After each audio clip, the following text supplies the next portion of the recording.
Well, I'm an hour late.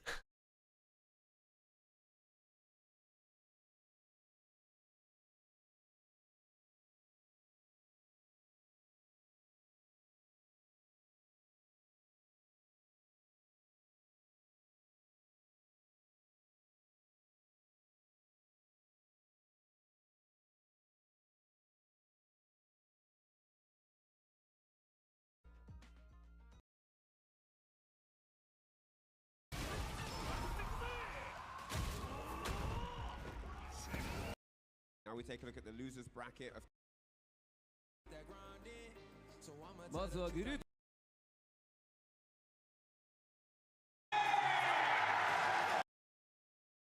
We have Kakaru versus Blaz, Fudo versus Lashar, and as I had mentioned when I was commentating his group pools, he has such an unorthodox way of playing, but so does Noah. So on point, and there's a lot of they kind of talk orthodox, it'll work, and we've seen it happen in the group pools. And as you mentioned, right, both of these players have that outside-the-box unorthodox style. So if anyone can crack the code that is Noah the Prodigy, it's probably somebody like Takamura, right? I can't wait to see what he actually brings to the table here. Noah, as we said, explosive. This has the potential to be the most explosive match we've seen in Street Fighter 6 to date with the way these two play, with the styles that they bring to the table. It's going to be a clash of the ages. Yeah, not even that. There's something about the nerves, right? You are here on the stage. This is it. You have made it to top 16. You are now in the first three bracket format, right? We're about to get it started. Into it, Cherry. Oh my goodness. Noah doesn't even look nervous at all whatsoever. He is going to stick to his game plan. I got to see how many perfect parries we get here. How many crouching strongs are we going to see? Let's see, both players starting out slow. Nobody's actually getting too aggressive early, right? Filling out the car. This is the very first round. This is the time to feel out your opponent. They're trying to see how they're going to approach each other, and they're playing very slowly. It's a lot of sandblast. Nothing really from Takamura's end right now. Yeah, I definitely expected a little bit more of an explosive start. Like we said, Noah not really ever scared of the bright lights, and already with the whip punish, tried to make something out, but little Aaron on the comeback just wasn't ready for the falling roundhouse. Just like that, Takamura takes Noah the Prodigy to the corner. Like the first throw, whip punish. Oh no! Takamura immediately ready, very efficient right there, but Noah, as you mentioned, calling for the blue stuff. He's from that type of block. Don't get it twisted. No anti-air, but Noah laying on the pressure right now, keeping Takamura in the corner. He's not having it. Takamura's OD reversals in this tournament so far have been immaculate. He seems to be on such a high accuracy level, and taking that minus, knowing he's not gonna get a real punish, walking up and throwing, beautiful stuff. Yeah, and we typically see a lot of cheeky things coming from Noah, right? But I think, again, this is the very first game in a first of three. They're definitely feeling each other out very differently. Suppressor coming from Noah. The nice check from Takamura and the drop into the step kick that was not supposed to happen. Yeah, exactly. Takamura, I believe, wanted the run buffer DP like that off the medium there. Just Aaron, and now Noah's reaching. And again, Takamura, he's already teaching. Noah answering with his own ODDP to get the pressure off of him, being close to burnout, but he doesn't mind. This is a Noah special here. Yeah, exactly. Willing to burn himself out just to force the issue there, but Takamura's tremendous defense gets him out of the throw. And again, 3 bars loaded on both sides. It's very careful to whip, but instead he responds to the run with a full level 3.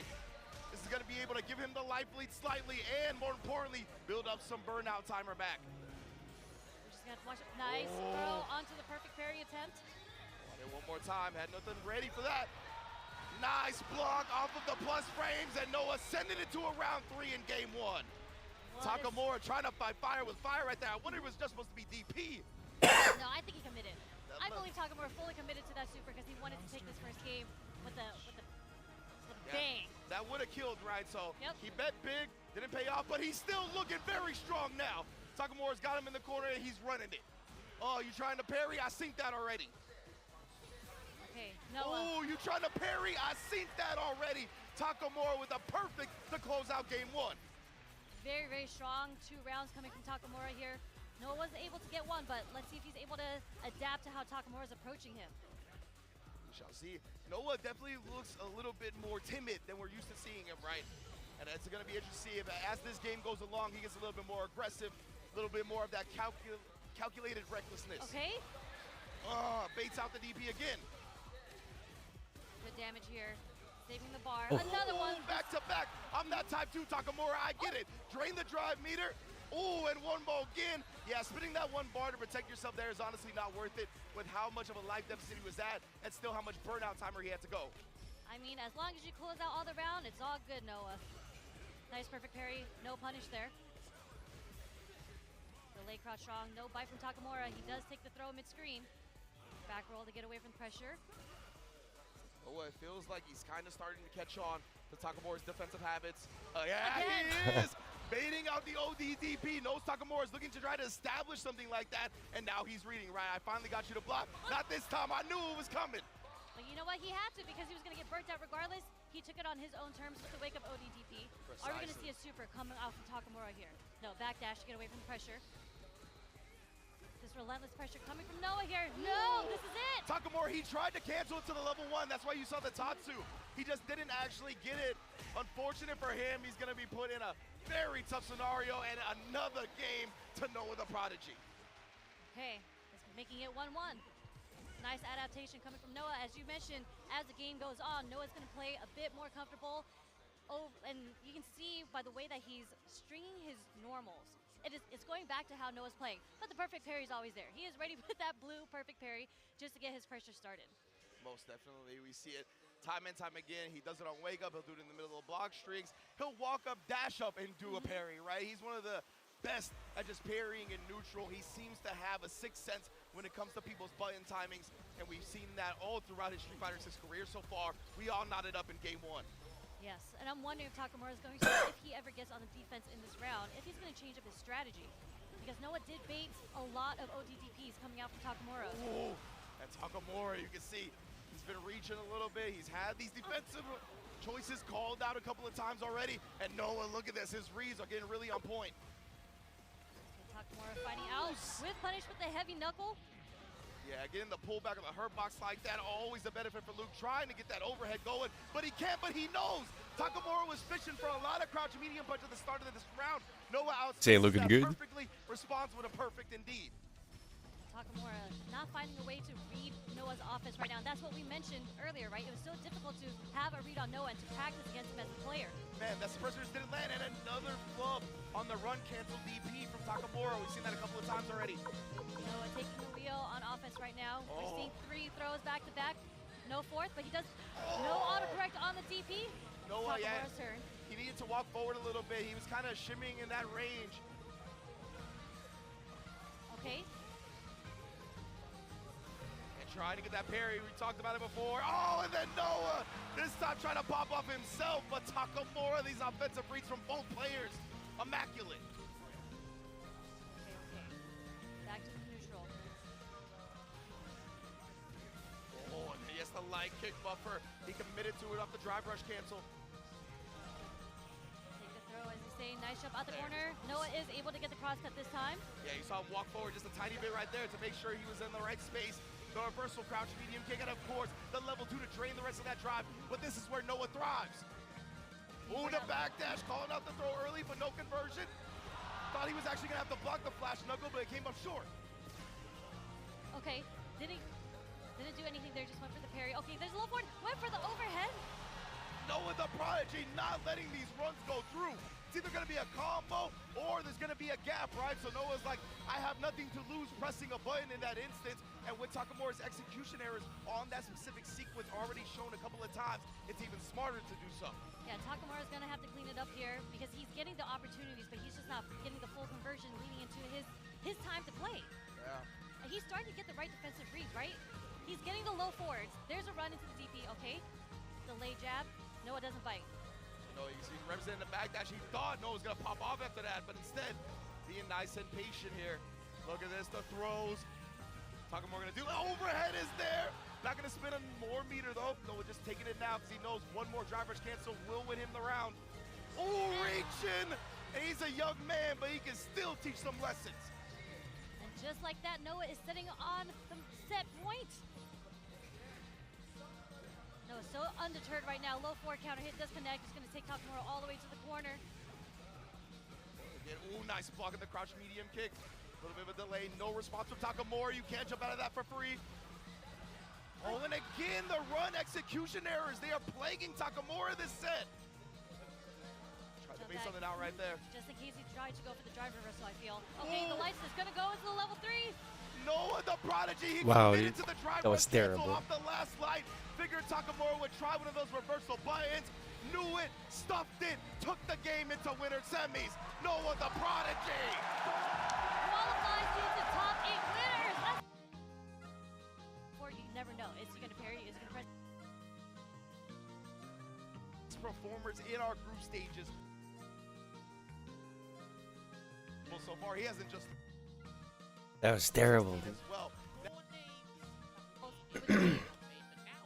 That dude had as many ropes as I do. When I was talking It's to not the good. players, they do feel that Ed is a better select. Just character, player on paper. That is a better match against JP.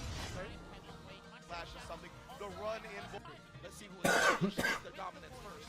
Yeah, for sure. I think we're going to have to see a lot of the drive rushes, right? That is kind of how Ken is going to have to close in on JP. He's going to have to find a way through the ghost with the drive rush. Unfortunately, Kakeru is changing the timing of the ghost right now, kind of testing to see when he wants to drive rush, but he goes in offensively anyways. Gets a drive rush overhead. And Push look at Bars that. into the corner. Just letting the departure do the heavy lifting. That's how you're supposed to do it with JP. Spins the level 1 as well to put him on a pixel. Blaz back against the wall. If he can bring this back, though, that would be a wild start to the set. Okay, taking him to the corner. He's almost pushed him to the other side, but Kakeru is not going to let him keep doing that. Willing to challenge there and gets it successfully. Gosh, yeah, Vlad's going to have to find a way to change the approach in the neutral. But it looks like Kakeru is the one who's going aggressive now, starting off with drive rush. It was so smart for Kakeru to challenge after that second jab, right? After a little bit more space, you figured he'd start inching close even before another one. Well done in that moment. Which is a surprising choice to me because this spacing is kind of where Ken dominates. You have to be concerned with the standing roundhouse. You have to be concerned with possible jump-ins. Yeah, that's the thing, right? Kakeru has been a master of the JP normals as well. So in addition to letting the departure do the heavy lifting, he's just so good at managing his space with that stand fierce, the stand medium punch, the crouch medium kick, the crouch medium punch, everything. And it's just a tough for Blaz to get in right now. Yeah, you can just see Blaz having to guess on when the portal is going to come, when the spike is going to come. He depleted a lot of his drive bar trying to parry. You can see Blaz jumping. He's trying to catch Kakeru, committing to something like a ghost or a departure, and then challenging on the wake up right there. You saw Blaz loading up with something heavy. Kakeru was like a light, will stuff that in an instant. Level 2 for the game 1 differential. So he was probably to what he was last year at Capcom Cup X. I feel like there's not a really big contrast when you talk about his opponent as well, right? NL has been calculating his way through his group stage with the Sakuma. It was a little bit shaky on day 1, I will admit that, but he has been so sharp against all of the other candidates. Now, one of my main storylines that I was thinking about throughout the entirety of their journey from group in their respective groups from day 1 into day 3, they actually haven't had these specific matchups against each other's characters, right? NL hasn't fought up against any Akumas, or sorry, any Kamis. Phenom has not fought up against any Akumas. That is completely correct here as well. And let's not forget, right, these guys have been playing this game week in, week out. They play it religiously. They probably brush their teeth with some Street Fighter before they actually go to bed, but they are prepared for anything and everything. Just to reiterate for you guys as well, myself and Vicious, we'll talk about this in the back room. NL came 4th place at Capcom Cup X last year. He's looking to try and top that. He's in a very difficult journey, but there's more than one path up the mountain. Yeah. You can definitely get there, but when it comes to playing the creme de la creme, the highest level, there have been a couple of players that notice there's a sense of desperation in his gameplay, and I think Phenom might be able to draw that desperation out in him. I don't know if that's going to be the case coming into it right now. I mean, NL, I feel like I had the chance to kind of talk to him a little bit one-on-one over the practice room. He's had moments where he felt like those types of desperation work on those types of players, but he has a different type of mindset going up against someone like Phenom, where he's going to be testing Phenom a little bit more by being a little bit more passive once that knockdown happens, just to see how he would react. So we'll see if that strategy actually comes into play. Well, if they were looking at their footage from the group stages yesterday, respectively, Phenom for NL and vice versa, Phenom did hesitate to ante in a couple of situations, and we know Akuma's aerial threat, the aerial supremacy. It's disgusting. It is there, right? But then maybe you might try and exploit something about Phenom's defensive habits on the ground, because he can check a good drive rush, but Akuma does have drive rush into heavy adamant flame, stop him in his tracks and get maximum damage here. So this is going to be battle of footsies. I think Phenom's going to try and make NL play within the very rudimentary rules of Street Fighter, but NL, it's up to him to defy the rules and kind of take things in his own way. Into game one, Phenom versus NL, Camby versus Akuma. Let's see who's gonna break the rules or maybe enforce the law. Let's see. That ground game is gonna be something so pivotal, as you had mentioned. The standing leg kicks kind of gauge the distance against Phenom. All right, already blocks a high blade kick from the Demon Raid there from Phenom, and a lovely early drive reversal there just to make sure he doesn't want to Phenom, because Phenom likes his strike throw games in a lot of situations. Right. And one of the basic ways to do it is from the drive rush cancel. Yeah, we don't mind that at all. With how healthy his drive gauge is currently with NL, it's going to be so difficult for Phenom to close this gap. Yeah, trying to go for the spin knuckle and trying to read some of the fireballs. NL's kept it rather ambiguous thus far, although he is getting closer and closer to the corner. If Phenom lands a single hit, it could be disastrous. Trying to get perfect parry. Yeah, trying to get perfect parry on the Rago high kick. Shouts to F-word there. Rago. They actually put it in the game. That's actually called the Rago high kick, or at least in 5 it was. There we go, just caught him there, but then gonna get a drive rush conversion into some sweet Oki. Plays it safe with the safe jump just in case. I like how Phenom's been managing the neutral, but there's a substantial life lead on NL's side, so I do like this conservative and risk-averse approach right now, but everything can change at the drop of a hat. That hat could be I've already dropped with that roundhouse, but not really making much of the sweep. We still keep NL contained. He spent most of the time on the East Coast. That's the first big confirm that we were seeing for Phenom. Another one could happen. BD crouching heavy, looking a little bit dry. NL could actually land it all here. Bust out that critical art. Man, it really is a game of inches when it comes to the way that these two have been playing. They were highly respected and respectable for a solid 80 seconds. Damn. But then in those last few moments, we started to see massive conversions, as Vicious alluded to. But now I think we're going to pick up the pace. We need to turn to gear 2 on both ends. Here it comes. Yes, I like that. Now a little bit more of that defensive aggression. The OD uppercut ringing true. Phenom. But notice how that. NL has been doing a drive reversal after a drive rush cancel. Now he's done an EXDP, so he's mixing it up. I haven't seen a backdash just yet. Right. We've seen a lot of the high-level guys be doing backdash in certain situations. This is the hooligan, unfortunately. That looked like an execution error. Almost definitely. It was a little bit awkward, too, for him to actually answer with the Demon Raid with that hooligan. I have never seen that, so luckily, we don't get to switch sides, but Phenom creating a little bit of extra space away from the corner. Medium kick to Gage. NL not able to advance for free. And I like this counter-poking situation. We have a level 3. It's gonna be spent. Very expensive, but albeit, you need every round. Pull out the 50 caliber and get the snipe in, because we're going to the final round here. And I think NL really tried to close out that round with a light into a drive rush cancel, because he had more than enough resources to do so. But Phenom's crouching medium punch had other ideas. I'll definitely agree with that. One of the more potent counter-poke buttons, very similar to the Shotos-esque, right? When you see Ken, Ryu, Akuma having the same type of button press for those situations. It's so potent right now for Phenom to use that tactic against him. But now we've talked about this aggression now from Phenom, keeping NL contained. The big punish counter via what? The crouching medium punch again. Found those micro adjustments to his spacing, because Phenom's got an exceptional spatial awareness here. Gonna get that back throw, trying to get parry. No dice there. Let's see if NL can try and burn him out. Or is he not going to be ravenous just now? He's going to play it safe once again. One heavy punch, and he'll take the game. He's got the resources. See, remember what I said before the game started? Yeah, it sure did. I was like, let's see if he can check or try and test Phenom's drive rush check reactions. This is scaring me, man. I mean, like, there's a couple of more fireballs probably in the tank of NL, but Phenom, if he reads it right with the spin knuckle, it is very difficult against Akuma specifically, but it could be so dangerous. One more hit now, especially for NL. I think he wants that perfect parry into a button, because that's much safer than the spin knuckle read, because he doesn't want to get checked. And a lovely anti-air with the Ghost Shoryuken. He will burn him out, and he will clip that stun. And game 1 will be going to the strength of NL here, keeping it nice and simple. And we're going to get the face plant into the sip of Calamity, and we're going to move on to game 2. Destruction and devastation. Yo, NL has been playing a different type of pace here in the top 16. He has been waiting out the timer and forcing Phenom to move more often than not. Well, of course, if you can goad your opponent to do something, and the fireballs, as you mentioned in the first game, they've been doing a lot of work, right? Set the tone, let's set the pace. I want to see if you respond within 3 to 5 business working days, because we need it. We need it to make it work, right? Do not mention 3 to 5 business days ever again. Oh, Don't you ever. Don't you ever. I know why. Rephrase that right now. I know exactly why you're saying that. But the way that Phenom's responding, right? There hasn't been any heavy reads. He hasn't done a dive kick over a 5, or he hasn't done a spin knuckle. Right. It's just been perfect parry. NL's been switching up the speed slowly and surely. And Phenom already at a dry gear disadvantage. Oh, a little bit of a off timing there from NL. Yes, I like this too, to confirm yet again. NL actually opted for movement, trying to get out of the corner, eats that meaty. Now the throw, just a single sequence even off of a light. Oh, you're definitely dead off of that. Phenom was so smart to stay grounded, to stay crouching, to catch the recovery of that dive kick as well from that angle. I think if he gets a small life lead and see how NL tries to respond to kind of reduce that deficit, then we start to see the desperation come out. Phenom hasn't forced that out yet. Well, he's going to have to do it in a matter of seconds, I feel like, because NL, he's just been so solid and outpacing Phenom in this grounded game. We have seen a couple of more jumps from the side of Phenom these last couple of instances, but I don't think it's going to be enough at this point in time. Level 1. Wake up, spin drive smasher there to give Phenom a lifeline, and he's not going to have a lot of resources to work with, but if you get a couple of sequences and send NL to the corner, he's good, and there's one.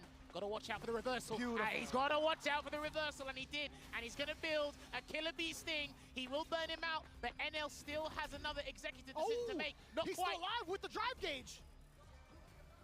Oh, this is huge still for Phenom, or sorry, for NL. There's still a dive kick. He still has to worry about that. I think NL's cognizant of anything that can come his way. Vicious. Nothing. Oh, the jab check there. Are we going to get burned out? He goes through the fireball. Phenom with the reactions and anticipation of that block string. Not a true block string, by the way, to go into it. The OD uppercut sniping NL. He could have still, NL could have met him midair. He definitely could have met him mid-air. I think if NL changed the version of the fireball as well, he could have made that a true block string, but Phenom was going to input the DP anyway, which is completely fine, because you should be doing things like that on defense, and a lovely whip punish into the target combo. We're going to send him straight to the corner with that spiral arrow, and we're starting to see the Ghost Shoryukens on defense. They're starting to fly high and vicious. Oh no, I didn't mean like that. I did not mean like that. What are you doing, man? BT, here it Jinxing comes. him, huh? That's how you feel today. A throw will do it, definitely. And you know what? NL thought the same thing. Here you go. These guys, like we said, the backdash is starting to come out here, but Phenom, slowly but surely, finding that rhythm, showing you guys again why he is fundamentally sound and still playing cool, calm, and collected. But NL, the facial expressions are starting to change. A little bit, man. A little bit of a heavier breathing, a little bit of a disdain on his face off of that execution error. I mean, who could really blame him? Fireballs to kind of keep Phenom away yet again. Demon Raid, not gonna be enough of a range for Phenom to catch him. It was too shallow of an angle. And then lovely block. I think he sends that DP 5 seconds in advance, and that will reward him with the rounds. He's gonna have to smurge everything, and I thought he could have ended that combo with the DP, but I guess he played it safe there, NL. Run out of juggle points, maybe. Oh, no. Oh, dear. On both ends, a couple of very significant errors. At least it's technically one apiece in regards to those errors. It's evened out, as you can see, round for round, game for game. Hold my beer real quick. I'll show you what a mistake looks like. Either way, final round here. Whoever goes 2-1 up is going to be massive for them mentally. Low forward. Just at the edge of that low medium.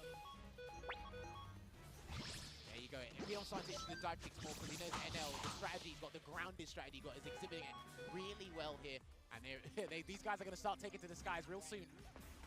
To be fair, it hasn't really been challenged successfully in regards to like the overall stat usage. So I don't mind that era approach. It is getting a little bit more expensive now. Yeah, he's realized, he's got to switch it up. He's got to force something to happen here, Phenom, and he's starting to realize it. NL, being patient, not going to focus on the anti-air because he's too busy trying to look at what Phenom's going to do on the ground. And it came in from a light, too. Being able to perfect parry that is very, very difficult, in my opinion. And that's going to be easy peasy. NL with the level 3 take a sip. Bam! Sit him down. 2 games to 1. And a perfect KO to boot here as well for Falcon's own NL. Now, he's sticking to plan A. If it ain't broke, don't fix it. And we're starting to see the frustration pour out of Phenom in his gameplay here. So he's just going to go back to character select screen. He's not going to change characters, I believe, because he does play Ken. I mean, you know, he's just about to ask for a sidebar. I was going to say, what are the chances, what are the odds of actually switching up to the Shoto? I wouldn't actually even think about trying to do that. I think his Cammy is more than effective to face off against any of the Shotos in comparison to switching off to the Ken. For me, it's similar to like the sunk cost fallacy thing, right? He's put too much work and effort into practicing and prepping Cammy for the group stages, and he's emerged, right? He was talking to me before about he does regret not training the Bison up, because he had an epiphany when he came here with the reject guys to talk about, oh, playing against the Asian region and their Bisons. Bison is still arguably a top 5. Some of them think he's the best in the game. And he does have a formidable Bison, but it just wasn't ready in time for the group stages. So he's going to stick with the tried and true Cammy here. And he's going to have to claw his way back, because if he loses this game, he is out of the running. If you were taking a note, though, as to how many jump-ins Phenom had successfully had against NL, and I don't mean like actually hitting NL, at least forcing NL to block, right? He didn't get anti-air outright. I don't mind the strategy of trying to continue onto the air approach, right? I mean, albeit it could be a little bit expensive, and as we can see, Phenom already spending 3 of those bars just to get that cancel to force NL to kind of flinch a little bit. Because of the patience that NL's exuding, it's actually forcing Phenom to kind of play out of his comfort zone. That was so sick! Yo! NL's on smoke today. Good delay tech there, and he's trying to get the burn out. Again, the slight hezzy with the walk-up as well. Not enough damage. Uh-oh. Good awareness there with the throw tech from NL. He's just going to have to do a jump back jab. Beautiful. I love it when that kind of stuff happens, man. Catching the person on the way down with that light elbow. NL looking at match point with 2 bars to his name as well. Yeah, but it's just how solid he's been in the neutral and patience, and he's not being dissuaded by Phenom's aggression. Yes, he tried to do it. He tried to do it, and Phenom was ready and waiting, so it means he's going to allow a drive rush to come through next time. Not too bad. A little bit of business of NL's own being able to throw out that OD uppercut. He's like, I see you, Phenom. You were ready for my adamant fizz? Check out the other one from the ground. Fireballs to check him a little bit more. Perfect parry once again. He's been having a high success rate with those perfect parries, but he needs to get more damage, more opportunities here. But NL is denying him on all fronts. But at what cost? Oh, it caught the backdash. And in return, oh, not quite burnout, but he will. Why yes, not? I like that. Burnout on your own accord. Why not? By his own volition, I want to take this win. I am hungry to proceed further in this bracket. One button into that level 3 and he's done. Could be via light kick, fist, who knows? Oh, that's so scary to throw out that crouching medium punch. Still has an anti-ed. NL still has an anti-ed. Oh. I don't think he'll have a chance for the rest of this round. That's for damn sure. NL with the reluctancy. It's exactly what we had prefaced it with, right? Phenom's identified it, but I don't want him to visit that well too many times, because that's going to change or redirect NL's focus, and he still can land an abundance of damage if he does get an air-to-air Akuma. I say keep going for it. Take that water. Go back to the well, do it as many times as possible until NL has proven he's able to handle it, right? Knowing Phenom as a player, he doesn't want to be as risky as that, not unless the time warrants it, but he's going to take it to the corner again, and we've seen an abundance of wake-up options on defense right now, and he tried to do a dive kick, didn't quite work out there, so lovely anti-air from Phenom, and he's trying to be as aggro as possible right now, Vicious. He's going to have to pump the brakes in the corner. He doesn't want to make any sort of mistakes that'll lead into maybe like a big uppercut into a level 3, etc. Especially with how little drive gauge he has left. Just allowing Phenom to get out of there, replenish some drive gauge for the both of them before they commit to something massive. And he didn't get it. That's unfortunate there for NL. I'm telling you, Gammers, just keep doing it, man. Low forward or crouching medium kicking, it will close it out for Phenom, and I think he's looking for it as well. Takes a grab, that's completely fine. Despite the life deficit and 38 seconds left on the clock, NL's not even going to try to inch forward as much. He's going to try that air approach here to deal with the Demon Raid. Okay! Very, very courageous, too. You talked about that single hit that could get him into that L. He can't get hit now. He cannot get hit now, Phenom. It cannot be by a heavy. Ooh. It cannot be by a heavy. He's going to cash out. He's going to cash out. We're going to find out what's going to happen. He is going to go into the Delta Red Assault here. I don't know about this one, Jammers. It's a 10% that last hit, so it should take him out. Okay. Good call. Good call. You pulled the calculator for that one. I saw you. Excellent work. I was a little bit concerned just because of the lights. The amount of lights and cancels into it. Well, since there's a lot of heavy scaling on the light conversion, remember, as soon as you're in the yellow, you're good, but it is Akuma, so there's another caveat there as well that will help out. But I think even Phenom's heart stopped beating just for a second there, just in case, because dropping all your life savings on that and not getting what you want. Oh. Plus, you're in burnout with 0 bars. I know as soon as he gets a string, yeah, no doubt, he would have lost that. But repay me in interest, boy. Yeah. Dive kick. Now you got me thinking about my student loans, brother. We got the aggression coming in now. Again, that dive kick has been paying off dividends. Thus far, any air approach from Phenom has not been challenged. Majority of them, I should say. I like that back heavy kick after the stand medium punch, just in case Phenom tried to backdash to avoid a throw, because there was significant frame advantage there. But Phenom, being resilient, low on drive gauge, but let's see if his drive gauge will become inactive. No cross cut. Hounding him down, forces the burnout. Phenom tried to bank it on a perfect parry. It's kind of tough too. NL trying to trying to chuck some of the fireballs, just about dead even in life. Almost a fully healthy, greened up NL. Important, very delayed tech. Here's the punish counter. Here it comes. Big damage coming through here for NL, and the gauge is not going to come back in time, so he's just going to block it out. There it is. Dive kick. Well played there from Phenom with that defensive choice, but NL not being deterred. Needs one sort of conversion. Anything small. EX Fireball still an option if he needs it. Yes, sir! The one that counts! The one that absolutely counts! He was banking on Phenom to take to the skies. The one dive kick that gets disrupted and shattered. Well, it looks like it feels like he's been giving him that false intelligence. I've been allowing you to dive kick. I haven't really been laser focused on your aerial approach. So, okay, like you said, let's make it count when it needs to happen. Potential match point here for NL. Takes a grab. Rather fortunate that Phenom actually got the light kick to force the block on NL. Otherwise, he would have gotten that punish counter against him upon landing. But NL side switch on that throw, drive rush, important block on the overhead, and a quick challenge from Phenom. Get off of me. Here we go. He has to pile on the pressure now, but Phenom has to be careful not to overexert himself or whiff a normal here, because he's in trouble if he gets hit. Still dangerous territory on both ends, both locked in with a 3 in the super art department. NL needs a singular hit again. I love this patience, I love this respect. There's the anti-air, and that's gonna clip because that turns into a 2-frame SA3, and that is gonna knock Phenom out of the tournament here. Falcons NL gets a fantastic conversion, and then he will progress deeper into the bracket and closer to the big Go grab my prize food. money here at Capcom Cup 11. He was a double agent. He was given false information for his own government. That was actually kind of crazy. Yeah, I mean, if you really kind of just like grasp the idea of like the ground game and seeing Cammy and Akuma on the screen, you would think to yourself, you know, Akuma could definitely contest against this if they're not able to catch onto my fireballs, right? So you would automatically think, all right, well, Cammy has the superior, in my opinion, one of the more superior airborne approaches. But NL, again, not having any sort of answers until the very end was just mad impressive. 100%. It's one, having the discipline for it, and also to have the execution. But then let's look at the strategy, right? It started out with just safe pokes, regular fireballs. We saw Phenom reciprocating in a safe manner as well. And then Phenom went, hang on a minute. You haven't anti-aired yet. You're too busy focused on the ground. You're too busy being cognizant of the ground. Let me try and exploit a weakness.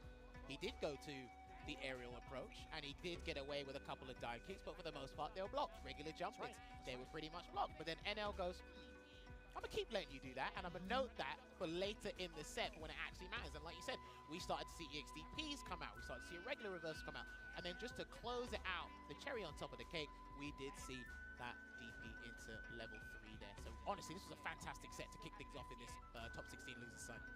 Beautifully well played from NL, surviving another round of the onslaught here that is Capcom Cup. These guys, again, so bloodthirsty. But Phenom had some really brilliant choices as well, knowing when NL would try to advance forward and try to get those sneaky frame traps by those little micro steps. And it happens a lot, right? You see the character kind of move forward, you're so tempted to press a button. I think Phenom in general had a pretty decent time trying to stop NL, but to the point where you get locked down for so long, it's like, all right, I have to try to take to the skies yet again. But NL having the proper answer for him, and he was just as deadly. You see that level 3 locked in, it's like, man, should I even try to jump here? Either way, who could really tell?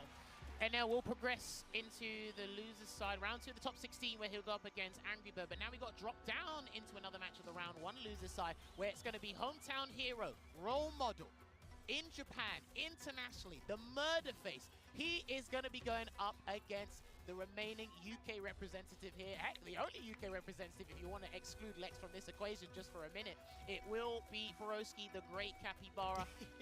He's had a fantastic time. A little bit of fluctuating results during the group stages, but listen, he's calmed down. I've had a chat with him. He's enjoying his time out here as well. He's ready for this, man. He's ready. Just to kind of like harp in on the amount of Kens he has to play over in the UK, or just the scene in general, can you give us a little bit of a breakdown of who you think he's been practicing against to get himself prepared for the club? I think he just you see most of the practice happening on his stream. There's a lot of image training, there's a lot of theory crafting. I know when he is on stream at home, he will face guys like Masalu. Shouts to Masalu back at home. Shoryu Sengan, Takamura. You know, Phenom when he picks up the Ken before he starts downplaying him, but it's all there, right? These two players are fan favorites in their own right, and I'm pretty sure they're going to garner even more fans by the end of this set here. Now, one of the conversations we had backstage, obviously highlighting this particular matchup, Tokido facing off against an Aki, a character specialist, Broski with Aki, I should say. He's had the same experience with Hikaru. right? I don't know how often they got to play outside of Street Fighter League because they didn't get to intertwine in their paths, but I imagine they had that one-on-one, they've had that time to theorycraft. Someone should be nuts. But in your opinion, how do you feel Tokido going up against this particular matchup is going to be different? Well, Run Shoryuken plays a massive role in this matchup. It avoids the Nightshade Pulse, it can get past or with punish a Light Serpent Lash here, it can help out with certain things. So Broski has to be very attentive towards his spacing. But then when you get trapped in the corner as Aki, it is incredibly difficult to try and get out outside of that hop just there. I think one of the things we talked about too prior to coming up on stage is that Broski could be a lot more aggressive than most Akis have, all four of them in the world, right? But so this type of different look is something Tokido might not be ready for. That poison is ticking down with back-to-back throws. You could have been able to snipe that, I think. Gonna get the conversion here is Tokido. Can he sneak in another throw? Yes, he will. What's the choice gonna be from Broski? And he takes another grab. And I promise you, I am hoping his personal opinion on Ken doesn't get the better of him and psych him out here, because again, we talked about it. Drive Rush is an integral part of Aki's gameplay. Massive frame advantage. She's been going from strength to strength as a character. And he is one of the most intricate and optimal Akis we will see in this game's lifespan. Oh, that is a beautiful call out against the Nightshade Pulse, knowing full well it wasn't going to be fast enough. Shipujin right, spinning that level 2 already. Tokido into the roundhouse. Yo, he just got clipped by the standing fierce right in the face. This is a target combo conversion there, unfortunately. Out of And there. does the Venomous Fang to get out? Oh, he tried to slip back in. No Blocked. way. That looks like it was blocked. There you have it. Dragon Lash Flame gonna close out the first game. Started the punish with a run into an overhead there. Never seen that combo starter, but that's actually a pretty good thing. But it shows you how locked in the Murderface is right now. He wants this on home turf. Cruel fate. A little bit of a shaky start here for Broski. Tokido at one game. The anti-air still intact with the crouching roundhouse. So active with Broski. Let's see if he gets stopped some of the drive rush approaches. I feel like from that close, it's very difficult to call. Ooh. Yeah, punish counter. You do get the juggle into the whip. It looks like Broski's going to be a little bit more stubborn, a little bit more obstinate with those throws, just to pile it on. And Tokido keeps teching.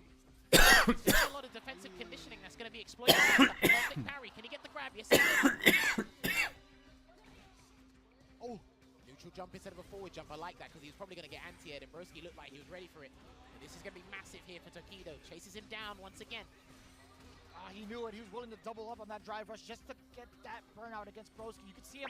He's getting that crouching roundhouse ready just in case Tokido wants to advance forward and also have a level 1 behind it. Ooh. Good discipline, good discipline. And he's going to close out the game there a little bit too gung-ho. Was Tokido trying to force Broski to react in some way, shape, or form so he could clip him with a punish counter drive impact. But he takes that round in game 2. I definitely choked on my spit when I saw the roundhouse. I thought it was going to whiff. I genuinely thought it was going to whiff. I'm not going to lie to you.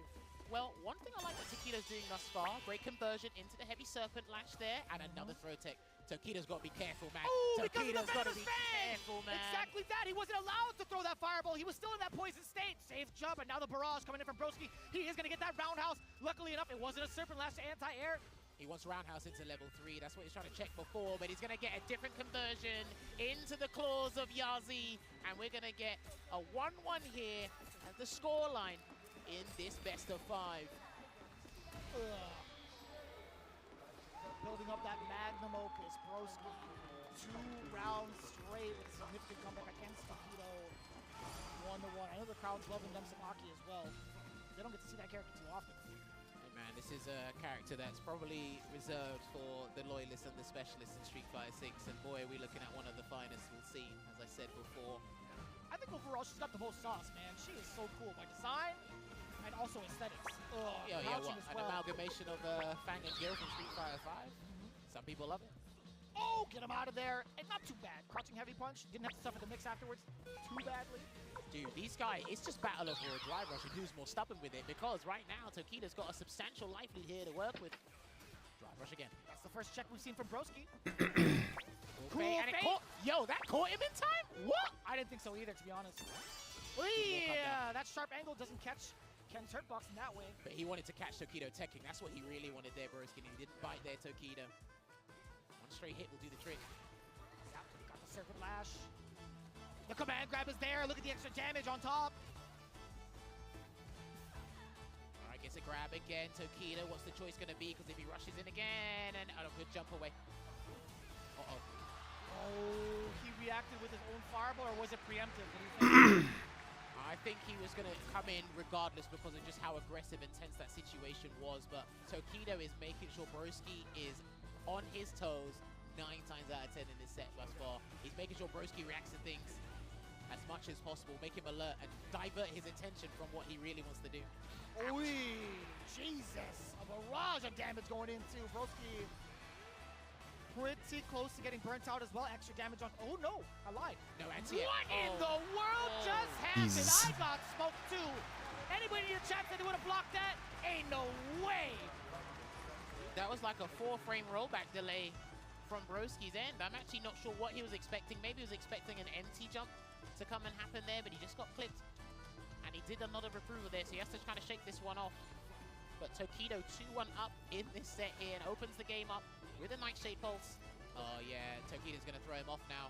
Runs, drive rush into stand light punch. Oh, he is dancing. He is shimmying right in front of Broski as well.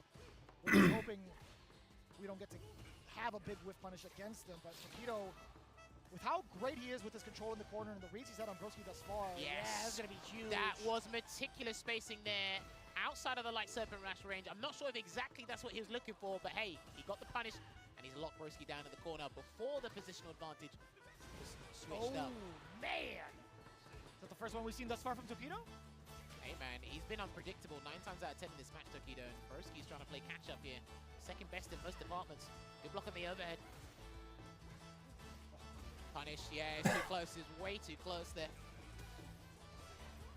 Shade Pulse. Oh, that was a little bit awkward too. You saw the attempt. I wonder if standing roundhouse would have been a little bit more effective at that shallow range. I don't think so. I think it was a dead zone regardless of what button he would have used there. But it's going to be match point here for Tokido. So Broski's going to have to pull a capybara, not a rabbit out of that. It's going to have to be a capybara out of that. Anti-air with the Serpent Lash again. And another throw tech here. He's confident in his defensive choices against Aki Tokido. I'm really impressed with what I've been seeing. Really catching the timing upon Broski too with that throw. We love that perfect parry, cool fade, extend the combo into the Serpent Lash, drive up on in there. Man, that overhead has not been effective against Tokido thus far, unfortunately. He's got to condition him to block, but I'm not sure Broski's going to get another chance because it's a delayed grab. Here we come. Here he comes. He can't tech. Broski has to be careful. Oh no! And that's going to be it, ladies and gentlemen. Broski will be knocked out of the tournament, and rejects on Tokido will advance deeper into the bracket. Another Japanese player stays alive in this tournament, and you can hear the roar in this stadium right now. To go with something heavier, something juicy to try to start it, and Kakaru knew that exactly. We've seen this a couple different times, and Kakaru always making the right defensive options right here. And that crouch medium punch remains one of the best drive rush check tools in the game since launch. Dash just to build the proper spacing for him. Okay, we're seeing a little bit more fireballs come from Blaz. There's the first Dragon Lash. Let's not forget Kakaru. I mean, his breakout performance at Gamers 8, he perfect parried how many Dragon Lashes? So you can't be too happy with that in this matchup. Yeah, unfortunate misty. Oh, nice perfect parry as the punish to the Ghost. Amazing stuff right there, calling out the block string. Well, there was just so much bloodlust and determination. Establishing both players in neutral. I love this. Blast starting to use Fireball more to stay outside that range of Kakaru, and then sneaking into crouching medium kick range and closing out the first round. You see, now he was using the Fireballs as a poke to try to frustrate him with those JP normal ranges.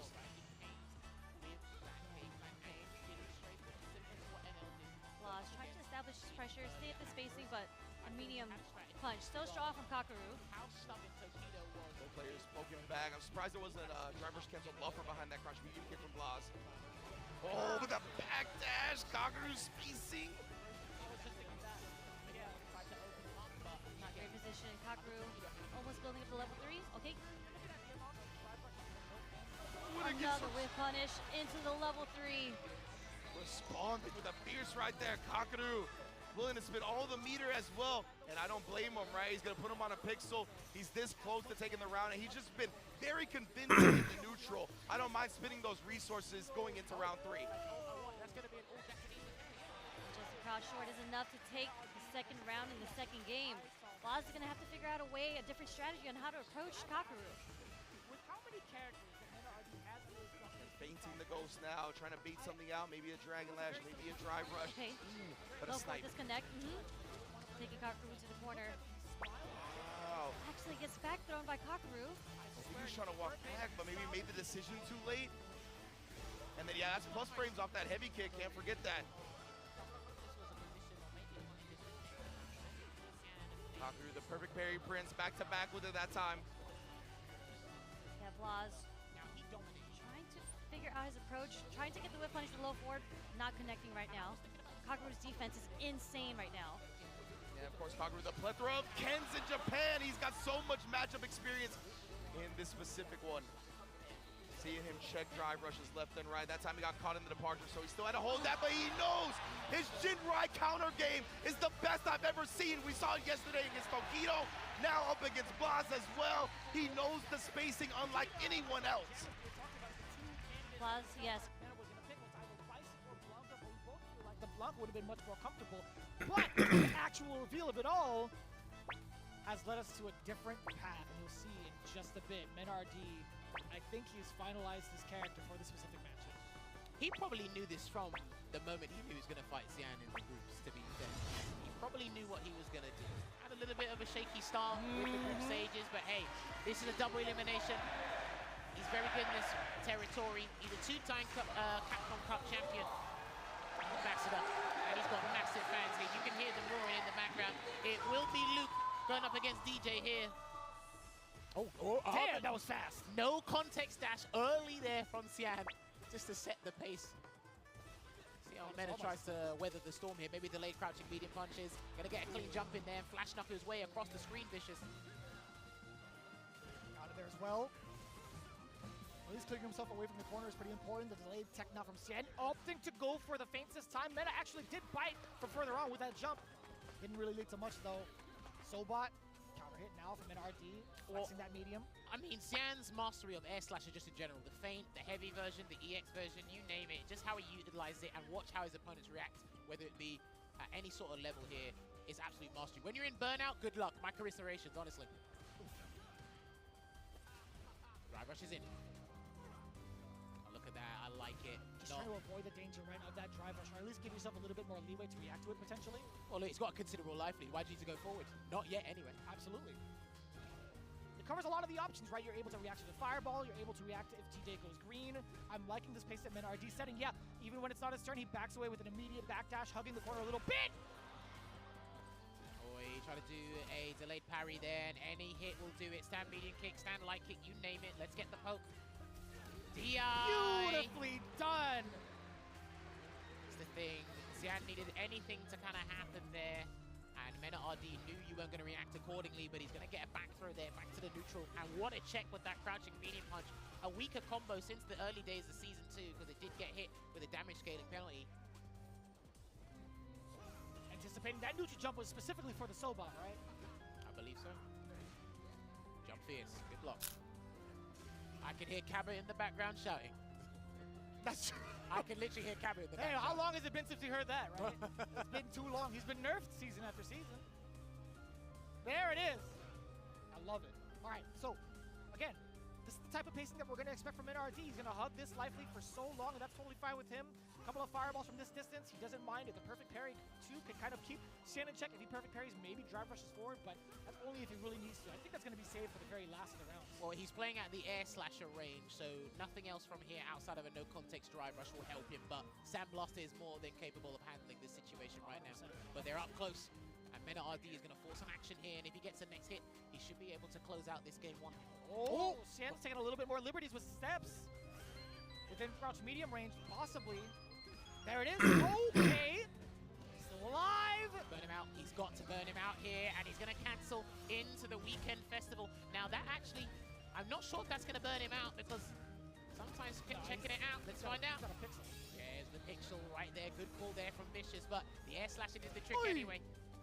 Man, he brought the Filipino out of me. I flinched so hard. If MenRD lands some of these big significant hits, Xian would be out of there. But To the corner. I like this burnout sequence too. This is what I was talking about with his pressure. Oh, hang on a minute. He's going to get his gauge back. Fully recovered and open for business. Oh, no, he isn't burnt out, but he can hug the corner. Or so we thought! MenRD letting the guns fly! OD Sand Blaster and the follow-up through! Now that was very tense because more times than not, we were having a face-off, an absolute stare down in the neutral before we had to actually drop the hat and speed things up here. And yes, and not technically beating himself up by the way he's looking at it. Just a deep breath. I think it was just a little bit overexertion, but again, when you want to try and force something to happen, the life lead was already massively in MenRD's favor. Yep. And when these guys smell that bloodlust or that impatience for you to try and pick up the pace, it makes it all the more easier to snuff out specific options, which we did see MenRD do before. Does MenRD stick to that exact game plan if he manages to keep that life lead? We're going to find out. Cien, however, I want to see if he's going to be willing to play that aggressive game to force the issue against MenRD and establish a life lead of his own for the very first time in the set. It is only game 2 after all. Let's see what the adaptations are. Nice standing medium kick there. That's a button you seldom see with DJ, and it's going to get a knee hop. Now we see the aggression with a slight deficit from MenRD. You can see fighting within the medium range. Exactly where Cien wants you to be. That roundhouse being able to clip the normal from MenRD. And he tried to run away, but the meaty roundhouse got him, but he couldn't get the charge flash knuckle in time. Great defense here, not flinching with the throw tech is Cien, but one drive rush cancel from either of these guys should close out the round, and they were looking for it, and Mena moves out of the way, gets that whiff punish, and will close out that round with the rising uppercut. It was looking so well for Cien right out the gate. The aggression coming in with a drive rush from MenRD and a throw, a big punish counter. I think there's a range Mena's found where if Cien goes for the crouching medium punch, because it doesn't really move DJ forward, he can get a free whip punish there into a full conversion. The magic numbers from the frame data being able to get that trade combo. Back-to-back crouching medium punches, forward throw now. What's the mix? Dash up, medium block successfully, still under pressure. And just like that, gets himself out of jail. Or so we thought. You were on parole, breaking the law yet again. Keep him in the cell. And he's going to go for the greatest Sobat here, and it's not going to get the round, but he can still chip him out with the medium Sobat there. And I love that sequence from Cien, really trying to keep himself in this fight here and make it as close as possible. Make your opponent work for these wins, man. Excellent block on the overhead as well. Cien within that medium range, a little bit scary too. He's trying to mask his charge. Ooh, okay, try to check see if he's going to do crouching medium punch drive rush check. That's what he wanted to clip with the Sobat, I believe. BT. Very meaty. Again, back-to-back drive rushes, and MenRD has not been able to check any of them successfully, at least within this round. He tried to jump out, wait a minute. He's got him. He's taking the turn. No, it was stand jab. Recovers just in time away from the level 3. Cien is going to be able to take it all the way through. Bang! Level 3, Cien on the board. All right, looking good here for Cien, equalizing it and making sure that it becomes 1-1 as the scores on the doors show. Now, I actually wasn't sure. I thought that was actually a standing medium punch he threw out there, Cien, but it did look like a stand light punch, as he said. And Pale Rider does have, I think it's like 10 or 11 frame startup, so you should be able to recover in time, especially if you've got a slight bit of frame advantage as well. Oh yeah, especially after OD Slasher, for damn sure. Oh no. Uh-oh. Damn, look at the damage already from that crouching Fears, and the corner carry out of control. To the safe jump as well, and another delayed grab. And then another one here from Cien, and he blocks the rising uppercut again, and a perfect on the board. Again, a lot of these guys have had to take throws and make that executive decision. Do I wake up, or do I take that fourth throw? Yep. That was Cien definitely pressing the issue, making the right calculated maneuvers. Blocking correctly against the OD uppercuts.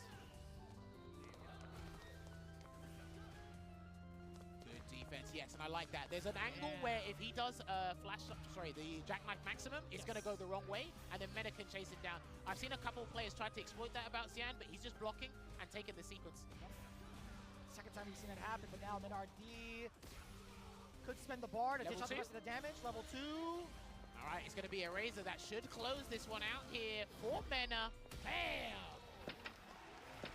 Very expensive, albeit, but Cien having fully stocked SA is going to be a little bit problematic, don't you think? I mean, he could go for an early life lead if he wants to, but the way he's been navigating neutral hasn't needed to be warranted there. And again, being a little bit stubborn with those jumps there. Drive rush in, nice clip with the back heavy kick. Just within range too. Yeah, see? He's just not charging. Or he's not releasing the jackknife maximum. Gonna get a punish there. That was a tenuous punish, but he's gonna make up for it with a conversion into the weekend festival. And he's gonna try and recuperate as much drive gauge as possible here because he is in burnout, but Mena is close to being burnt out here. These guys gonna fight tooth and nail. No! Still pretty huge. Sien also, while on offense, he's a life lead. He's gonna get his drive gauge back. RD looking rather dry. Yellow all across the board. He's hung in the corners. He's out again. He hasn't tried to do anything, and the Vulcan Blast will keep Xian boxed in that corner. And good jump. Oh no! He grabbed hot air. That's not looking too good, and he didn't get the conversion. Oh no, this is looking a bit scrambly, but Xian takes it there. That was a couple of seconds of spaghetti gameplay, but that does happen, especially in an environment like this, because again, whoever loses this is going home. So you're gonna feel those tense vibes. Way too close to come for Sien, whiffing the grab, and RD getting that sequence, and then dropping the knuckle, the flash knuckle like that. Excuse me, man.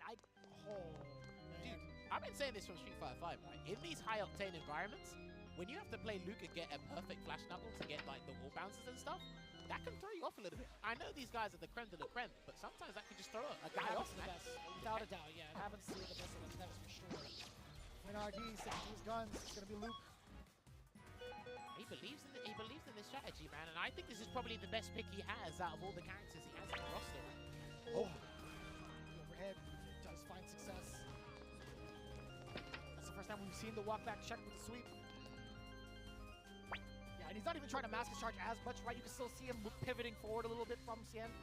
Could have picked up a juggle there from that drive rush jab against a flowing opponent, but I don't think he was quite ready for it. I like that angle too, when you see the shallow jump, just using Fierce to kind of get yourself out of the way and clear up the space. There we go, forward throw again. Oh, emphasis on the throw, huh?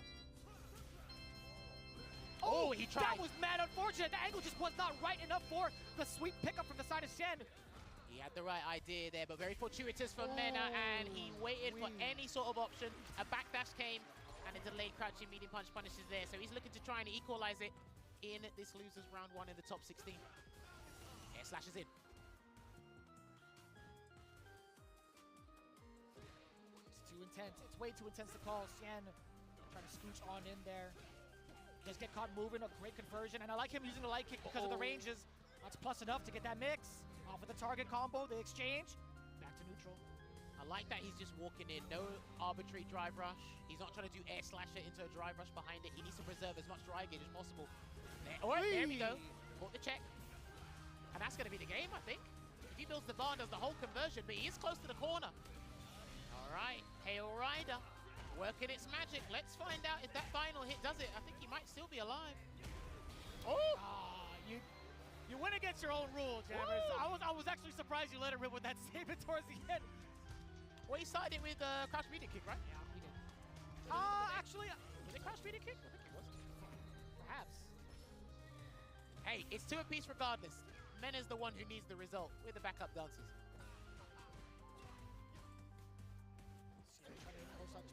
Oh, that was a little bit awkward. Whoa. Wait, where did he go? I mean, that would have been great if, Mena RD decided to throw tech and Sien had the proper punish. Well, I mean, he saved it for later. He doesn't get it this time. Forward throw. Dash up on him there. Perfect parry. We're going to get that side switch, of course. Got to be careful because Xian has been pretty disciplined on defense. But he tried to jump out, it seemed there, and he walked under this time round. Dang. And he's going to get the Oki from the greatest Sobat there. Lovely sequence there from Xian, and the Vulcan Blast is going to give Mena a slight lifeline here, but he's got no resource in the tank. So once he gets put in the corner, he's done. He had plenty of time to jackknife on that, but again, still in a very, very good position. Yeah, he's still not doing it. He's still not releasing a jackknife maximum anti-air. Good movement here. So elusive is Mena RD +2 on block, and he's going to get hit by another Vulcan Blast. And the drive gauge is back. He may be able to steal this round. EX projectiles are still there. They are still there for both of them. Oh, and a throw tech there as well. Discipline! And a stray right hook took that for Xian. I need a heartbeat monitor for these guys, man. I need to find out what they're feeling in this moment right now. Xian maintaining his tenacity, making sure his strategy goes his way. Oh! That is the first big jump that we've seen from the knee bazooka. That's not Guile, excuse me. Jumping knee, whatever. Forward Forward throw this is not now. good. This is not good. Mena hasn't got any super to work with either. He still has a rising rocket to work with, but drive rushes in for the trade. Not looking good for Mena. Excellent call out against the feint. Dude, the temerity to do that right now, he needs this, man. Mena needs a clean jump or something. Oh, almost got the clean jump. He's still trying to press the issue here, Vicious. Xian has not been able to, or sorry, not susceptible to any of the jumpers. This might be it. He dropped it. It was too far.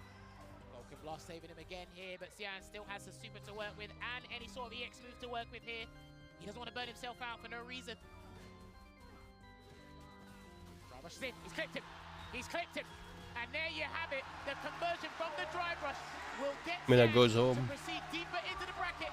And Mena RD is no longer in the running to try and get a Capcom Cup title for Street Fighter 6.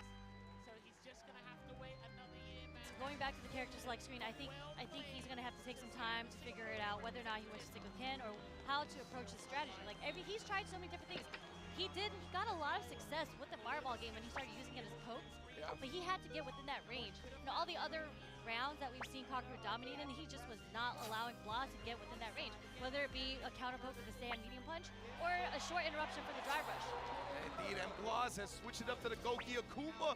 Like we said, those Jinrai games, they are just completely shut down by Kakeru. Even, again, the perfect parry on the fireball to check the drive rush after, not letting Gloss get his game started for free ever. Yeah, but at least with playing Akuma, you do have different aerial approaches, right? This is going to be a little bit more difficult for Kakeru to defend against, hopefully, maybe, but... And Blaz, he tried to plan for that, right? He tried to plan for the perfect parry with the drive rush immediate button, but it was just a little bit short on the drive rush range. Slightly miscalculated at that time. That's why he goes with the roundhouse, something that will move him forward as well. Laying on the pressure. Trading off the lights. Okay. Nice connect on the spheres there. Blaz will be able to maybe get the party started instead, down backing on the projectiles. Back to the full screen game. Kakeru not caught committing to anything right there. Blaz trying to establish. This is a lot of meters spent by him. The OD, and then the drive rush leaves him in burnout, and the whips are going to take full advantage of by Kakeru. Can't we talk about Kakeru's movement, though? Just the spacing to make that dive kick whiff to get the punish counter. Yeah, it's been immaculate. Just hyper-awareness on spacing has been his constant name of the game for him throughout Capcom Cup. No trade combo there. And again, there's plenty of a plethora of Akuma in Japan as well, right? All these matchups, Kakeru's gonna know like the back of his hand. Kakeru just throwing out little pokes here to stop Blast from approaching him. Okay. What a jump right there from Blast. That Yeah, was what a extremely pickup. sick. Okay. Yeah. No.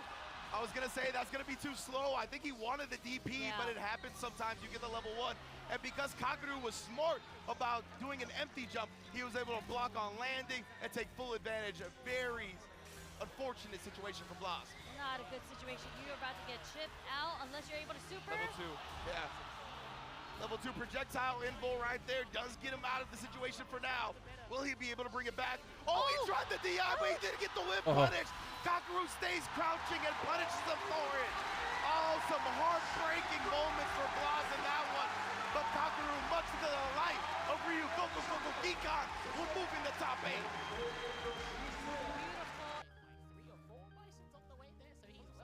These low fours.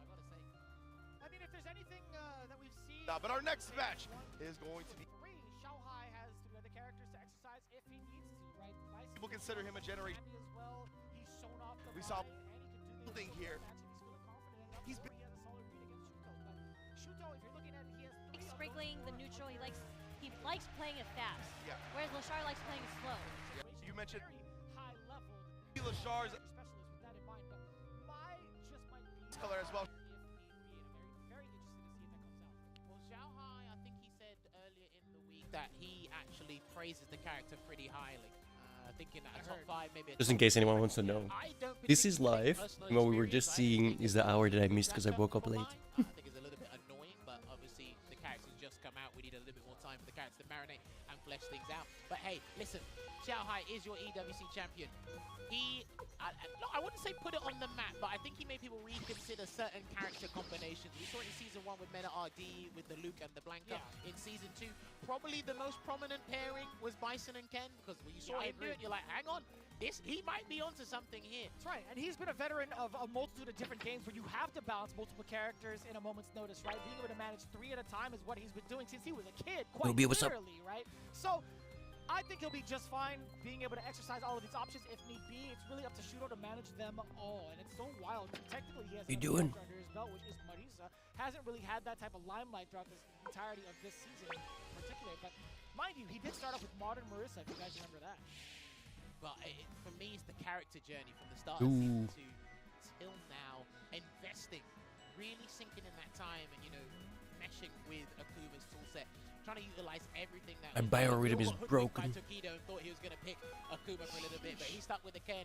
But that allows new rising stars to come through, and I have been thoroughly impressed by what this man Shooter has been doing throughout the past couple months with the Akuma. Obviously, as before, we've spoken about this time and time again. You know, Logan highlights the stand light kick and the stand light punch usage. I like his aerial approach. I like how he uses deep Capcom Cup. It's in Japan, so it started at 4 in the morning the last couple of days.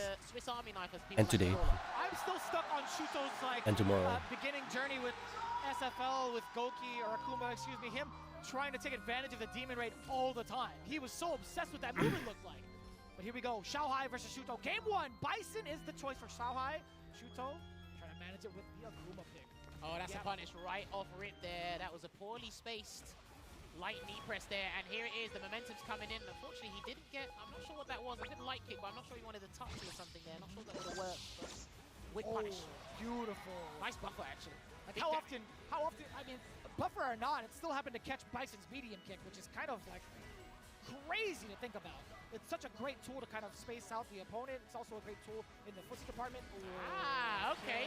That was interesting. I like that. He was cognizant, had that situation awareness that the stand like it will whiff, and maybe Xiaohai try and clip that. So instead, let me throw out a bigger button, and you won't expect this one. A lot of start up on that forward fierce. Trying to catch him second. No dice there, but he's going to put him in the corner anyway. And he's going to go for the Tatsu ender here, Vicious. Sir, punishing the parry, dash up on in there, back-to-back throws. Another one will be, ooh, would have been enough. Xiaohai knew it, catches it low this time. Shuto has the bomb on him, an important tech at that. He gets the chill back. Overhead does get blocked. You saw the perfect parry yet again. Not too bad, it could have been far worse if it was a raw hit, but he's getting thrown up. He might be able to pilfer this round, and he's going to get another grab. Shuto still has a choice to make, and he made the correct choice. The pop-off immediately afterwards. You know what I've noticed, especially with the Japanese Akumas when they go up against Bison, is when you drop that Psycho Mine on them, they are not afraid to DP and let you know what's up. Let you know what the 4-1-1 is on defense. Now, while he had it the first time, he was big chilling, right? He was like, you know what, I'd much rather try to go for the parry, and if I get thrown, so be it, right? I think the risk-reward behind either would have been so much better for Shuto, but yeah, I think it was he's played it excellently with the bomb on him. All I'm saying is, when I do the back fist combo, I'm negotiating 60%. If you want to shake my hand for 60%, let's do it. Well, that's exactly why he's holding parry, right? That's exactly why. You compare that to the throw, it's like, all right, you know what? Might as well. Yeah, I think for Xiaohai, it was just a poor start. I don't want to be over-aggressive as a player here, but I think he just needs to switch things up just a little bit. He seems like he's very hell-bent on trying to get knee press to connect to the neutral. That's what he feels comfortable with right now. No, It was a force down. It was a force down from the side of Shuto. He caught him mid-air, so I don't blame him. He missed it just ever so slightly. Here we go. All right, we we talked about that exact situation. It's time to make a deal right now. He's not done, but the back fist combo will come on. Actually, I tell you a lie. Woo! Press Nightmare, not quite dead. Lot of space to get that medium kick to react to anything Shuto tries to do. I noticed how Shuto didn't pop off when the DP didn't work. I mean, strange, isn't it? It didn't kill, so I mean, like, why would he, right? The game's still on. Oh, boy. He's just getting hit by anything and everything, and your reward is the Psycho Mine, and this guy is so stubborn. I love it. You did it again. You called that exact tactic. While the mine was on him, he's like, you know what? I am going to go for the OD. You guys are playing a game of chicken with the bomb. You guys are hilarious. Jumps away. Nice. He's blocked. He's blocked. Surely. Yeah. Shuto feeling the pressure. Xiaohai with the adaptations is also getting some of these big calls against the OU uppercut. Very well done on Some defense. good games, man, Now, so I far. don't know if that was an intimidation tactic. You're trying to bemuse I missed the Xiao field, Hai but here, we're and he's catching like, up. Listen, when you put the bomb on, I'm going to do anything and make you do the mental gymnastics as to what I'll do next to allow me to safely backdash or do something else on defense here. But he's not. He doesn't seem dissuaded. Forward throw. Oh, I saw Xiao Hai kick back in his seat when he took that throw. Beautiful. He felt that one. Full body reactions, OG status. Oh! Good call Okay. from Shuto, let the knees drop. Yes, sir. Okay, I For the like that roundhouse double toss dash he there. tossed in. Yeah, it makes a lot of sense. For the extra screen carry. You don't build that much dry gauge from it, but you do get the screen carry. That's what he wants. But there's the bomb. He's done it again. He don't care. Nah, he's just letting him know I'm going to do something every time the bomb's on. I mean, with the amount of damage he has, and he has enough life lead to gamble with it, it's totally solicited. Oh, you talked about that standing light kick. A couple of them coming out. The trade combo does not benefit, does not even come out, excuse me. No trade combos here. Shuto is trying to keep it a one-way street. Now, the thing is, we've spoken about this before. Nice crouching heavy punch there, and he's going to get a lovely conversion and put on the heavy back fist combo again. Shuto, what's the question mark? He's going to take a grab this time and mix it up. Oh, okay, no way! Okay, okay. Oh, he didn't go for the kill, but he's going to get a grab anyway. I thought he was going to do EX back fist combo into level 2, just because the nature of the situation, but he felt confident in there, and he got a perfect. As he should feel confident, right? With that much health on you, it's like, you know what? I'm going to build a little bit more meter for myself and save it going into round 3. Very veteran decision from Xiao Hai. A little bit of a risk, but with Xiao Hai, he was very, very confident in making that decision. Now, this is the dance back into it, right? Xiao Hai is looking to close into that gap against Shuto, maybe with a medium, maybe drive rush forward, get a punish with a fierce as well. Nice check. There you go, he waited. He wasn't taking the bait from that first drive rush there, but a standing medium kick conversion for Shuto. I thought that would have been a medium punch into the EX viable. Could have been. He's shown that off a highlight day 1. Xiao Hai needs to slowly encroach on that space here, and he needs to get a clean conversion into the bomb. He needs it right now, but Shuto has other ideas, and he's going to do a heavy Shoryuken ender instead. Uh-oh, that's it. I think that's going to be the game.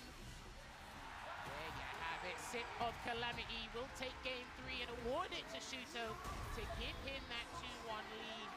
And what we're seeing is Shuto really make Xiao Hai uncomfortable, really impose on an uncomfortable range where it's like, look, your crouching medium kick ain't gonna work here. Your stand medium kick ain't gonna work It here. really hasn't, yeah. And they're not gonna work.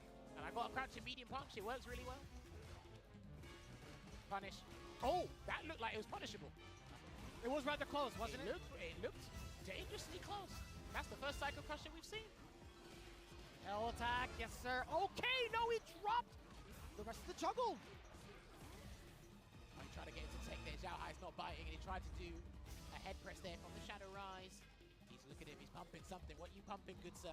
Yeah, we haven't really seen Bice's normal shine against this matchup in particular, right? Shuto has done a great job of hovering right outside of the medium range just in case for the punish, and now switching between mediums and the 4 medium. You haven't seen the normal shine. It's because Xiao Hai needs 1 or 2 normals to convert into the bomb. He needs to put the bomb on Akuma, but we've seen the next layer up and what Shuto's done defensively on the mind game. And this is what I mean. He needs to drop the bomb on. Question mark, what are you going to do? Just block it this time. Oh! Hang on. Oh, he done it too early on the Shadow Hammer there, and he's going to get another grab. Shuto can still do something nice. No, not going to respond with anything wild, but instead gets a couple of fierces into it. Misses. Shuto now looking at max point. Not sure. I think Xiao Hai's been a little bit bemused by his own approach here because he's not sure what the safest or most consistent option is. And this is Shuto. He's going to shut him down on all fronts in this potential last round here. Lovely sweep. That's the first time he's done it this set, I think. I agree with you. That is indeed the first sweep. Oh! Okay, it was a whiff punish, but not something that led into a knockdown. Oh, that was dangerous. How did he have that read, too? Forward medium, just to check Xiao Hai a little bit more. He's starting to come with a haphazard approach here. You can't do that. You've got no health to do that. And he's going to build a level 3 if you're not careful. A little bit of a stagger between some of the normals that Shuto's been presenting against Xiao Hai. He's not getting baited by it just yet. Oh, that could have been a hefty whiff punish. Yeah, he's got to be careful of the drive rush cancel because Shuto's making sure he stays below the 3-bar threshold. He's got to be careful of a raw drive rush as well, Xiao Hai, because that might get him killed as well. Yeah, we have 3 bars on the side of Shuto and Xiao Hai. A single hit! Oh, this is good. This is good. This is definitely good. We're going to have to find out. Shuto's looking as well. Shuto is hoping that this takes the final Good hit. kill. Oh my god. You might as well do it, buddy. He's not going to do it. He's pumping something. Whatever is it going to be? He doesn't have enough health to get any sort of frame traps to go into DI. Shuto actually has the liberty to press a button. No, it's Oh, sorry, the other way around. Excuse me. Oh, no hand attack. No hand attack. He's going to get the throw here. Zhao Hai, can he steal this round? He tried to make something. Oh, no. And the drive impact takes it. He practically had no help, but Shuto took the gamble. He was aggressive from start to finish. Showing off the Capcom Cup exclusive one. Let's get it popping. Both players are already showing the flicker game, right? Lashar willing to spin the drive rush cancel. Leaves him lower on the drive, but man, already striking first blood. Okay. Trying to bait something out right there with a drive rush into the flicker. Thought Lashar would put Fudo something was else 5-0 in Still pool. 5 fireballs on both sides as well. The only one ever, Look I at how think. aware these players are of the range that they want to play in. Man, that was a sick attempt from Lashar right there for a drive rush whip punish on a flicker. Something we're going to see multiple times this set, I imagine. And a lot of the fireball game here. Nullifying fireballs with the snatcher. Most definitely. And it's scary, right, to try the drive rush after the flicker because you don't know when the opponent is actually going to let go this time outside the range, even post-flicker, to get another one. Oh wow, Lashar's drive Kinda rush wanna learn and edge, burning he's really himself cool. out. Not a great situation to be in yet. It feels like Lashar has been the one that's been a bit more aggressive so far to open up this. Fudo's been picking his spots perfectly. To the OD as well to force the pressure, yep. Into the hold flicker, this is so good sequence. But Lashar is going to build his meter back out of burnout. Made it through. Ooh, caught at the last minute. Lashar got his meter back and immediately put it to use. Both players with 2 bars as well. They're going to need it unless it's for pressure. Throw will do it for Fudo. Forces the issue, and Lashar's defense not quite there that time. How many dream combos are we going to see though? Oh, trying to blow through that, but Fudo was there to meet him on the other side. Okay, forward throw. Throw number 2, keeping Lashar in the corner. Does not bite this time. Yeah, I believe that Charged Fierce doesn't have 2 hits of projectile info. I think it's only 1. Please correct me if I'm mistaken. Oh, and Fudo, though, pieces them up. Oh, but drops the combo. That would have been the first game he had level 3 on deck. The scaling wouldn't have stopped him, and now this dream, it could become a nightmare for Fudo. This is going to take him all the way to the other corner. Love crowd. the chant from the crowd, yep. Very delighted with the dream combos. OD wants to get to nullify. He said, I got something now. I'll prioritize that as well.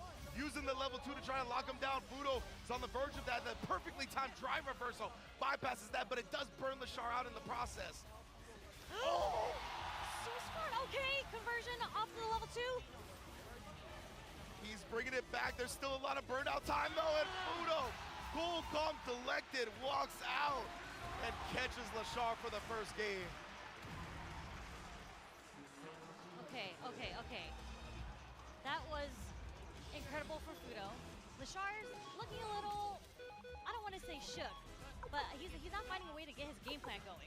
Yeah, and that's another thing that can happen in mirror matches as well, right? I feel like we saw even with Punk, it just looked a little strange when you have to play your own character.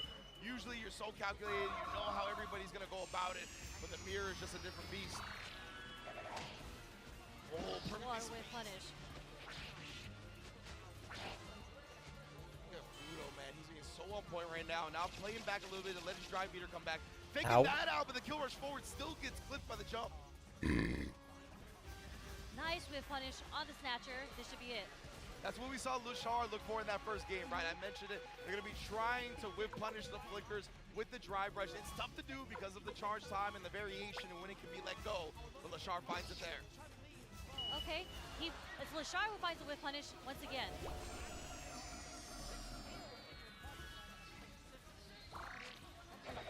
Oh, and again, Lashar's ranges on these drive rushes have just been a bit short. I think he's been trying to go with something quick to catch Fudo's check attempts, but instead they've just been whip punished outright. Nice delay crouch jab. Anti-air coming from Lashar. Not an actual safe jump, Lashar knew.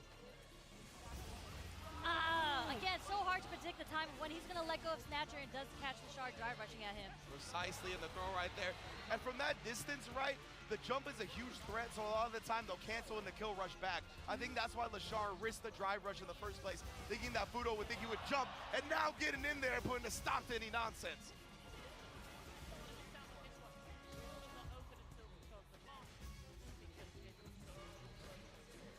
They're looking to establish. Lashar snipes him this time. Straight into the level 3. This is going to deplete the drive meter. Coming from Fudo, he's going to be burnt out in the corner. Indeed. Lashar here. Oof. Making his day gray. How's Fudo going to escape? Will he spin a meter if a DI shows up? He has to. It is the final round. He's got to protect himself. Oh, but instead Lashar plays it nice and slow. Doesn't even need a DI. Just a standard tick throw setup. Baits out the tech, and he gets him in. Actually, both been playing pretty similarly to each other. Yeah, definitely. Both players have been just so on point with the spacing of the flickers, the stand medium kicks. Yeah, they're both trying to find a way on how to whip punish each other and how to get around the Snatcher. Yeah, we haven't seen a lot of jumps from either side as well, right? It's definitely something that could be called out with the heavy kick flicker, but I don't think they're going to be thinking about that yet. And yeah, now Fudo's starting to think about the jumps, right? We got to find ways around this flicker, and that's one of the primary ways to get a huge reward if the opponent is sleeping. Right outside the range of his normals. Oh, I love that timing from Lashar right there, nullifying the fireball with the startup of his own and then sending the projectile. Well, players, oh my goodness, just outside the range of each other. Ed has such long range on his normals, right? You can see this footsie battle take place at a range that we don't see often. It's a lot of whiffing until one of them finally connects on the recovery frames. Nice kill rush cancel back right there from Lashar. I was close to getting whip punished, but they recovered just in time from the light kick. Seeing a whole lot of crouch heavy kicks come out from Lashar as well. It's a big juicy starter, but the punish counter, speaking of the juicy starters. Okay, this is going to be enough if we dump it, yep. Well done from Fudo right there. I like that, covering all his bases. The meaty fireball was shut down a level 1 response as well. There's so much respect for each other and their ability to whiff punish and to anti-air. All these matches are going down to like the last 20 seconds. Yeah, absolutely. Nobody's being too aggressive, nobody's being reckless. Again, nullifying that fireball and setting his own, and again, seeing him charge up with the flicker. He's just gonna drive rush DP through it. That was a very expensive spend though. Precisely. Jumps out here, gets to the other side, good block, but the super sick timing from Lashar right there. Slight little hezzy, caught Fudo standing up. Into the final round we go. Both sitting on 3 bars.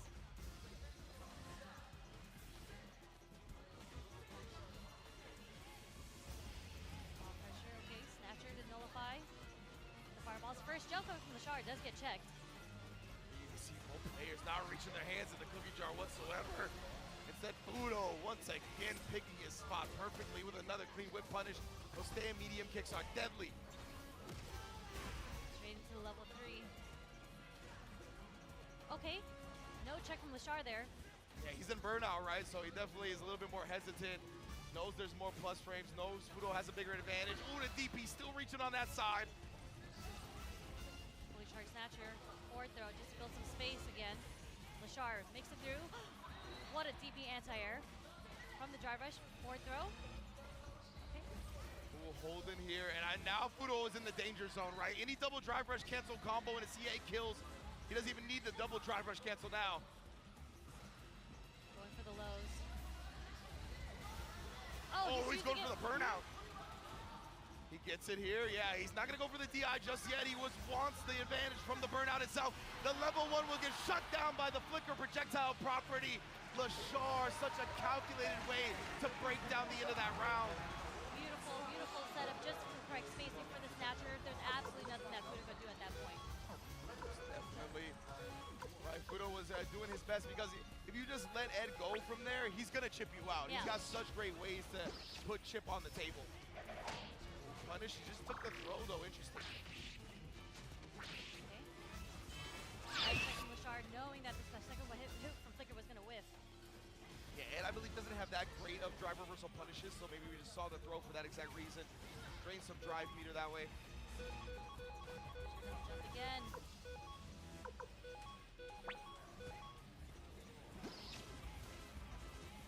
Nullifying. He's just been choosing to parry a lot of the time. Fudo, oh, the blitz. Not the drop. Unfortunate for Lashar right there. A little error into and Fudo took full I want advantage. Fudo to win this because I voted on him to Fudo win the trying to entire nullify these thing. fireballs with his own, where it's like the startup In nullifies, then you send the game projectile itself. out. That's mainly been a Lashar strat. Fudo has been sticking to these whip punishes. Nice pick from Fudo too on that conversion. Strong, okay.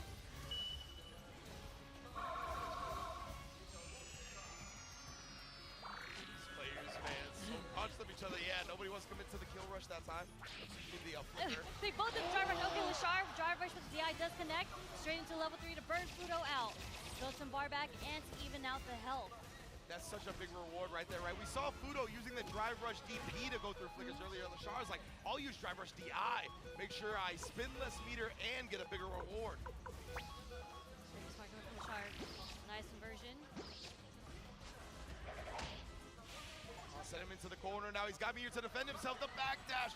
Unfortunately, he was not punished, and he sees the flicker charge and stuffs it with the ODDP immediately. Uh-oh. Like that, it is set point for Lashar now.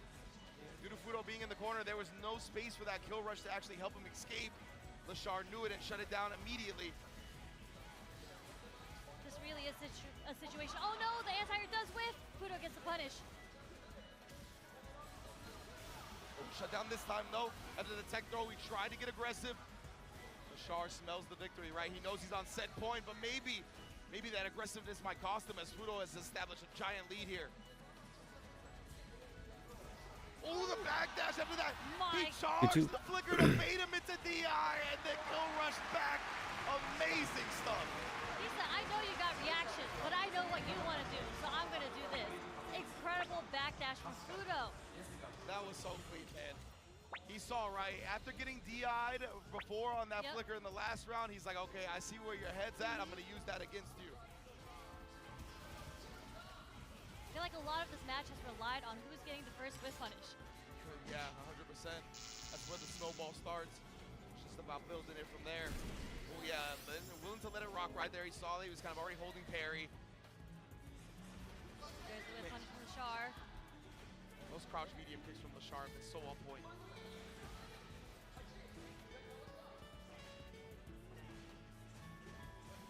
Fudo staying solid. Oh yeah, he saw that started with a flicker. He tried it right after getting hit. Wanted to surprise him, but Lashar has been suffocating and just backs up to the right amount of space to get another whiff punish, and we're back on set point. Again, it's a game of who gets the first whiff punish, who gets the first snatcher, and again, there's that DI as a punish on the snatcher. Lashar set him up for it now. Knows that's what he's been looking for. And again, being in the corner like this, you don't have the luxury. That kill rush isn't gonna save you a lot of the time, but ooh, strange flicker point blank like that. Let's put him with the low. He's gonna go into the level 3. No, next hit. He wants it to kill. Ah. Ooh, it catches him yet again, Lashar. That's all he needed. Those crouch heavy kicks. He had been harassing with them. God damn it. The set right there. Flicker timing, just Lashar was able. A little bit more simple of their minds, and I think it was really.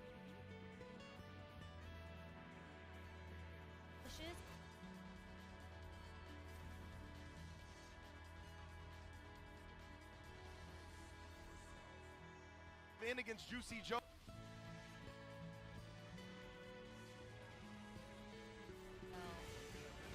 And there's that perfect parry, something that Angry Bird is so good at. Getting punished from the OD Ghost to the OD Ghost. Yeah, after his loss to Kaguru at Gamer's Aid, Angry Bird put up a video. Oh my goodness. The whiff, he knew he would try to take advantage of it, so he just bust out with the ODDP. But he has labbed against JP for hours upon hours. Man, and this is where the matchup changes, right? At this spacing range, especially when you're in this corner against Angry Bird, against Ken, the defensive reads you have to make to get out of the corner is so difficult. Man, with parry into the ODDP, we are spicy in round 1.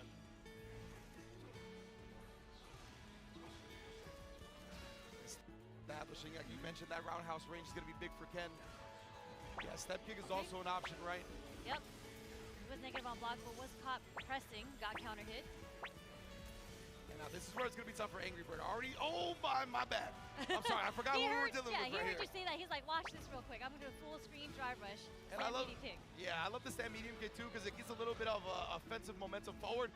Juicy Joe, very disciplined right there, not teching on that bait attempt. We're not gonna go into level 3.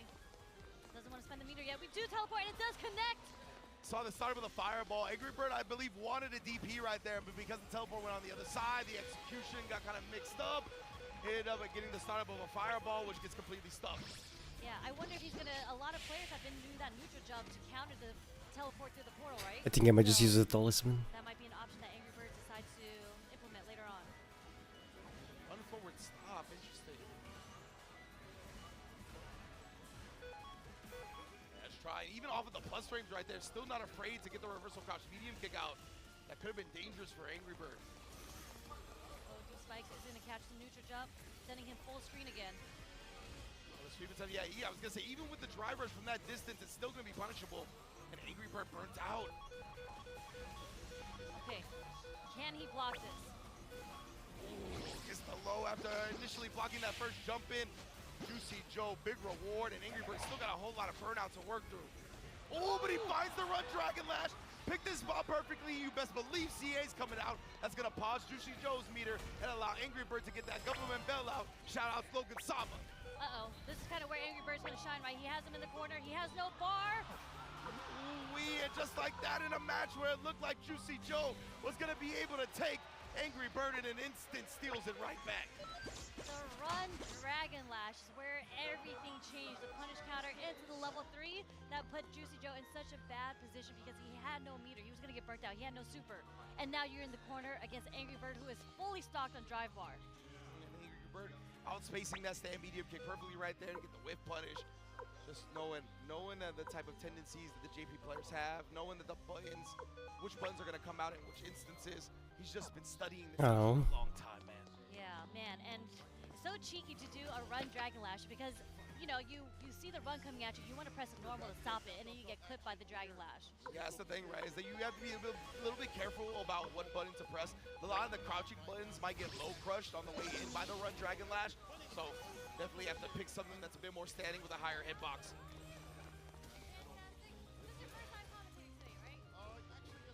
Nice check from Juicy Joe, getting the counter hit, but the target combo is going to play him back mid-screen. Juicy Joe responds. Nice conversion off the light. Angry Bird just trying to bulldog his way in, right? You got to get that CQC going, the close quarters combat. He was looking to do that as much as possible, but Juicy Joe was ready. He wasn't overcommitting to anything that could catch him slipping. Beautiful way to out-prioritize his fireball right there as well, reacting to it with an OD of his own. Juicy Joe slowly burning down Angry Bird, but is able to find the connect with the drive rush target combo. I love that right there. Angry Bird getting in the drive rush crouch medium kick, knowing Juicy Joe likes the backdash after that sequence. Perfect parry. -2 situation, couldn't get the punish, does get perfect parry. Establish here, Juicy Joe. We haven't seen many OD amnesia yet. Just hold it down back. Oh, and Juicy Joe knew. That's exactly what you're gonna do. All right, that's fine with me. Let the spike come out, the overhead to follow.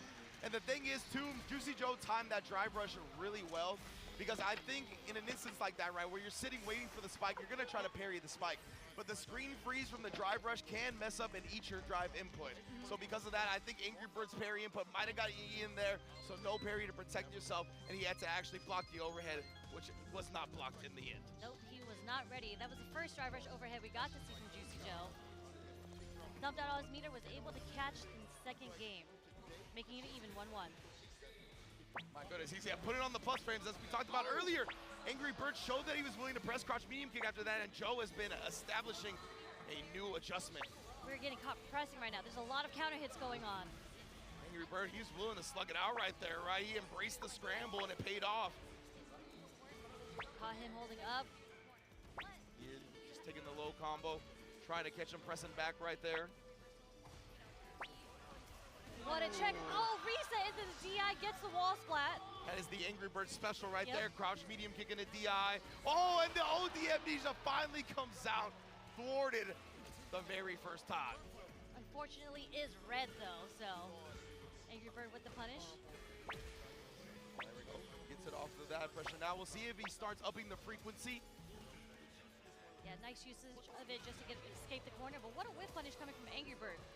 I just had recognition from Juicy Joe right there, knowing Angry Bird was looking for the back door to put him in the corner after that empty jump. Super strong tech. Nice check on the dry rushes. Juicy Joe starting to recognize when Angry Bird wants to come in with the dry rush. Gets jumped in on. Oh my goodness, he can get the kill here if he wants to spin the meter, but he does not. Wants to save the resources for a potential round 3. But you gotta get there first, man. That could cost them. The step kick is too close and punish outright, so Juicy Joe's investment pays off. Taking it to the final round, both sitting on 3 bars. So after that drive rush, he's still not plus. After the drive rush, crouch medium kick. Step kick, roundhouse, okay. All these heavies are starting to get checked. Again, gets caught by the cross-up jump from the portal. Snap it, and yeah, that drive rush stand medium kick is the These are quickest way spoilers. to get across the screen out of a drive rush. Yeah, unfortunately didn't get the conversion though. Juicy Joe's gonna send Angry Bird full screen again. Teleports in, he's going aggressive, activates the level For this 2. match. I saw. Throws him out of the area, and then he gets a full kill.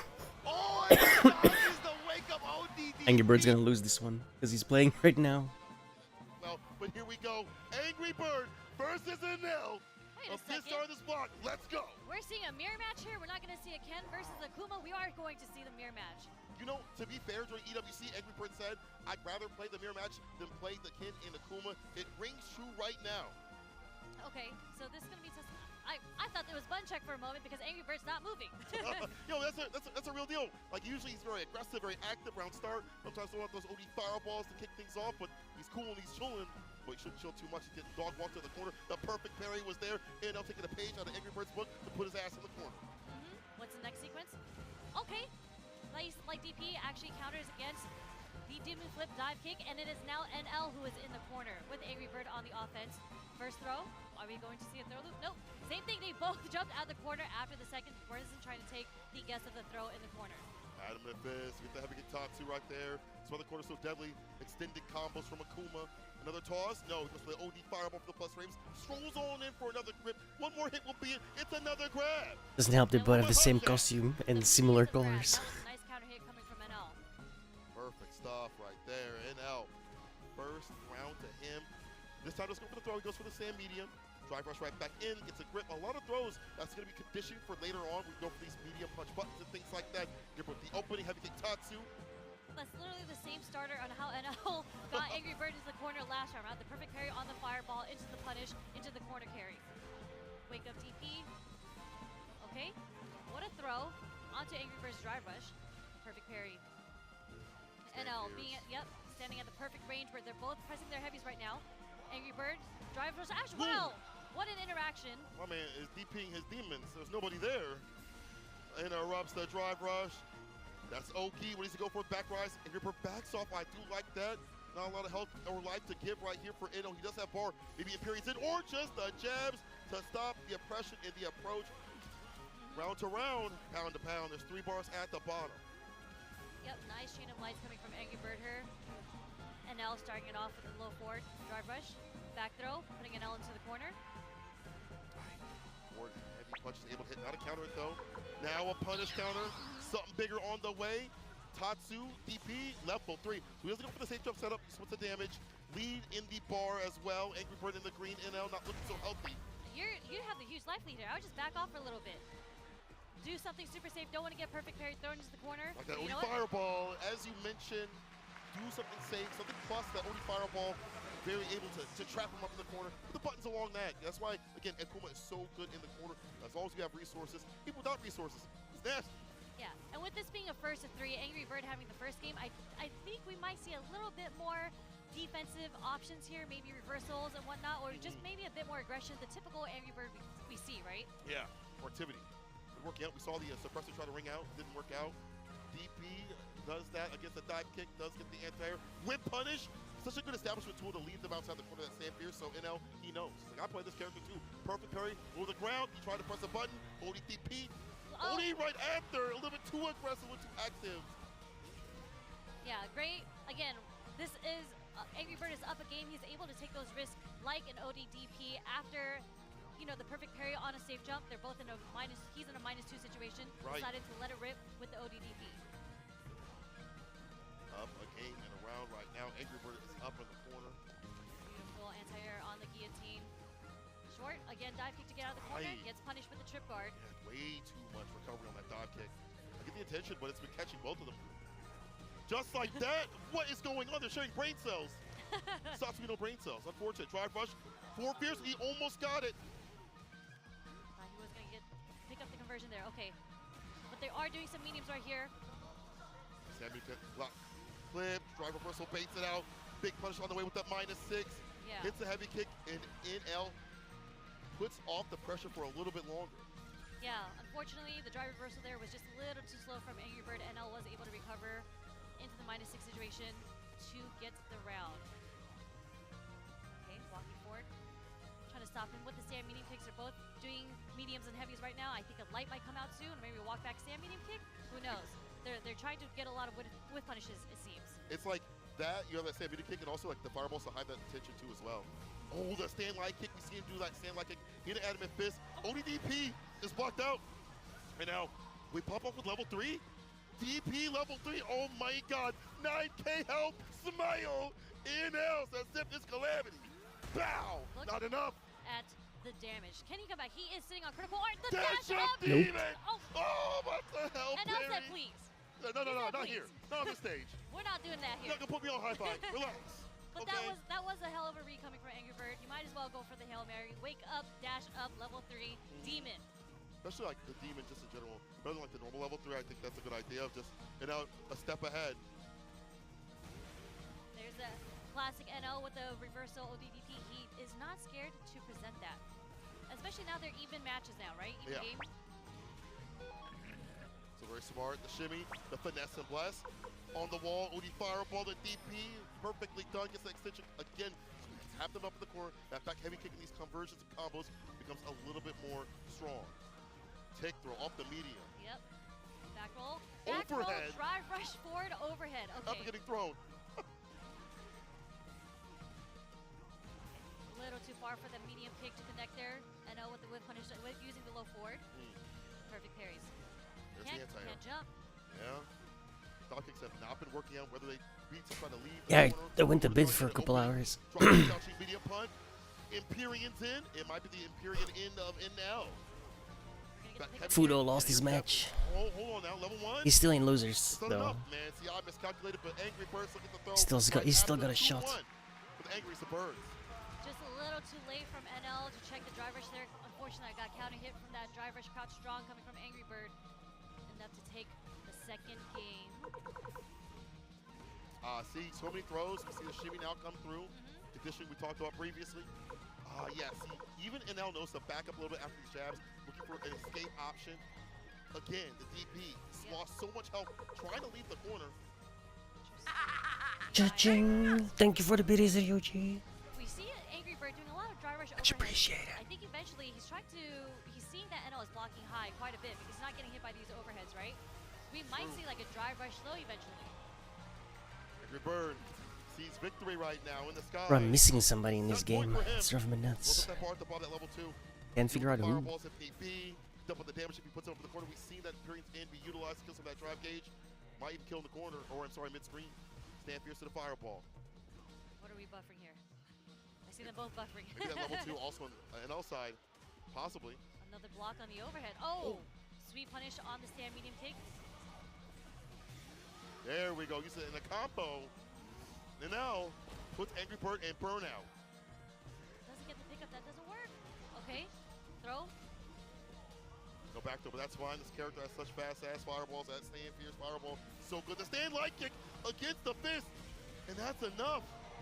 That stand light kick, the tip of his toe goes so far. Was able to get the whiff punish on the fierce there. That's actually, wow. With the walk speed, too? Yep. Dangerous button. He has a big toe. Get out of here. Usually you have to pay for that. There's a short. Oh, walks right into the crouching medium punch. Heavy kick Tatsu. Back rise, the 4 fierce, no surprise. He is right there. That NL. starter combo confirmed into the DP on Angry Bird.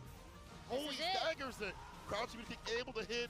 Adamant Fizz, Crouch Fierce, Charge Up, Super, level 2 is gonna be enough, okay? It's Akuma, but the damage surrounding, fantastic here from NL. 2-2. Not even taking a break, we are going straight into the last game. Yeah, I don't know if Angry Bird had found something and he's just like, I have to implement it now. Where's Marco? This big up ODDP. We're seeing the empty demon flips just to see if NL's going to take the bait and do an ODDP because he has been anti-airing with DP, but it hasn't worked yet. True. Yep. What a bait on the throw. Backdash. Dive kick hit a little too high up there for the Right there. conversion. Nice recognition on Angry Bird. NL get out of dodge. The perfect There's parry that was low. there. Angry Bird so ready and steady. Level 1 and blow. There's that drive rush low finally connecting for Angry Bird. How many times has that not hit? We've seen NL be down back for the down back, protecting his toes continuously as he walks away, but Angry Bird falling inches in the right area to get that low off. Sunset point. Nice counter hit conversion off the crouch strong. NL. There's a jump out. Oh! Oh. And they still keep going for that option despite how many DPs have happened. The DP was just a little too early from NL's end. That's why it didn't work. It actually lost invincibility frames on the anti-air. Whip punishes there. NL striking back, drive rush jab. No throw this time. It's a medium. The perfect parry. The punish. We'll go for Oki. Sweep. Yep. Yes. Double dash. Okay. Forward throw. Plus the throw. NL, he breaks. Overhead. Stand blocking. Overhead blocked it. Okay. NL is fishing for something here. We get a bite. Be careful of those fishes. Oh, it's a Double two megalodon. through the fireball. NL waiting for that opportunity. Gets some distance.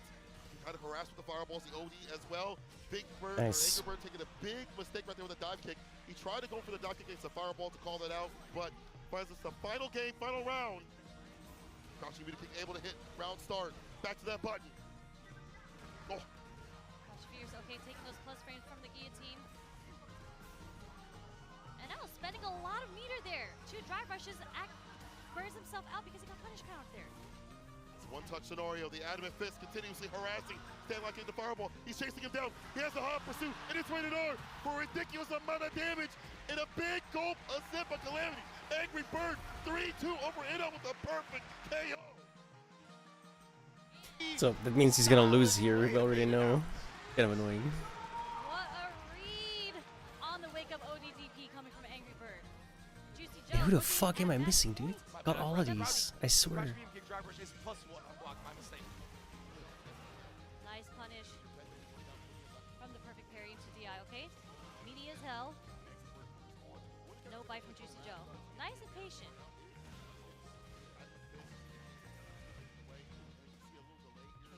Okay. Jump out, doesn't get the anti-air. Yeah, you saw him try to inch forward to get the proper crosscut DP, but it was still at a really tough spot for it to come out. This time it is going to connect with the ODDP. Drive rush sweep as a counter, okay? Throw takes the game. Takes the round, not the game. Showing he has some gusto right there with the drive rush. Drive rush sweep, interesting choice. Yeah, he's really recognized Juicy Joe has prioritized certain ranges. Most likely thought he was going to try to backdash or at least walk back. A lot of the time when people see drive rushes come out of them, they're just trying to walk out of range to give themselves the most distance possible. That's why they get clipped by lows a lot. There's a perfect parry, nice on the step kick. Putting up the portals.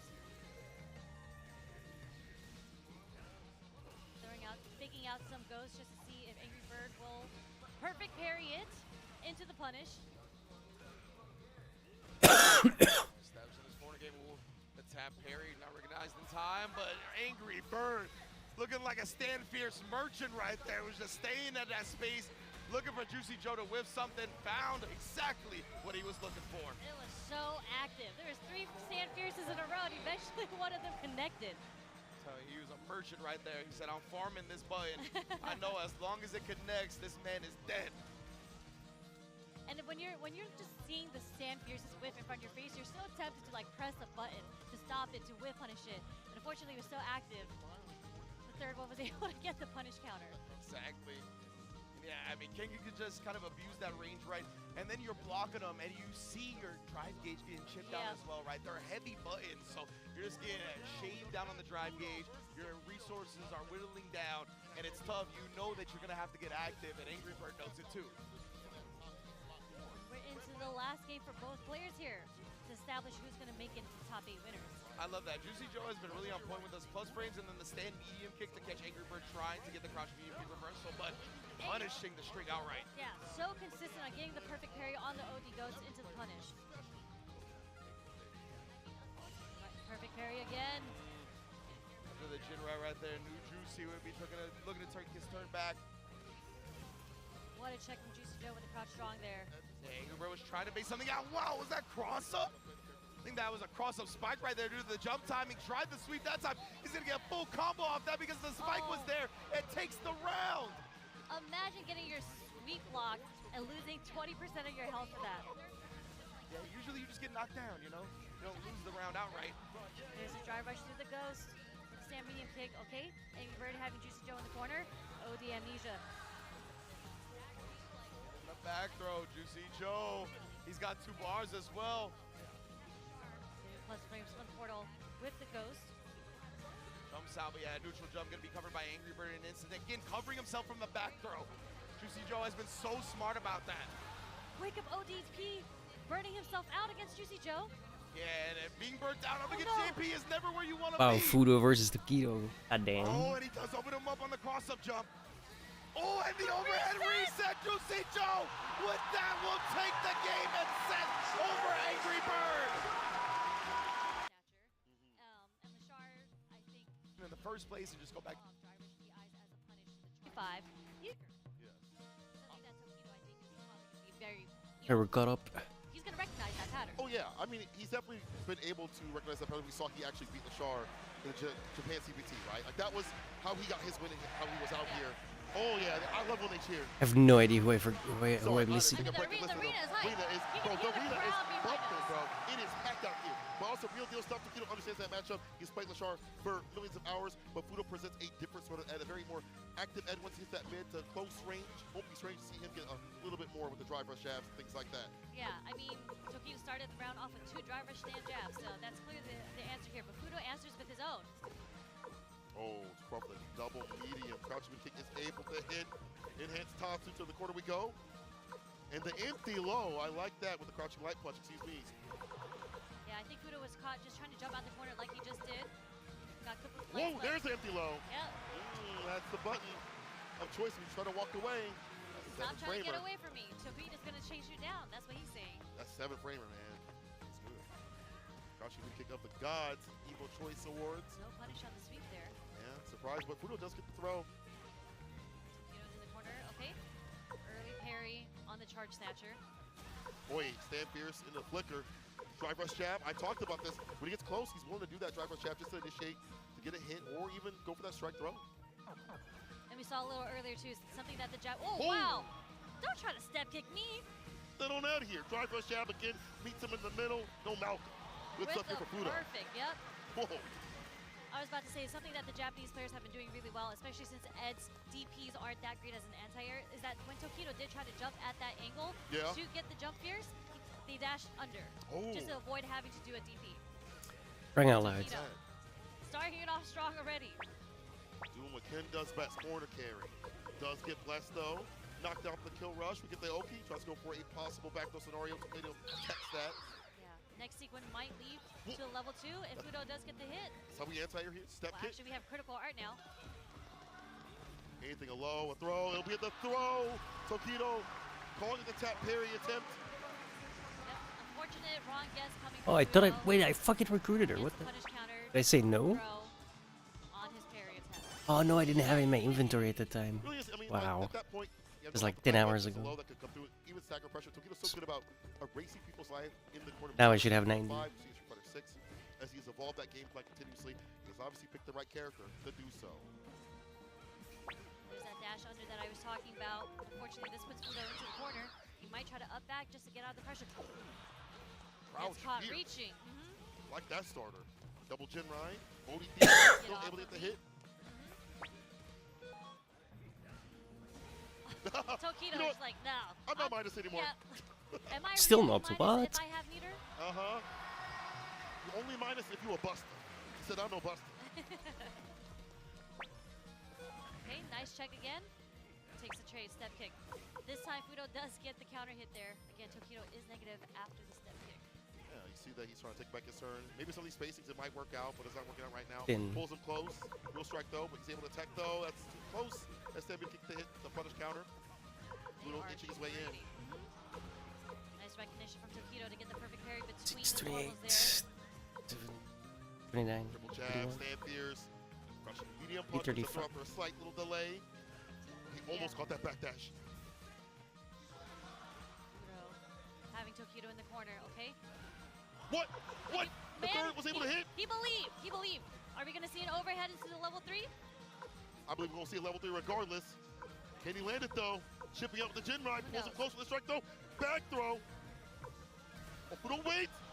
Nice. Does not extend his button, but he extended that with a saving kick. That could have been it. Maybe too far for the level 3. Actually, he didn't want to commit to level 3. It might have dropped out. Wait. No, he didn't cancel. The drive impact is able to ring out and equalize. 81, Yes, what a nice 85, DI attempt from 7, Fudo. 89. I'm missing Tokido one knows guy, that dude. high mental stack and he Apparently I was came missing from the 2, corner, so there were so but- many options that DI covered unless Tokido was ready to cancel into super. And there's a DI reaction coming from Fudo. Beautiful stuff. The knockdown for kill rush. Again, jump fierce, the throw. For the medium on the way down. That's an easy punish, but that could have been more. Tokido could have got at least like a Tatsu right after. It's unfortunate. The level 3, huge lead here for Fudo. Build up that bar in the green. Keep Tokido in the orange.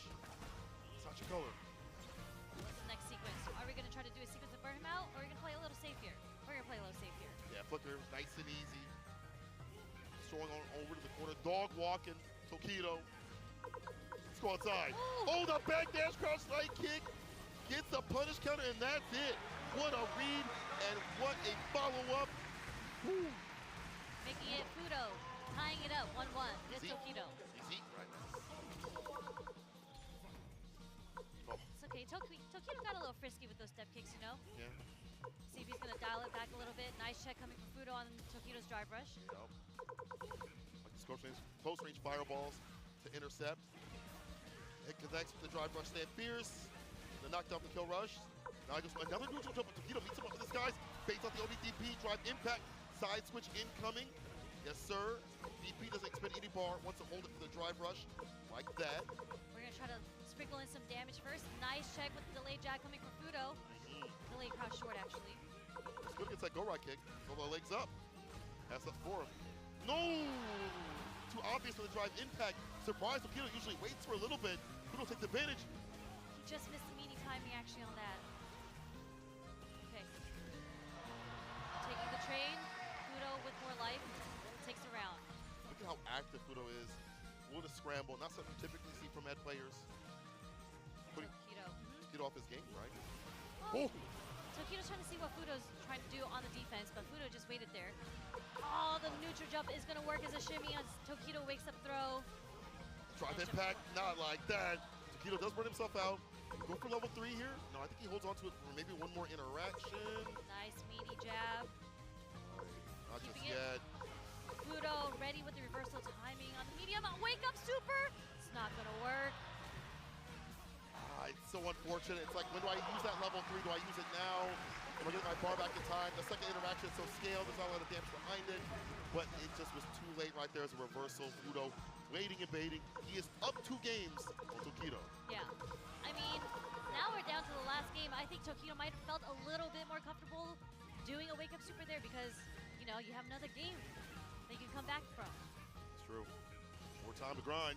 Almost got the whip punish. There, yeah. Fudo did try to press the button there, got counter hit. Nice light chain. Catches Fudo. Like that back step. Fudo loves his flickers. Oh. Boy. First reversal doesn't work on Fudo. Was able to get the side switch too. Well, a drive gauge to give here for Tokido. He's trying to strike back to stop that from happening. Man, Tokido's not ready for these drive rushes right now. Fudo has done so many neutral drive rush jabs. None checked. Target combo ODDP. Get off But of Tokido's me. in burnout. He's in burnout. How can he live from this? They're both in burnout, but he has to worry about Snatcher. Aye, the follow up the chip, no dip. Fudo. Match point, Fudo. Come on, bro. Get it back to the break where Tokido had so many good You got openings, this. But I feel like Fudo is needing him in that close range sort of scenario and making more reward happen there. He's got that level 2. He's dreamy with it. Oh, he did try to check the drive rush, but unfortunately his crouch strong was a little too far. Swift punish by the fierce Fudo. Nice block low, but still gets opened up though. Side switch off the Dragon Lash enhancement. Okay, caught him holding up back. Light was able to catch from Tokido. Oh, yeah, committed to that flicker. Got jumped in on. And just a stagger works out here. Kill rush, jump. Okay, dump into the level 3. We're going to the last game, last round of the set. Almost. Almost. Scaling. It could happen. It could happen. Now you prophesize. You prophesy. Prophesize. You good. You good. You're right. I believe. You I believe. believe in Tokido. You better believe too. He's almost out of it, but put him right on the board here. There we go. Set point. Fudo slowly walking him into the corner. Oh, that Tokido. drive rush. How did that hit? You see the hitbox on that? Yeah, that was so Golly. far. Oh. Nice parry. Giving him the distance to not worry about the throw, but Fudo still picking up on the punish counter. Back rise. A little stagger right there. Close range fireballs, trying to get something a little bit different in terms of like these button presses, hiding their intentions, and the drive rush jabs. Fudo still blocking everything out, gets hit with a go right kick and to counter it. That light kick DP follow-up. Lights are working out for Tokido right now. We're seeing a lot more drive rush, a lot more aggression coming from Tokido. Too many delays. Tokido starting to find the right rhythm. Don't want to risk getting perfect parried here. Oh, jab with a stand high kick instead of a throw, blows him Caught up. Fudo mashing! 2 lights, and just like that, Tokido is able to take it over Fudo and advances through losers into the top 8. Hold up. The thing is here, the way I like. Am I tripping? My scores was wrong. Sorry. It's You're 2-2. good. Drive rush jab to start things off. Caught the extended button. Stand fierce, fist to face. Now you up in the corner space. What are you gonna do? We hold the throw, but not for long. Can't do it for long. Jumps out, but Tokido is ready with that crosscut DP. Baits out the only DP.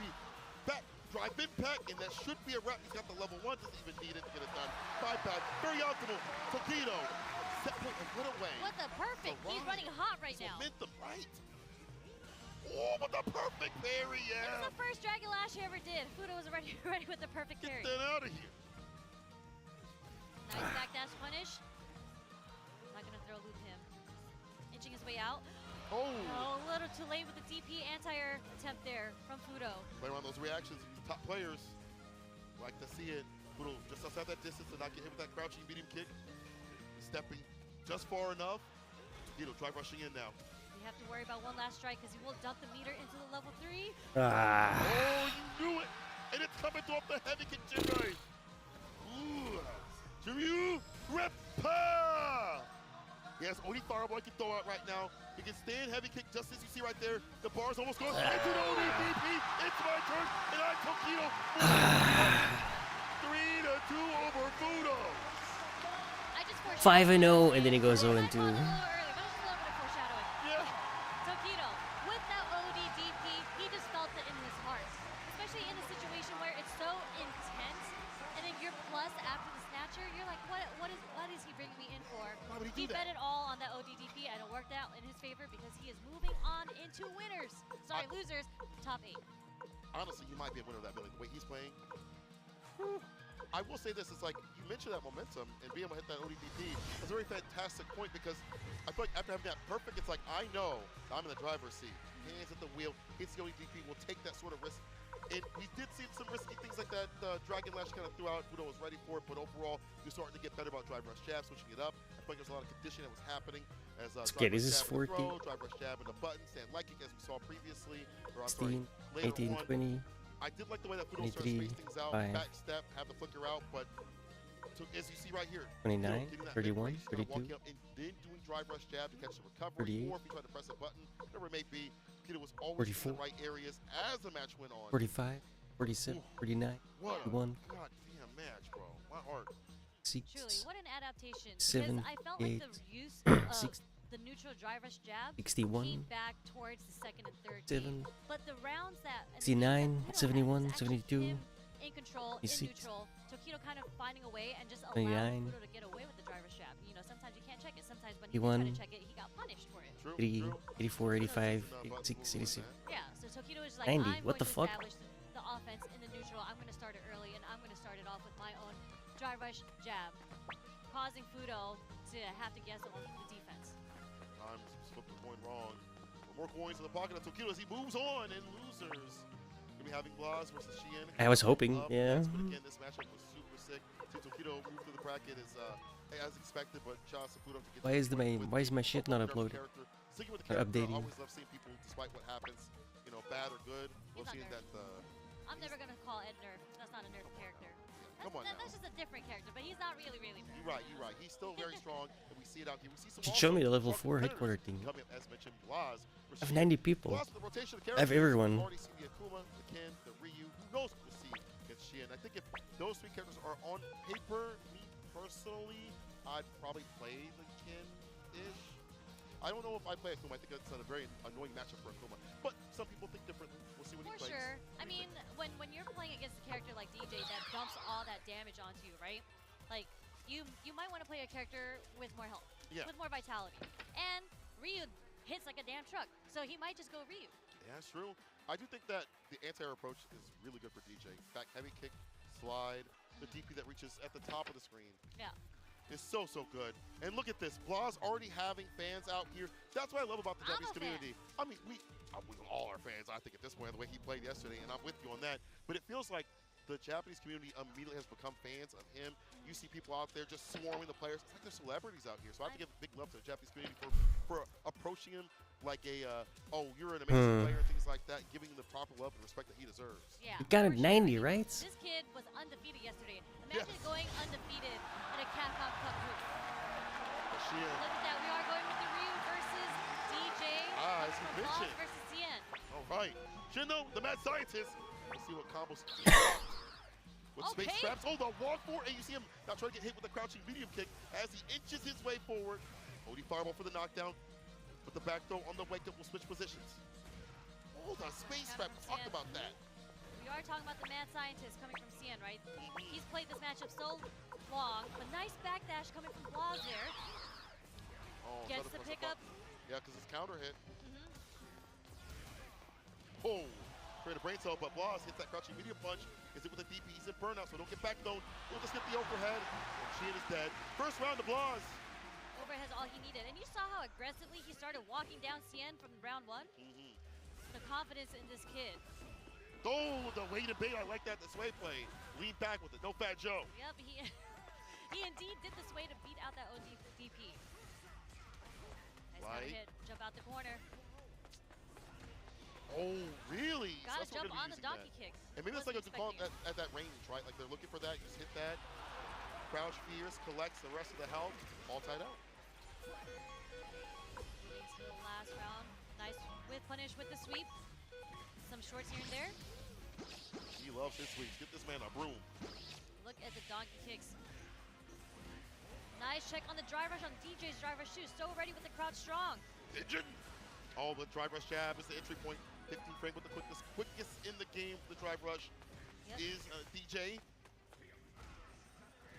Okay, keeping on the pressure. Nice whip punish, just goes right over him. He's gonna dump it into the level 3. Blas is gonna take the first game against Cien. Shin Shoryuken! Beautiful, beautiful play from Blas. Was crouching the whole time. Was able to get the whip punish into the level 3. Cien going to the character select screen. Yeah, he's been crouching a lot actually. We've been watching kind of inch forward crouch block, and he's ready for that stand fierce, trying to avoid that continuously, and maybe also a low. But either way, first game into Blas, I like the way that he whip punishes with sweep. I like how he walks forward and does a close range OD fireball. It's not to engage in the fireball war, just get that knockdown to get the dungeon or go to town. He's using it as a good poke. Yes. Fireballs are sensed as pokes, right? So the way that he's been using fireballs is incredible. A lot of people see it as a projectile because obviously it is a projectile, but look at the ranges that he's throwing it in. It's not just far away. He's doing it in ranges that'll catch you on the start of your buttons. He's using it as a great poke. Initiate. Oh, the back heavy kick. There's Again, he's ducking, bro. He is ducking for his life. No goose. OD fireball again. Do we see that as a poke? Finds to confirm the DP. Not enough. OD might have killed right there. We're You gonna gotta see pick some up like life. that. All you gotta do is life, but no, the OD fireball is gonna go through Cien's. Cien trying to find something to fight back with the projectiles, not really working out. Blas's poke game with the fireballs is insane. Tick throw. start things off in this round. Okay, with punish. Waiting to see what he did. Blaz caught not blocking. Sucks with a digit, had the time to do it. Shin was going to spin an OD fireball there, and he knew it. What the fuck? Who am I missing? Into turn, stand fierce is the choice. A button, but no drive rush up. Made a mistake, no back throw. The back to mid screen is fine. If you get there, yes. Okay, not bad here for Blaz.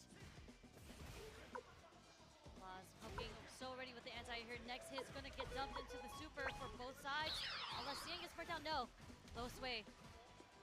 Walk up throw. Rolling on in, double dashes, Blaz with the buttons. Another throw, one touch. He's in burnout, he's looking ashy. He needs to confirm. He's at the level 2, so he can't throw I'm a so fireball. lost. He's not at a close range or a range where Shin can react. The mad scientist try to calculate, but it's Blaz that walks underneath, finds a gem, finds the Shin Hashogeki to get the kill. Yep. What a beautiful walk forward coming from Blaz here. Was able to get the trip guard on the short hop that Cian did. So much recovery on that if it whiffs. Blaz is able to recognize. What a walk forward under that. What's Incredible great, play. It's great is that he's looking for that option now, like Shin had showed his hand previously, that hit the dog kick, so he's like, I'll stay close to you. So you think it might be coming through, I'll just walk on underneath, excuse me, pardon me. Lost 2 games on an EVO champion. The sweep again. He told me that was his defensive tactic, get that knockdown so we get the side switch. We're seeing it here, and we're seeing it overhead. Blessings from above. Bless his feet earlier with the sweep too. Oh, there we go. There's a low point. And the Oh, the overhead! reset. How you're gonna disrespect Cian like that? Reset into the overhead. These kids don't care. Hot up on vitamin gummies, the foot toe kids. Oh. Ooh, the sweep whip punish. Blaz on set point. This is looking like a sweep right now. Cian is really going to have to adjust how he's approaching this matchup against Blaz. Blaz able to get the whip punish so many times with the low forward, with the sweep. No respect. Now the ODDP rings true, the 4 fears. Gets the trade conversion. Walk up throw. Another one. No fear. I like that. Don't go for the cross cut DP if it's gonna whiff. Keep it careful. Oh yeah. Hit him with the afternoon delight. We're gonna want this just to even out. Get the life lead, right? Build some of your meter back because you were in the orange. On a damage. Knee chop against the fireball. As we mentioned, that was been a close range poke tool. Sheehan calls it out. Gets this win right here. At least a round on the board to fight back and fight back. Here's into the donkey kick, okay? Again, there's that walk forward again. The Blaz is consistently done against the short hops. The overhead again, straight into the level 3. A dumping of damage. It's enough. Blaz 3-0 over Sheehan. This young gun. It's time to stop the fun. This cat is insane. 15 years old. First time at Capcom Cup. Can you believe it? No nerves. So much disrespect to the elders too. How many times he hit him with the overhead, with the lows.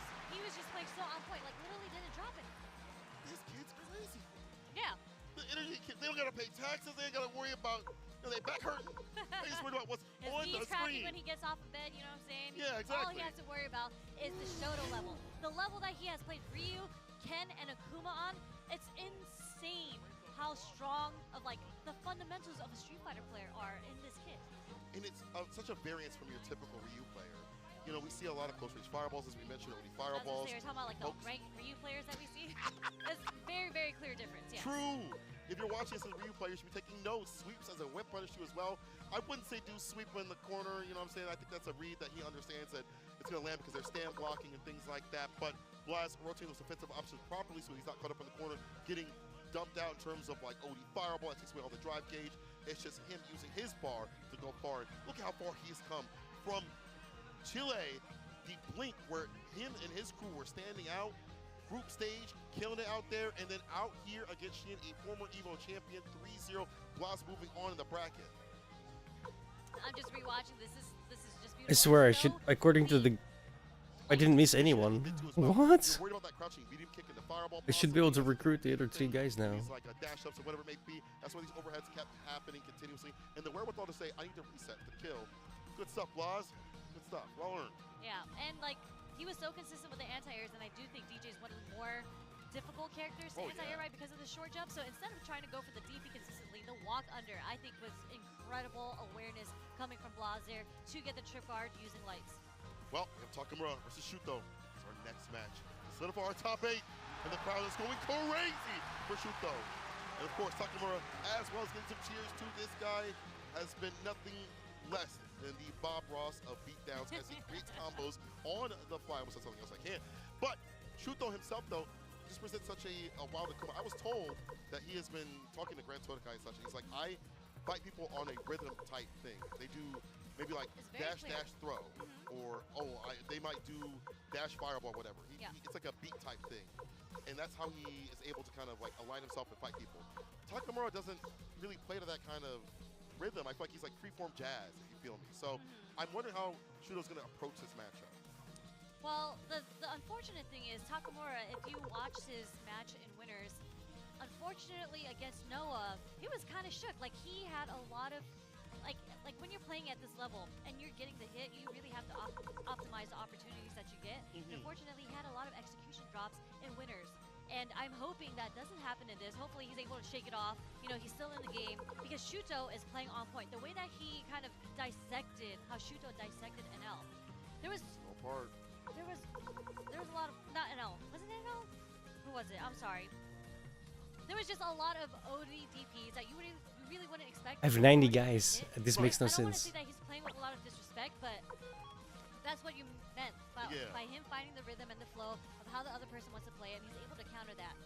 And you do a lot of unorthodox things to do that. And I actually feel like Takamura does the same thing, but he usually plans ahead of time. He doesn't really go with the flow of what's happening with the match. He plans the game plan ahead of time before going into it. And what also is good about this match, I feel, is that... No, Shao Hai. Oh, Shao Hai, there we go. My bad. What the the Akumas and Kins, okay? Relax, chat. But on to the point I'm trying to make here is like, I feel like with Takamura, you mentioned those execution errors, those nerves that they're getting to him. Those are not characteristic of what he's capable of. We've seen what he can do. In the groups. He was cooking in the groups. Bro, I mean, that Punk match was insane. Y'all go watch that back if you haven't seen it. But either way, I mean, we've seen what he's capable of, even in Street Fighter V. In 6 right now, he has been one of the best Kins you could ever ask for. And his approach to this character, nothing short of incredible. Especially if he lands a significant punish or an entry point. You're going to see something that you probably haven't seen before. Even though it's Kin, you see him all the time in ranked and even on streams and things like that. With Takamura, it's always something saucy. And also, his fitness for hitting parry in some of these ranges where he expects you to press a button. I want to see if that works out against Shuto, maybe hunting for more Pierce or stand Pierce. He might kind of preemptively call that out, or will Shuto go for like a drive rush throw to call that out more often. Either way, Takamura, Shuto to round out our top 8. It's Kin, it's Akuma. Akuma versus Ken, a classic Street Fighter matchup. Oh yeah. Shoto versus Satsu no Hado. Let's go! Okay, let's get it started. Let's see how they approach neutral. It could start off very, very slow, like how everyone else has been doing it, right? There it is. Not all the Shotos, they kind of just want to feel each other out. The timing of the fireballs, the timing of the normals within the spacing. Unfortunately, too far out. He tried to realign with the overhead, and Shuto counters that perfectly. Step kick getting stand fierce, a little bit of that nerf coming into play at the tip of the toes. Finally interact with it, and this corner carry off. Perfect parry. Let's go for the back though. He does. Positional advantage is what he's looking for. There's the target combo into the DP. Nice confirmation from Shuto there. Nice, perfect parry. The punish right after with the DI. Level 2 fireball. Step kick was a strange. Okay, trade combo. If he had gotten the side switch off of Dragon Lance, possibly that would have helped out here. But he's still in the game. He's got bar at the bottom too as well. Forward into the run, into nothing there, and that does again gets checked by Shuto. We're seeing a lot of cancels of normals into runs coming from Takamura here, trying to go into the overhead twice, getting an empty run. A lot of them has been checked by Shuto already, so he's gonna have to switch up his strategy here. I wonder if he sees that it's not working or he didn't confirm and he goes in the overhead. That's multiple times, because I feel like he could have target combo with a side switch possibly. But either way, let's see if Takamura can route things back and be the Takamura we know him to be. Takamura gets caught by the crouch strong coming from Shuto. Has him in the corner. The neutral jump. Fierce is going to work on the throw. Wake up from Takamura. Boy, no more empty jumps. Nope. The DP. Okay. Back jab. Back dash to escape the pressure. Trades good here for Shuto. He's got the bar to work with. And he whip punishes at the tip of the knuckles this time. Saying, do you dare to whip in front of me? As Akuma, Shuto has been so on point whether it's Fierce or even his shorts, he's demonstrated you should not be whiffing buttons in front of me. 100%. I feel like it's even harder to deal with this character because of the drive rush. When he's close enough, the buttons that can be presented, but also the walk speed. All those things shift where he's at continuously, so finding the proper stand. This makes sense. After you say that, he's able to land Takamura. Oh, sorry, for doubting me, bro. Got it. Takamura, stand roundhouse, punish counter. Takamura playing a lot more aggressive now. Use the ODDP to burn himself out. Just keep his plus frames, but not the best situation for him in the corner right now. It's okay. He's done. It's early in the game. He's going to get out of this situation with health and a super bar at least. I like how Shuto did that before he got the bar, the level 1, all juiced up. Oh. Takamura not getting the whip punishes yet. Dash forward. Shuto is trying to keep his pressure on Takamura here. Nice whip punish against the throw. That little walk back works out. Everything Tatsu is it with as much damage as he can. The throw will land. One more hit. What's it going to be? No, Driver's throw instead. one more. Now it's definitely one more hit or grip. Holds parry, gets the drive parry. impact. Does it again. the perfect Perfect parry. You better side switch here, brother. Yes, sir. Takamura, he's got all the drive gauge to give. There's level 2 here for Shuto to flip out. Counter to kick. Drive impact. Let me do it with my lick back. Takamura. What a way to counter that back. Yes, Oh. yes. The low forward into DI, just knowing that he wasn't going to be ready to super right after a low forward. Takamura causing a great scramble situation for himself, not having to use any super bar. He puts it around. Whoa, okay. Interrupting the overhead with the stand medium. And then with the enhanced Tatsu, that's your Oki. Press it, Shuto. Counter poke from Shuto with the light. Doesn't catch Takamura. Careful now, I've seen the perfect parries from these Ken players. See Takamura trying to chase down Shuto right now, causing him to get counter hit and punish countered many times from Shuto, just trying to stay on the oppressor. Yes. Shuto dumping out all his meter just to burn out Takamura here. As you mentioned, and burn out Takamura. He does have bar to work with.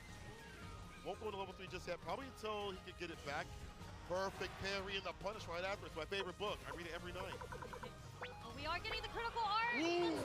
Going to connect, Oh. and that is definitely going to kill. He tried to neutral jump shimmy him again. Takamura won't have none of that. Cut that out. You hold north, I'm going to put you south. 6 feet under Takamura. Evening it out. Shuto's going to have to change up his game plan. There's no more calls on the throws. It's just Takamura with the proper punishes. Clipping the wings. Yeah, good stuff on Takamura, realizing, you know, this is a time where I'm looking to do a super, was able to get it off because that was the win condition. Very well done. Takamura. Square things off evenly. Which is so difficult. Might have to use more OD Fireball for Takamura to get in. Oh. Or you'll just whip punish, excuse me. Yeah, But I'm what ducking. they don't try to whip punish my stand short, he said. 7 brain, a little quicker. Jab, DP, enter, jiggle for the throw. DP is expressed here from Shuto. Oh, Nice anti-air coming from Takamura on the first Demon Flip dive kick actually from Shuto. he pressed after driver's couch. Medium punch, Takamura with the perfect carry. Come up, ducking, so extended damage. Gonna keep the combo going. One more drive rush cancel.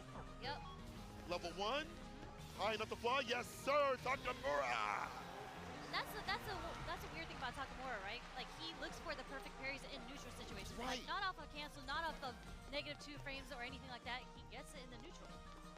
And it's like that spacing he's hunting for. I've seen you place your button here on perfect parry. But let's see if Shuto can like maybe do a little hezzy, walk back, bait that out. Right now, he is the one getting baited side switch. The backdash punish from Fierce. Okay. Ready for it. Jabs. Oi. Throw, waits a little bit, heavy kick. Looking for a punish counter. If it hits, gonna kill. The follow-up, I mean. Overhead. He's just laying on the pressure. No! Level 1 against an overhead? What do you mean? What do you mean? Takamura! Who does that? Takamura does that. He says, you're going to try to walk up and press a normal on me. He was so ready with that super. Whatever it was going to be, that super was coming out. Any movement that came from Shuto, that super was coming out. Saw something in the bushes and just let it rip. Takamura. Perfect parry against a non-kick. He's just waiting for Shuto to be the aggressor, have something for him. Resets with a drive impact. Shuto holds parry against that. Nice up back. Escape. No pressure. No! That is a punish on the target combo. Take throw. Jumps out the corner. Trades with the crouch fear, so he's not able to get the side switch. Dash up parry. That could have been it. We'll get the back throw right after. It doesn't matter. Takamura. It's finally turning it up, man. Come on. Jam. Turnaround, what a switch. He is forcing these scramble situations. He's playing so aggressive and it's working out so much in his favor. I cannot believe Takamura has been turned up like volume right now. However, the whip punish is there. Now Shuto hunting for some of Takamura's buttons. Wow, With the answer back check. of the jab. Oh, Takamura, he's on one. Oh Ooh. god. Was ready with the fierce there, taking him to the corner. Uh-oh. Messed up the timing there. Gets back thrown. Nice tech. Didn't want to get back thrown into the corner there. The drive rush jab is going to connect. Not enough to go into level 3 yet, but the next hit will. He can run DP if he wants.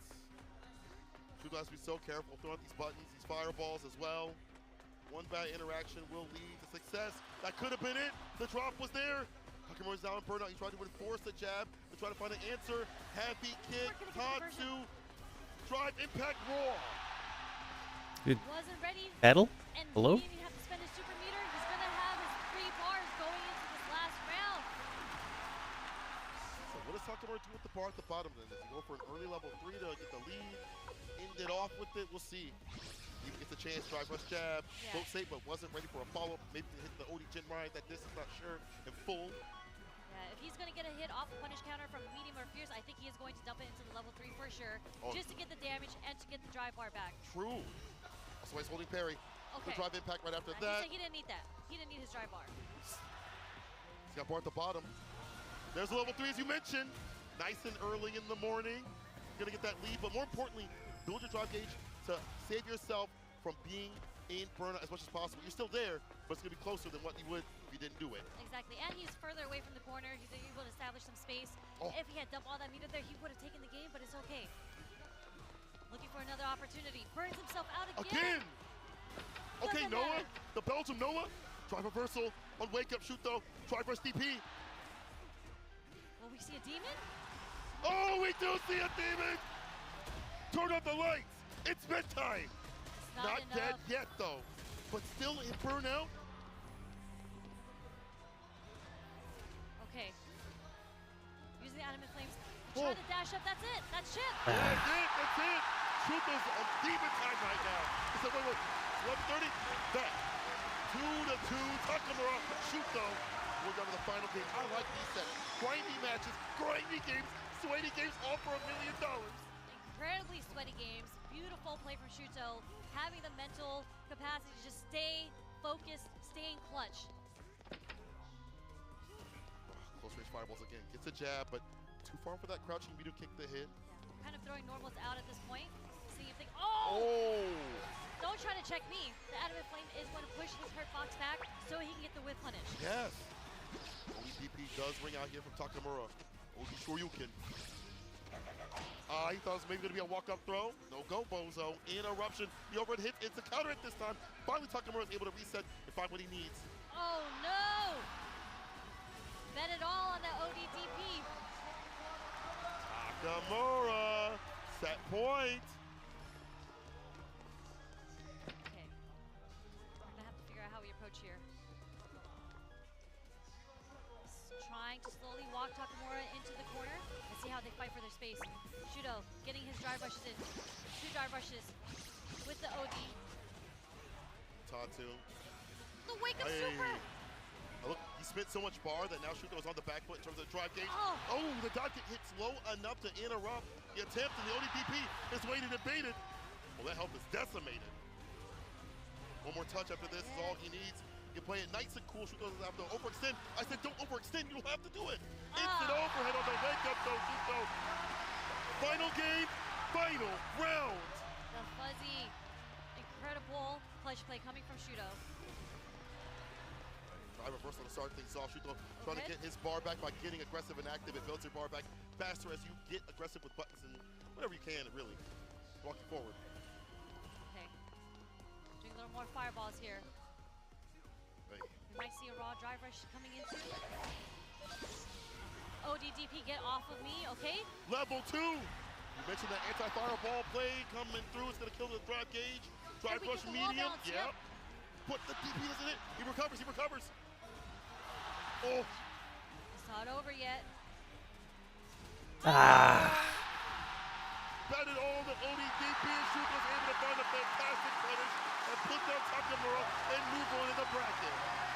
Incredible play. I kept saying that Shuto is so clutch. Just imagine, like, his back was against the wall for the entire set, and he was able to clutch it out, bring it all the way back. Takamura betting it all on those two ODDPs. Better luck next time. You know, if that's how you play, you stick and you make the commitments, you suffer the consequences. It's 100%. I mean, you saw how Shuto was doing so too as well. He was able to device. And you see the crowd, pure elation. Many Crazy Raccoon fans out here, I'm sure, too, as well. And Shuto, you saw him also adjusting to how Takamura likes to play. He likes to stay and wait, maybe wait for you to come through, just drive rush and check you. That South Suido suppressor we saw, the adamant fist, he did drive rush adamant fist to catch him lacking. That was sick. As well as, Oh, the only one we're still rooting for is Kakeru. That's still in. Press a button. Again, Shuto find that rhythm that he plays at. He's like, okay, after a few seconds, I'm gonna want to press here. He was able to get a whip punch continuously as the match was going on. I feel like also, when you have the capability of just throwing out fireballs continuously on the side of Akuma, and it's hard to route things back as Ken, it just means you can walk down that character a lot more and kind of corral them a lot more. Yeah, you can see in the last game that Shuto started to use more fireballs. Takamura actually didn't use that many fireballs in the neutral. This is weird though. I have everyone, dude. I don't know what's going on with this. Looking for a whiff punish, or even with the drive rush, right? But Shuto, I think he was testing out Takamura, trying to get him to stop walking back a lot of the fireballs, and then he started doing some stand shorts just to deter Takamura from trying to rush him down. Yeah, and when all those things stopped working in terms of what Takamura's game plan was, he resorts to these bust outs, and Shuto just waits, he delays, he's fine, he's now playing in Takamura's sort of game plan. I did like some of the whip punishes that we saw from Takamura, but moments like this, it's an overhead, you know, putting yourself in a position where you have the win because you have the lead in health, or I'm fairly certain. Or it may be that Shuto to victory. It's because I did have his right there. It's technically Victor left. For like a little bit. He's gonna get deep. Great to see him at this top spot once again. He's been at Capcom Cup so many times. Oh, it sucks, man. Takamura gone. Go gone. Nothing short of incredible as well. All the players have been absolutely incredible. It's just a battle of the Shotos. So when you're doing a battle of the Shotos, it's who gets the upper hand on the whip punishes. 100%. Who gets your stand fierce off into fireball. Well, that rounds out the bottom half of our top 8. Angry Bird Tokido. Angry Bird Tokido. That's insane to say. And Blas, Shuto. Still waiting in top 8, yep. And then I think, I don't know if we're going to see the winners of top 8 also, but we'll see here in a second. If we don't, that's a nasty loser side. Angry Bird Tokido already. Blas, okay, so we do get the top 8 right here. Noah the Prodigy versus Kakeru, and Lashar and Juicy Joe. Long expectations, Juicy Joe. 2 JPs. You know what? Write that down. 2 JPs. Mr. Just Projectile making it through the bracket. Hello, hello. Definitely like the cleanest, freshest JP play I've seen in a long time coming from both of those players. But Noah, we still got Noah here in the winners, representing the US. Let's go, Noah. He took off his slides to run around, bro. You know, he ran around in his socks. Yo, mama, raise you right. No, I'm just kidding. Noah, congratulations. Hey, man, you do what you got to do to take it to the finals. You know what? You're right. You're right. If he's got to go barefoot with no socks, do what you got to do. I pay for that usually. Rashar, Juicy Joe's going to be that next match you see right there. That's going to be that Ed versus JP, which you don't get to typically see unless it's really sometimes in EU a little bit, but not too often. As people are starting to bring back the JP and Ed being more of a relevant character, people are starting to understand, as you mentioned, that he is not that bad. Yes, but before we go into the next round of winners, let's give a shout out to the sponsors that made all of this possible and brought all of us here. So we have the Capcom Arcade Classics and Fighters Pack. Hit your friends with a punishing Shoryuken in our Capcom Arcade Classics and Fighters Pack. Dive into a robust collection of Street Fighter titles, including Street Fighter V Championship Edition and Street Fighter 30th Anniversary Collection, and fantastic arcade titles like Mega Man and Final Fight.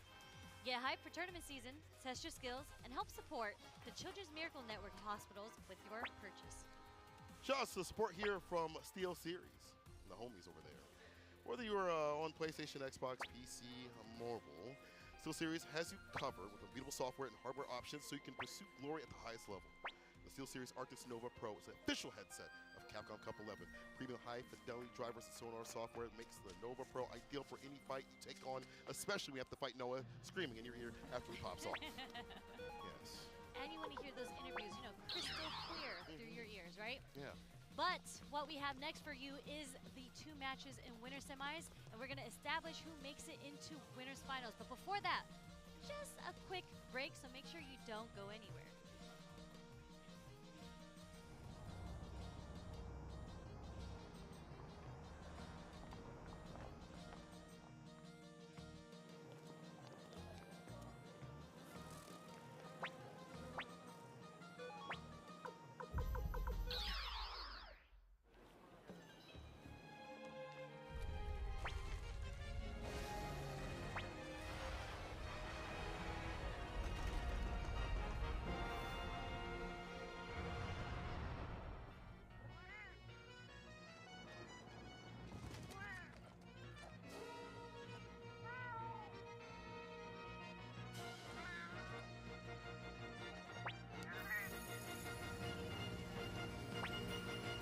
Where dreams become reality.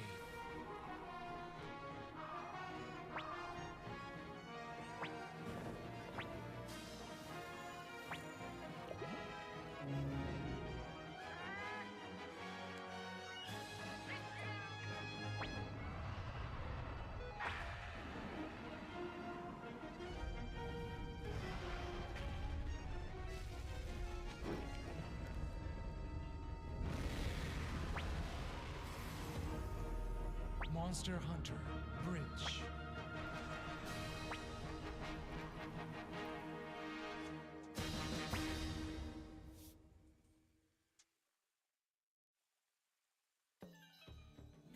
Show me what you have. What? How silly.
Dude, I'm really dejected.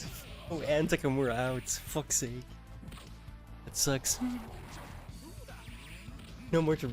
I can only root for Kakuto now. He's still in winners though. Doing fantastic.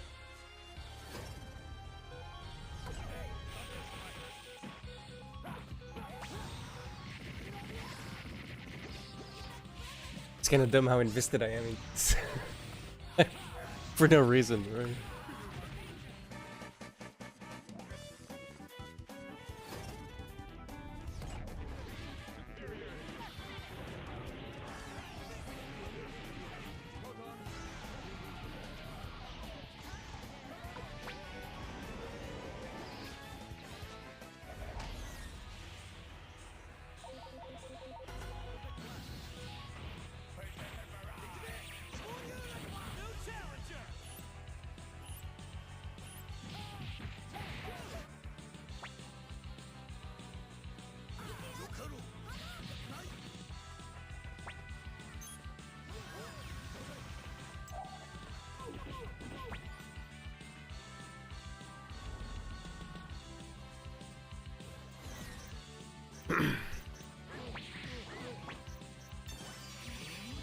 Now we're back at 90.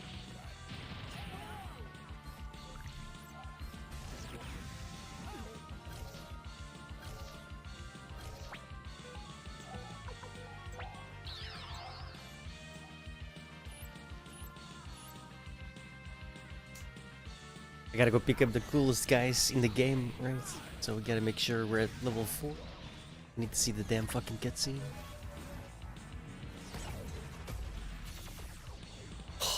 What the fuck? Dude, what is going on? It's ridiculous.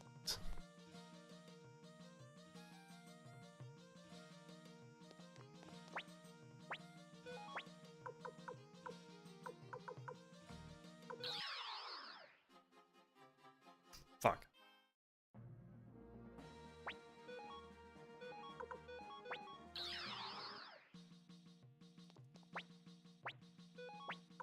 Fuck.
I give up on this. Fuck this.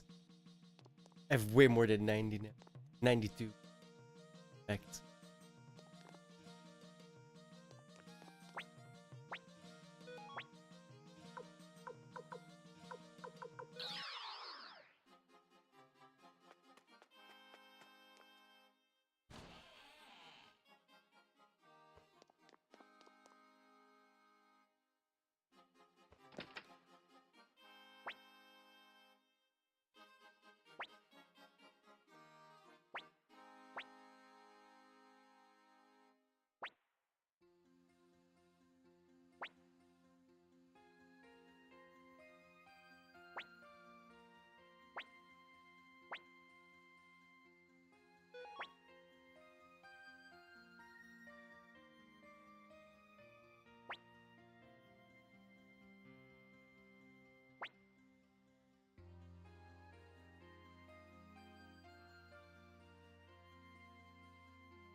Something definitely happened.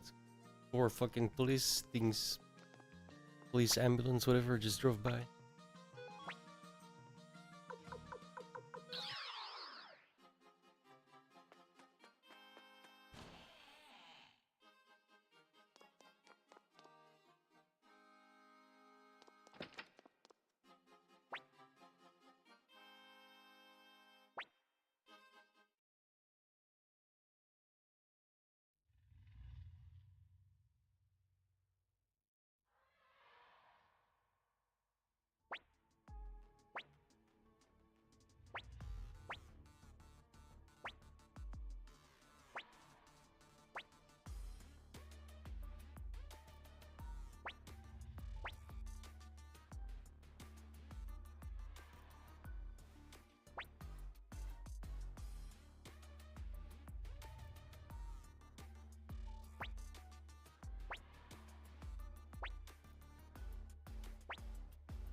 And welcome, ladies and gentlemen, to this extraordinary top 8 we're going to have here.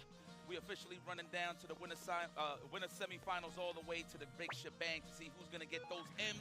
Well, in this case, 1 M. And I'm here to help you guide and be excited to watch all of this action. IFC SUIKODEN, what's going on? The carbonated one. Woo. Like that? Yeah. Okay. What is it? What they call me actually? I'm not going to say it. I'm not going to say it. Obsidian one. I'll say it. The Obsidian one? All right, listen. The melanin is shining. Yes, yes. The darkest in the building, but I am super excited to bring you the top 8 action along with my boy. IFC Yipes. We've already seen some players fall the wayside. We've seen some players make it the top spot. Speaking of that, Noah the Prodigy, Kakadu is how we start things off with Char.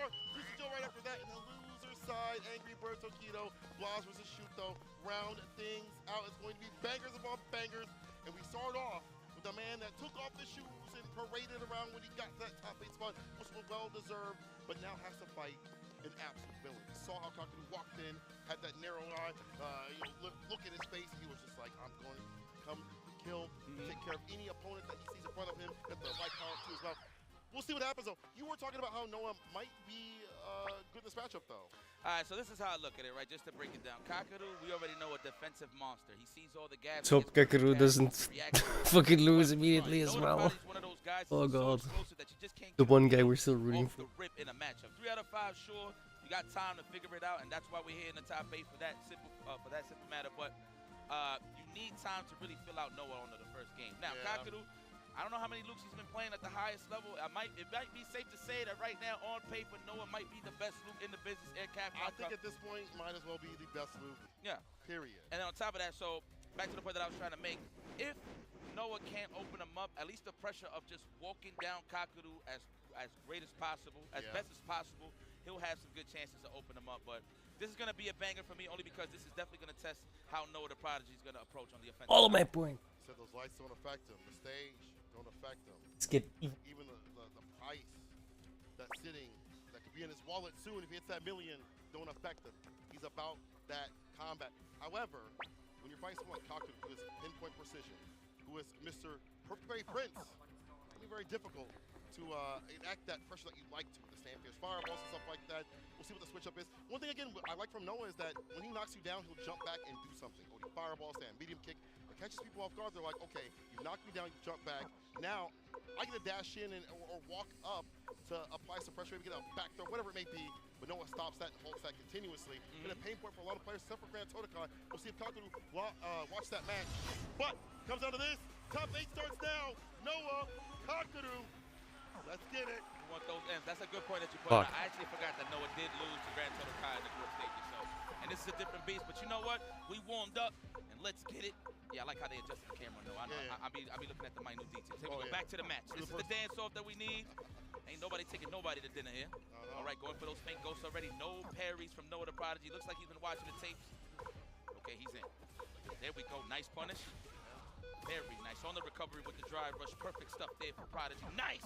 Probably should upgrade the equipment too. Yeah, got that safe fierce off. Cross got deep. You can't leave for free. Like that. No, you can't leave.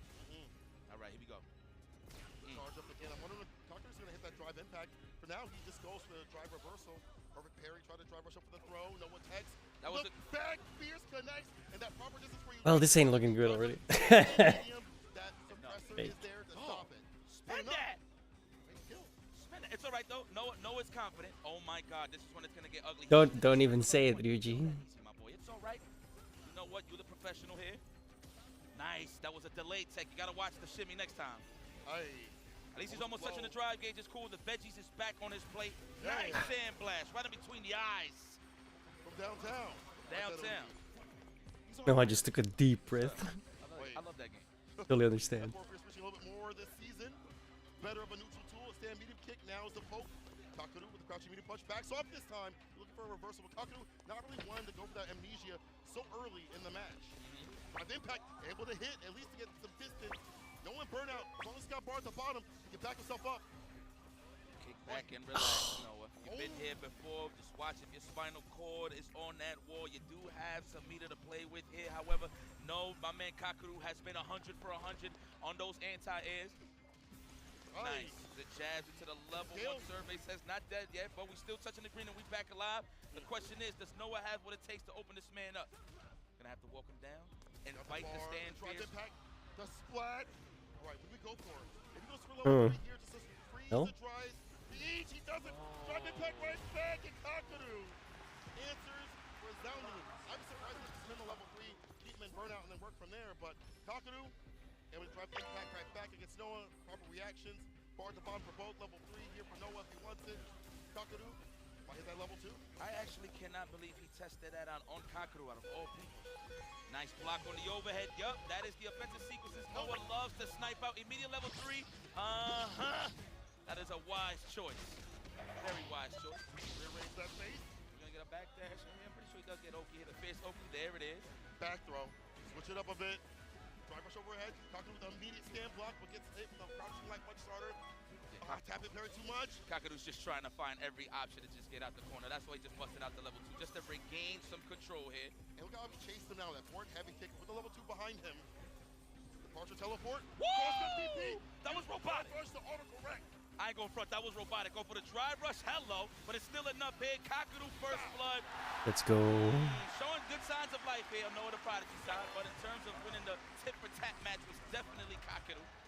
Man, I am very impressed with Kakeru's awareness. The fact that he was just ready for a lot of those sequences is very nice. Very, very ready. Being able to perfect parry kind of disrupt what Noah wants to do. You know, he might want to go for like a fireball, drive rush button. Kakeru's been perfect parrying, so here's the thing, man. He knows that Noah's the aggressor, so he's just got to be careful. He just got to collected a bit of data, if you will, on that first game. Nice. Trying to find that pocket. Kakeru with the snipe. Departure, Pierce, big fireball. A lot of areas here from Kakeru. The mental noise, too. Kick back and relax, Noah. Listen, again, I say this like a broken record. It's not how you start, it's how you finish. So it's not that bad of a situation here. That's what you get. In a first of 3, right? Like you have more time to try things out. More time to try things out. Noah tries to go for the jump in. The anti-air is there. Crystal slash. He got the level 1. That is definitely Noah. He don't even need that. Big damage. Damn. All right, Noah, relax. Feeling a little overzealous, I feel like. It takes a lot to corral someone like Noah so continuously. Kakeru's doing so projectiles and carries the defense. Now into offense with the whip punish. No, you're having a little bit of problem here. You know what? Let me not be that concerned. I'm trying to keep my job here. Unhand me. Good defense. We got Kakeru on the dehydrated side of things. Almost, I should say. But the neutral jump, we're going to go for the make. Will we hold parry or are we actually going to get it?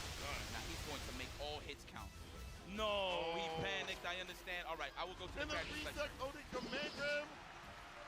And Grace is 2-0 so far, says Kakeru.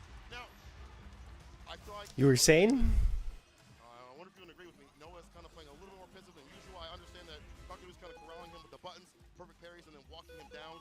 Noah to the Cammy. Okay, forget what I just said here. Let's go to this. What do you think about this Cammy, man? You seen it, can opener? It's solid enough, I would say, but is it enough to go up against Kakeru? This man is in the land of the Cammies as well. Well, not as heavy as it would be in the EU side. kind of thing. But he is definitely primed and ready for a matchup like this. Again, what I Ow. have to credit Kaku is his defensive awareness. So you might see some possible air throws or back dashes to get the shallow dive kicks for the big punishes. Very smart stuff. Sets up for the departure again. Yeah. On paper, usually this is good for Cammy. Aerial approach is hard to deal with. Their buttons are good. But I think the difference is Kaku so many times. The shimmy finds the mark. Bro, he made him swap to Cammy. Holy shit. Not get the swag. All right, he's good. Got some leeway to work with here. This is looking tough, Noah. I don't know, man. You're playing a little too overzealous, my boy. And that goes into immediate match point. One game away here for Kaku to go to the winners finale, getting closer and closer to that fat M. Oof, painful. We need a whip punch from Stan Roundhouse for sure to get it started. Why he interrupted it with a cross strong. As soon as I said it, and Kaku was like, no, null and void. I got my eyes are open. Wow, trying to force the tech from that range just for the departure to hit. Yo, you is sneaky, Kaku. Really is, and look at that. As he tries to walk up, the Sand Pierce finds the mark. Proper timing here for Kaku. In with the teleport, he's in. Back dashes. Doesn't go for the anti-air. Spiral arrow for the OP. Crouch Pierce for the meaty. Sand beat him, take hits. Now, mind you, Kaku was up 2 games, so he could let these amnesias fly if he really wanted to. This Knowing is usually Kaku, when he'll do it. He wants to finish the play. Yeah. Let's see. Oh, wow, you recovered. Is it his head? Unbelievable. Stop Like, jumping, my friend. That's why he's back. the moment he did that, really, I think he, Again, another anti-air, the teleport.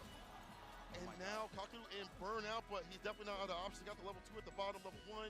Any hit at this point into a conversion to a super. Now any touch, a sneeze, a breeze, you can bump into him and he will die. There it is. Tranquilo, papi. Tranquilo. Tranquilo, papi. She goes through the wall. Yeah. Oh, my God. What are you doing? Bang, bang, everything. Spin. What?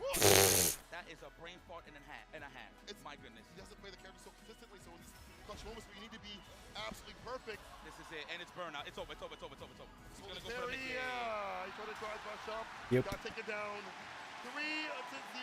Kaku, a Kevin pick not working out. That puts no one losing. let's go, Kaku. Further towards that 1 million.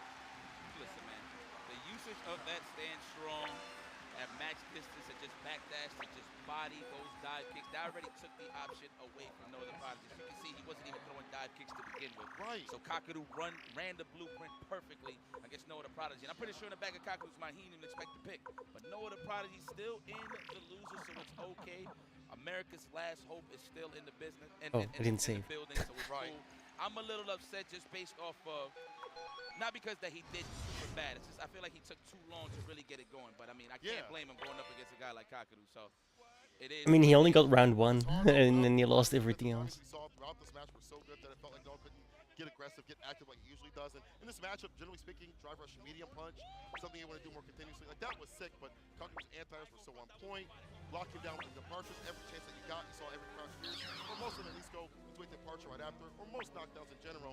He corralled him with the stand medium. There were some answers, like the back pierce and suppressor from Luke, but it wasn't enough to keep Kaku off his guard. And the Cammy pick, as we mentioned, just wasn't it. I feel like if he had more time with it, it could have been a significant counter pick, especially the way that he plays would have been good.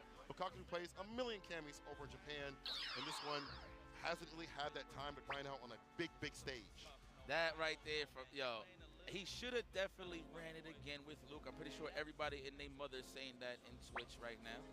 But it's just, man, I feel like he probably thought he just didn't have those options, offensive options with Luke. I mean, granted, you got some good plasma with you with the sand blast, but it's just the way that Kaku plays, man. He's not overly aggressive. But when he hits you, he's going to make a count and run the big shout outs there to Kaku moving forward. Now he is officially in the winners finals, getting closer and closer to that big bag, which is of I guess course I can say it $1 million now. bucks. He told me in the room, he's like, I'm not playing no other character.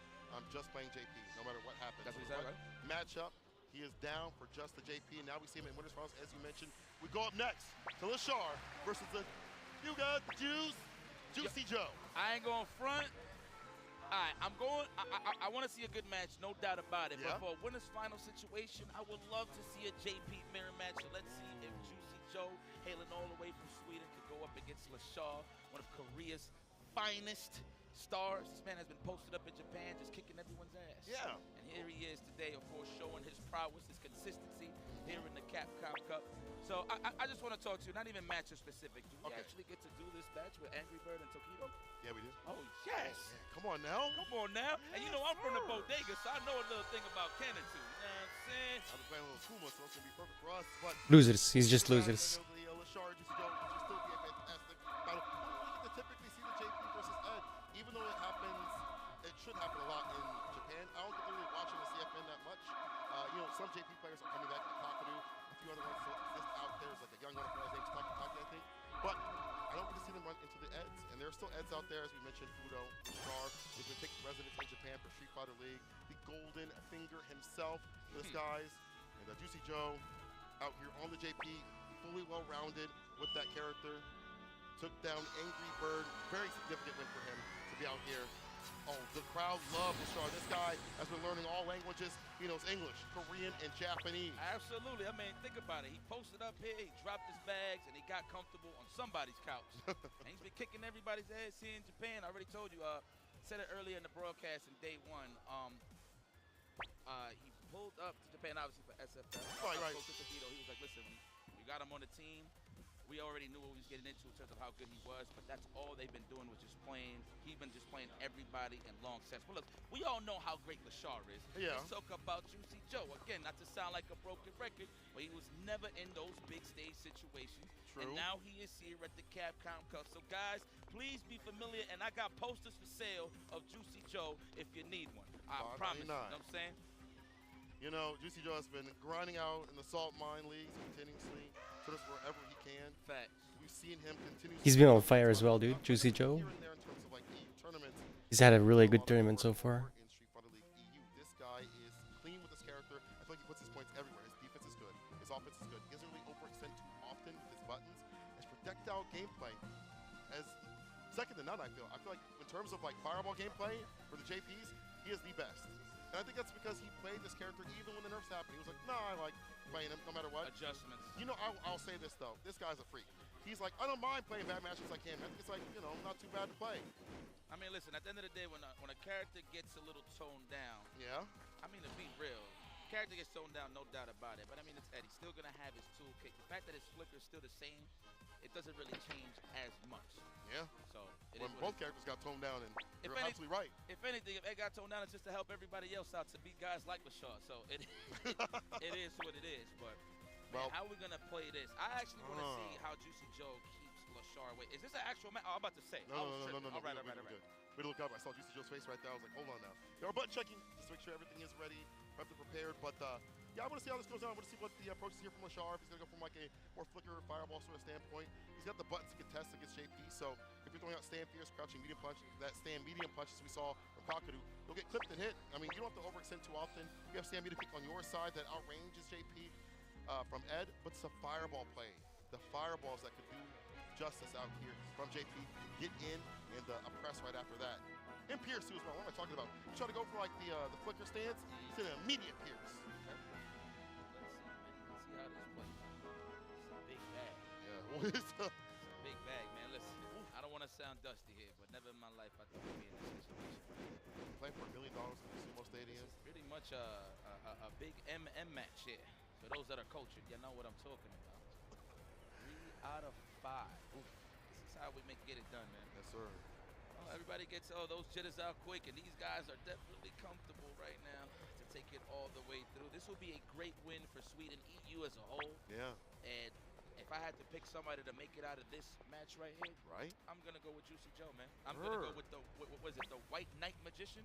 I'm not saying that. Is that not his name? I think it's a fire name. I just need a little lore, you know? Yeah, I gotta know where that's from before I start saying it's okay. But Juicy Joe, though, he's the juiciest one over in the EU. However, I will say for Lashard, for him, not winning Street Fighter League at being such a pivotal point and not making it in terms of like these anchor positions, he had that critical drop against Kawano, and then after that, faltered and failed to fight him in that second run back. I think that's gonna embolden him to come out here strong. That's why he's on the winner's side. That's why I feel like he's trying to get that redemption, this time for himself, this time for $1 million, but more importantly, to showcase what he can do with the quote-unquote nerfed character. And sorry that I keep really stressing the money situation. It's obviously everybody's going for the big bag. Of course. You will only really realize it once you win. I feel like if you think about the bag a little really just going to mess up your game because you're putting so much pressure on yourself. I kind of seen that with Noah the Prodigy, to be honest with you. So it is what it is, man. Just don't focus at what's ahead because you're not even there yet. Right. So let's get to the winners final slowly. One team at a time. And look, so obviously I've been on the heavy competitive side of things. Yeah. I've never been in this situation. I think the most I've ever won was like $10,000 for seasons beating. Shout out to Fuji. The Marvel vs. Capcom 2 side of things.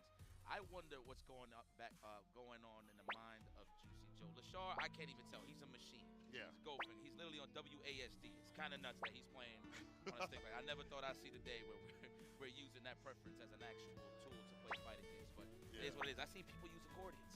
Where? I mean, it is. Yeah, I've seen it all. I've seen Accordions. I've seen wheels. I've seen freaking guitars. That's crazy. Yeah, and man. they still cook. I actually seen a saxophone. Somebody was actually playing fighting games with a Dragon saxophone. I can't Hearts. make it up. These people with a saxophone, we're gonna have problems. I can't Right make now, this up. someone have a problem when they move down to losers. Juicy Joe and Lashar. Or a Ronald liver. kicks off, and I agree with you in terms of the emotion, what you see on Lashar's face. That man laughs without smiling.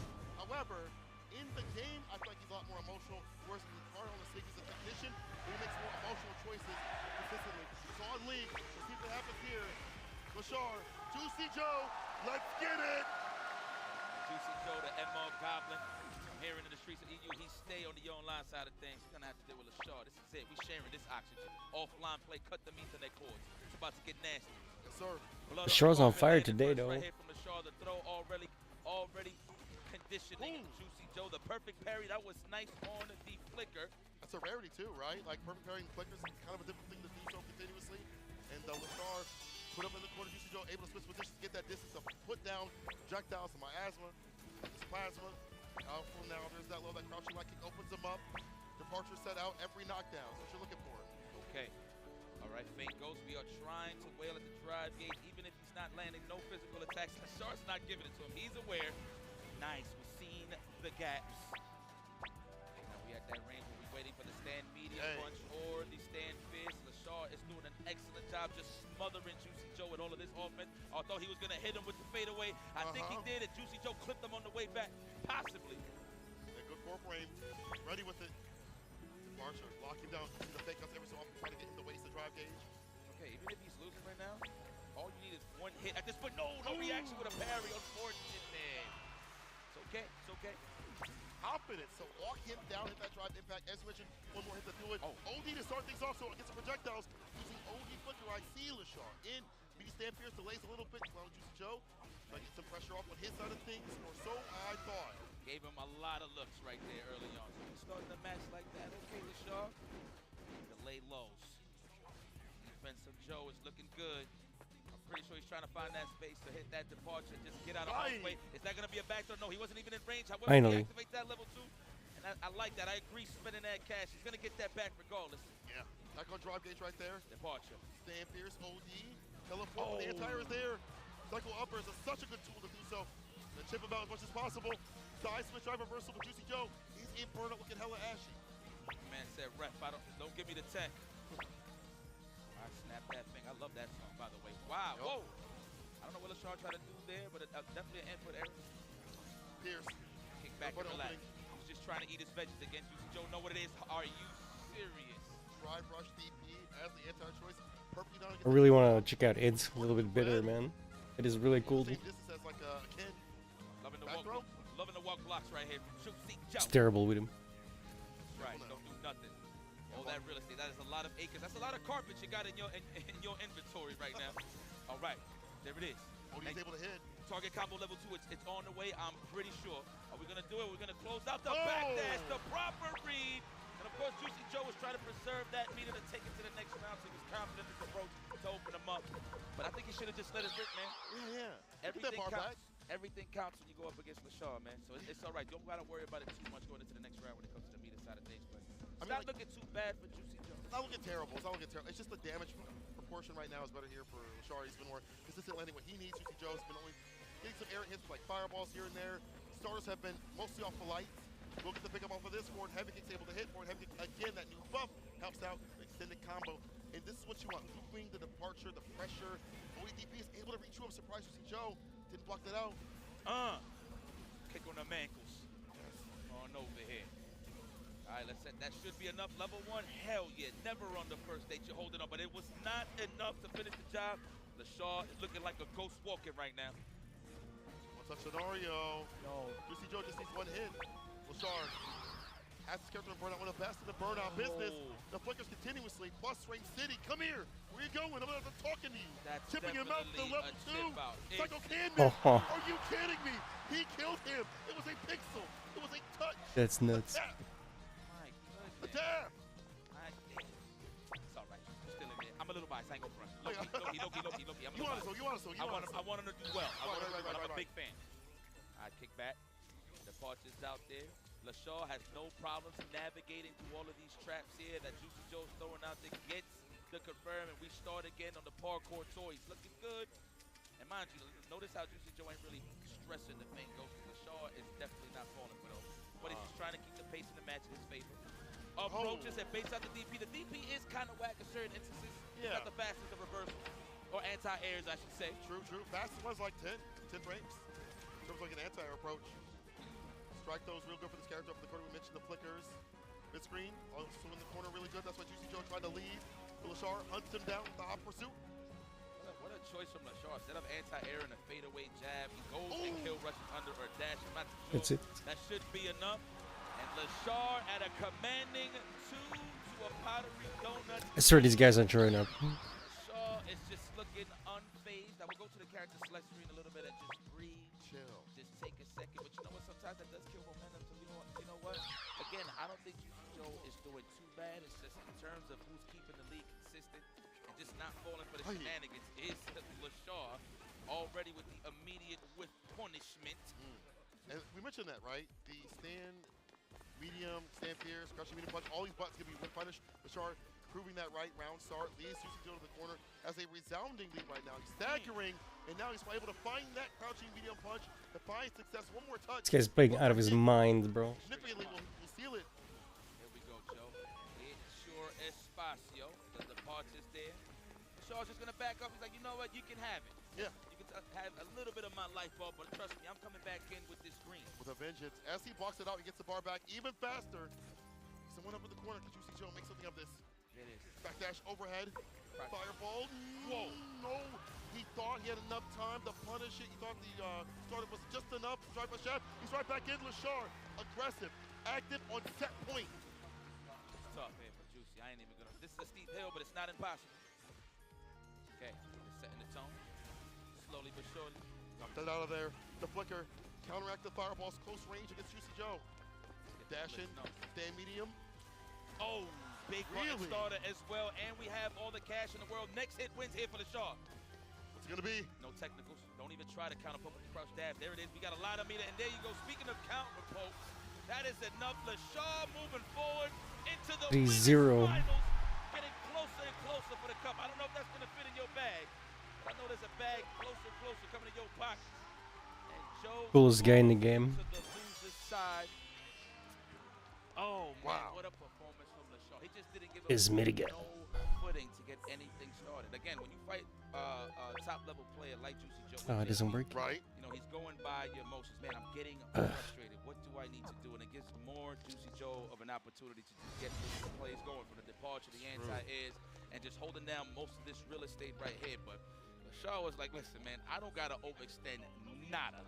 You know, I'm going to kick back, and I'm going to let you make these mistakes. I'm going to just wait for the proper opportunity to go for the opener. True.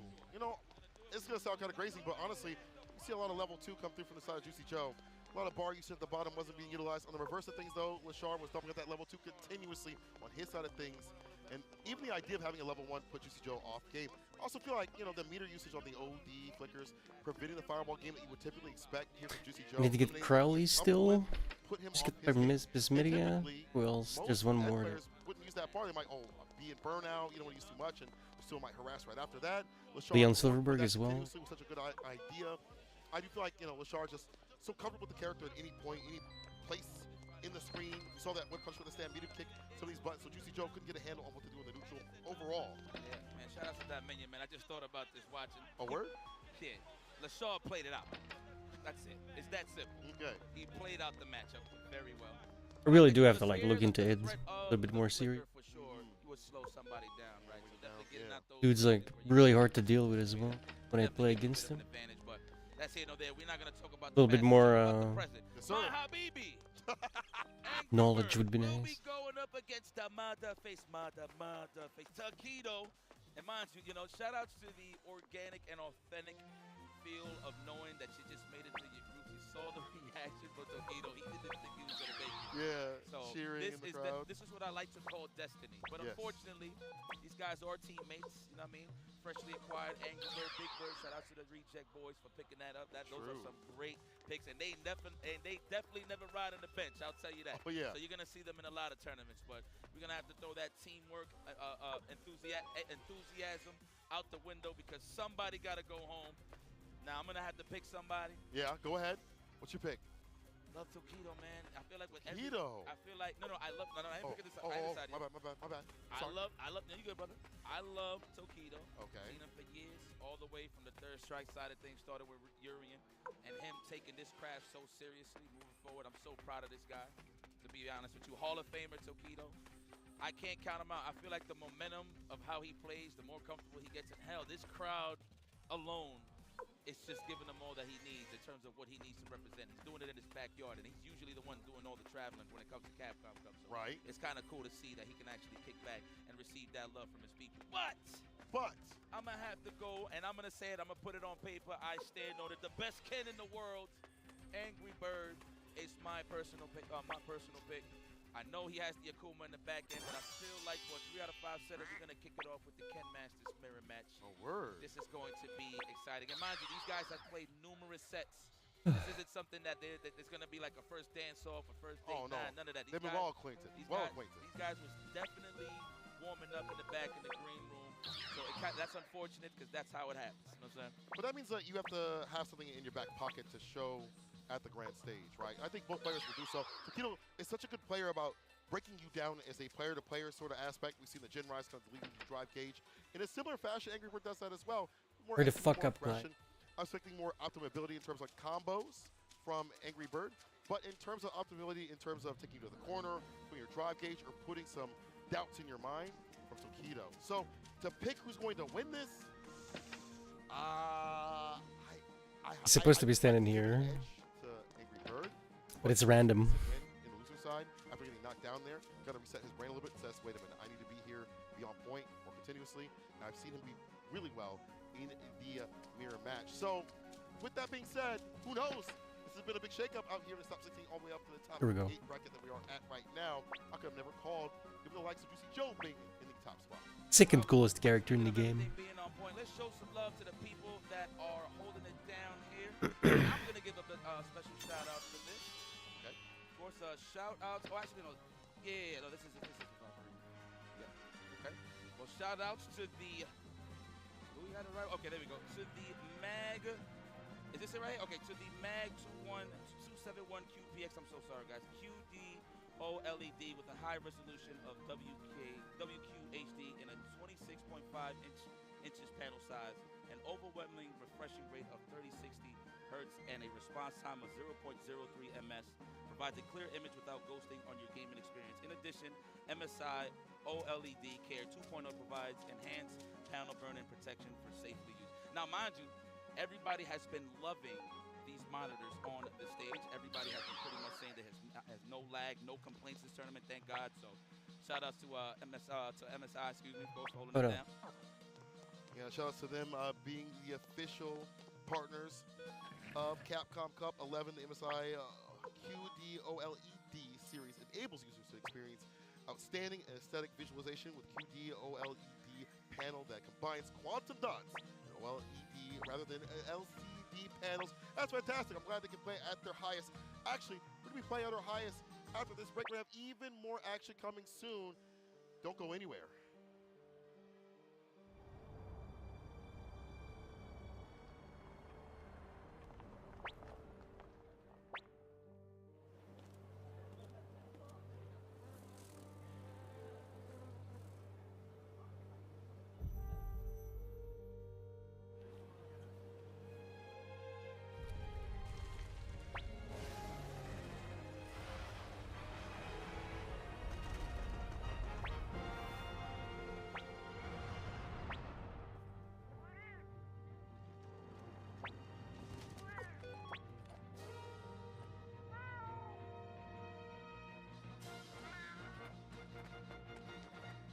Can I talk?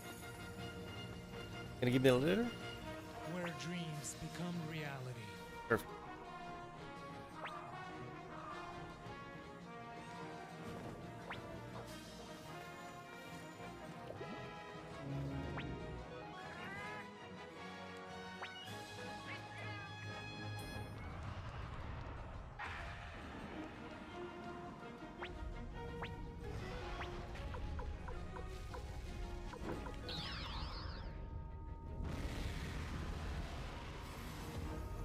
I have a feeling she doesn't fuck up anymore. She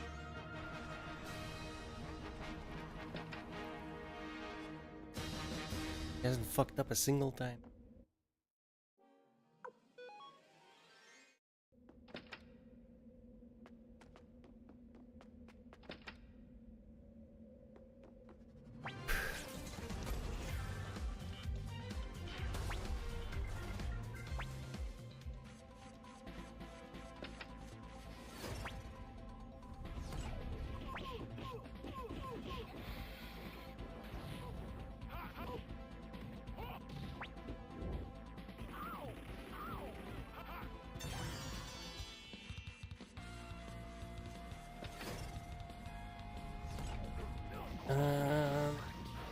Seek guy.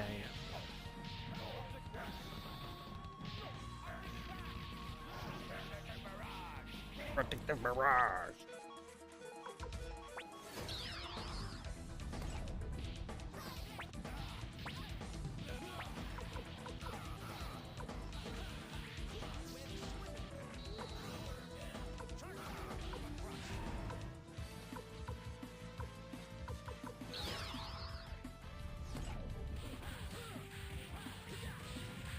Every time.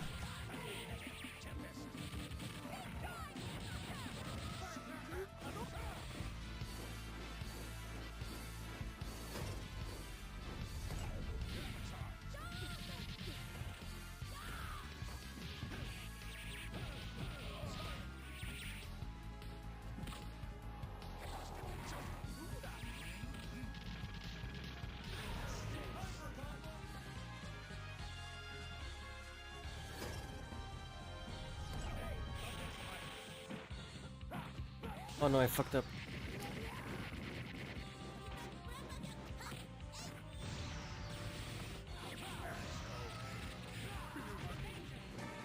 I didn't bring the actual guys.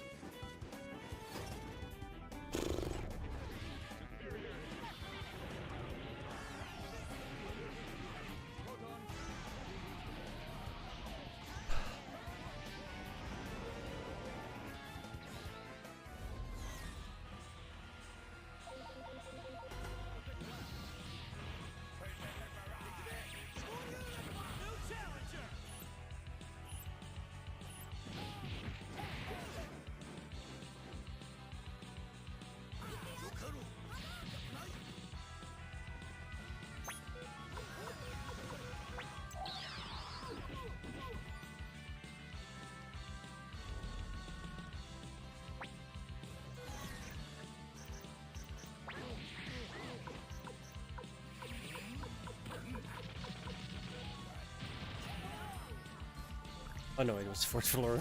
I don't know what I was thinking.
Really close to the ending. Should really save as well. It's been hours.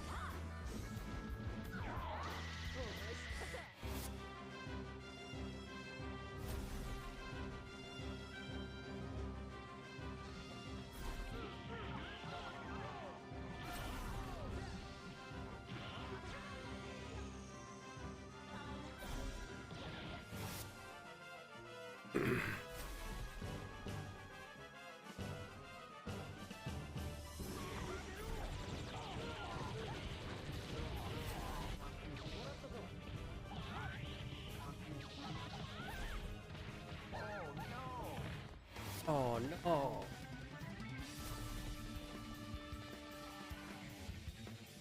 Oh no.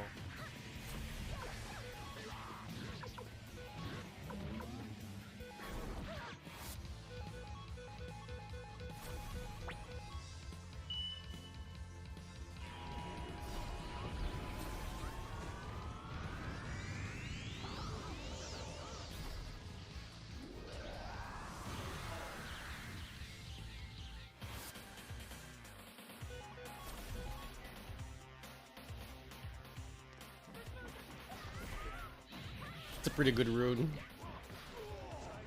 Not that you ever, not that you really ever needed.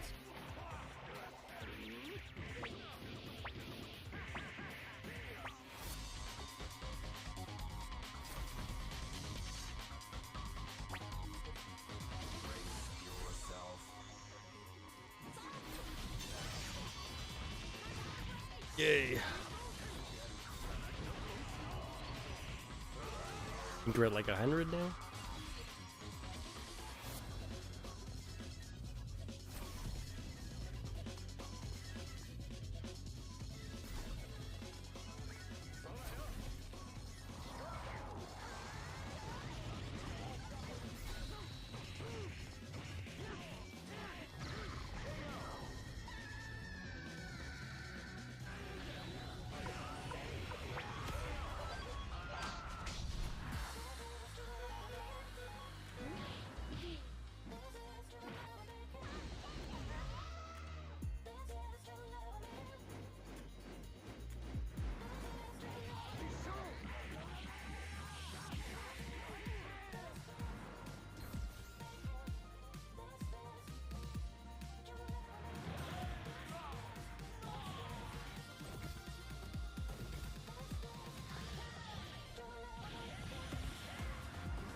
I swear, dude, Capcom Cup destroyed me. Holy shit.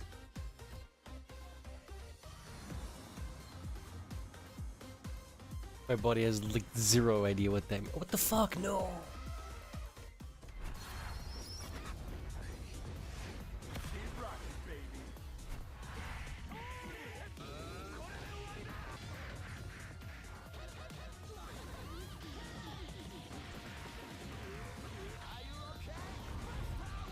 Can't stop this. I have to go back as well.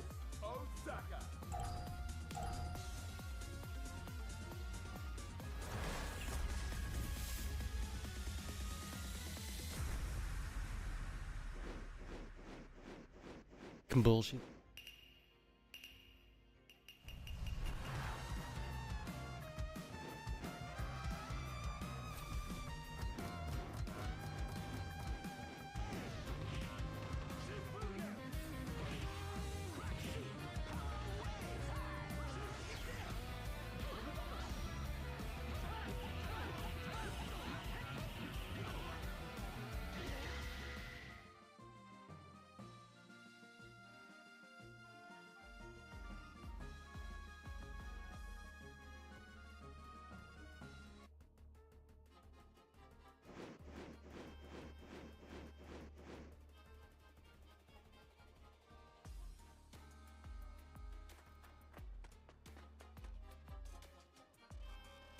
Oh no. Fuck.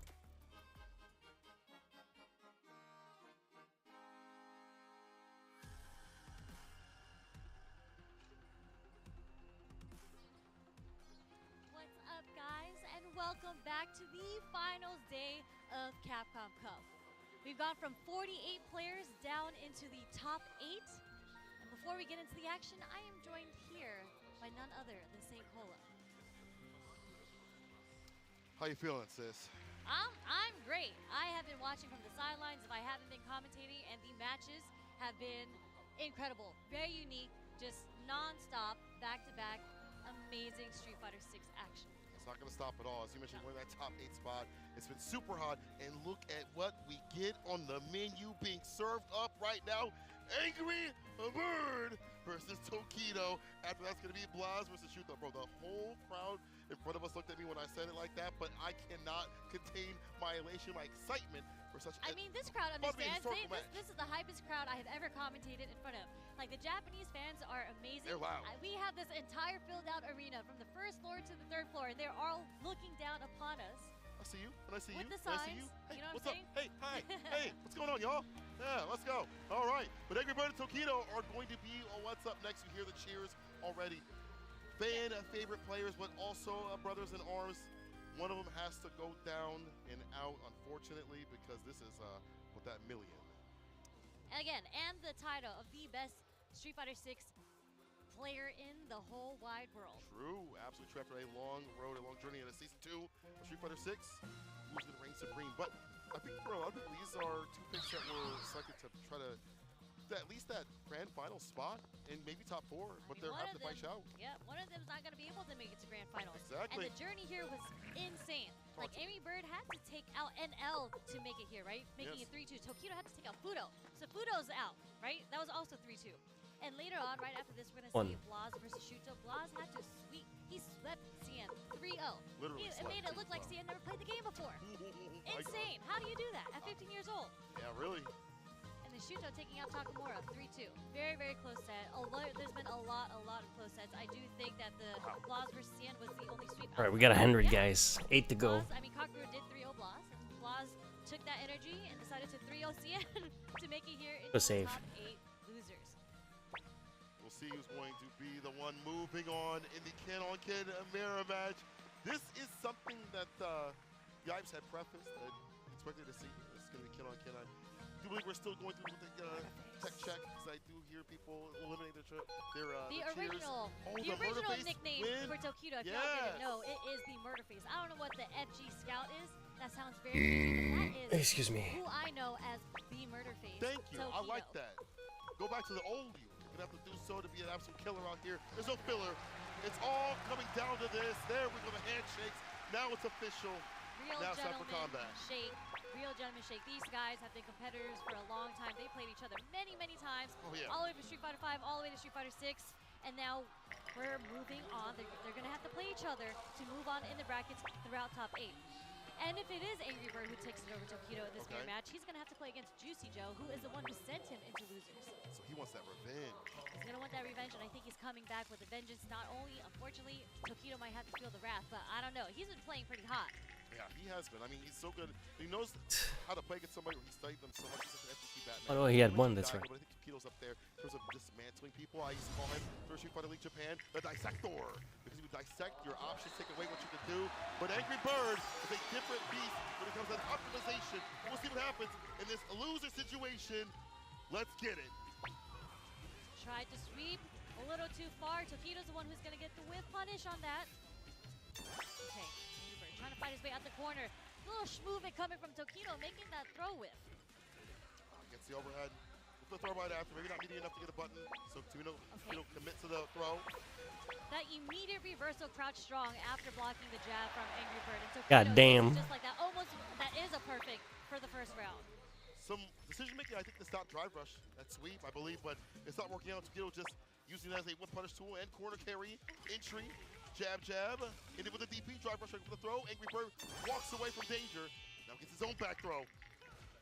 Putting Tokido in the corner. Okay, that's the medium kick going so far. Same range as Sam Roundhouse. No, don't you dare whiff on me, Tokido says. He's going to take him into the corner with his Tatsu. Backdash is clutch here. Back to mid-screen. Angry Bird answering with his own Tatsu. What a jump back catch is a drive rush.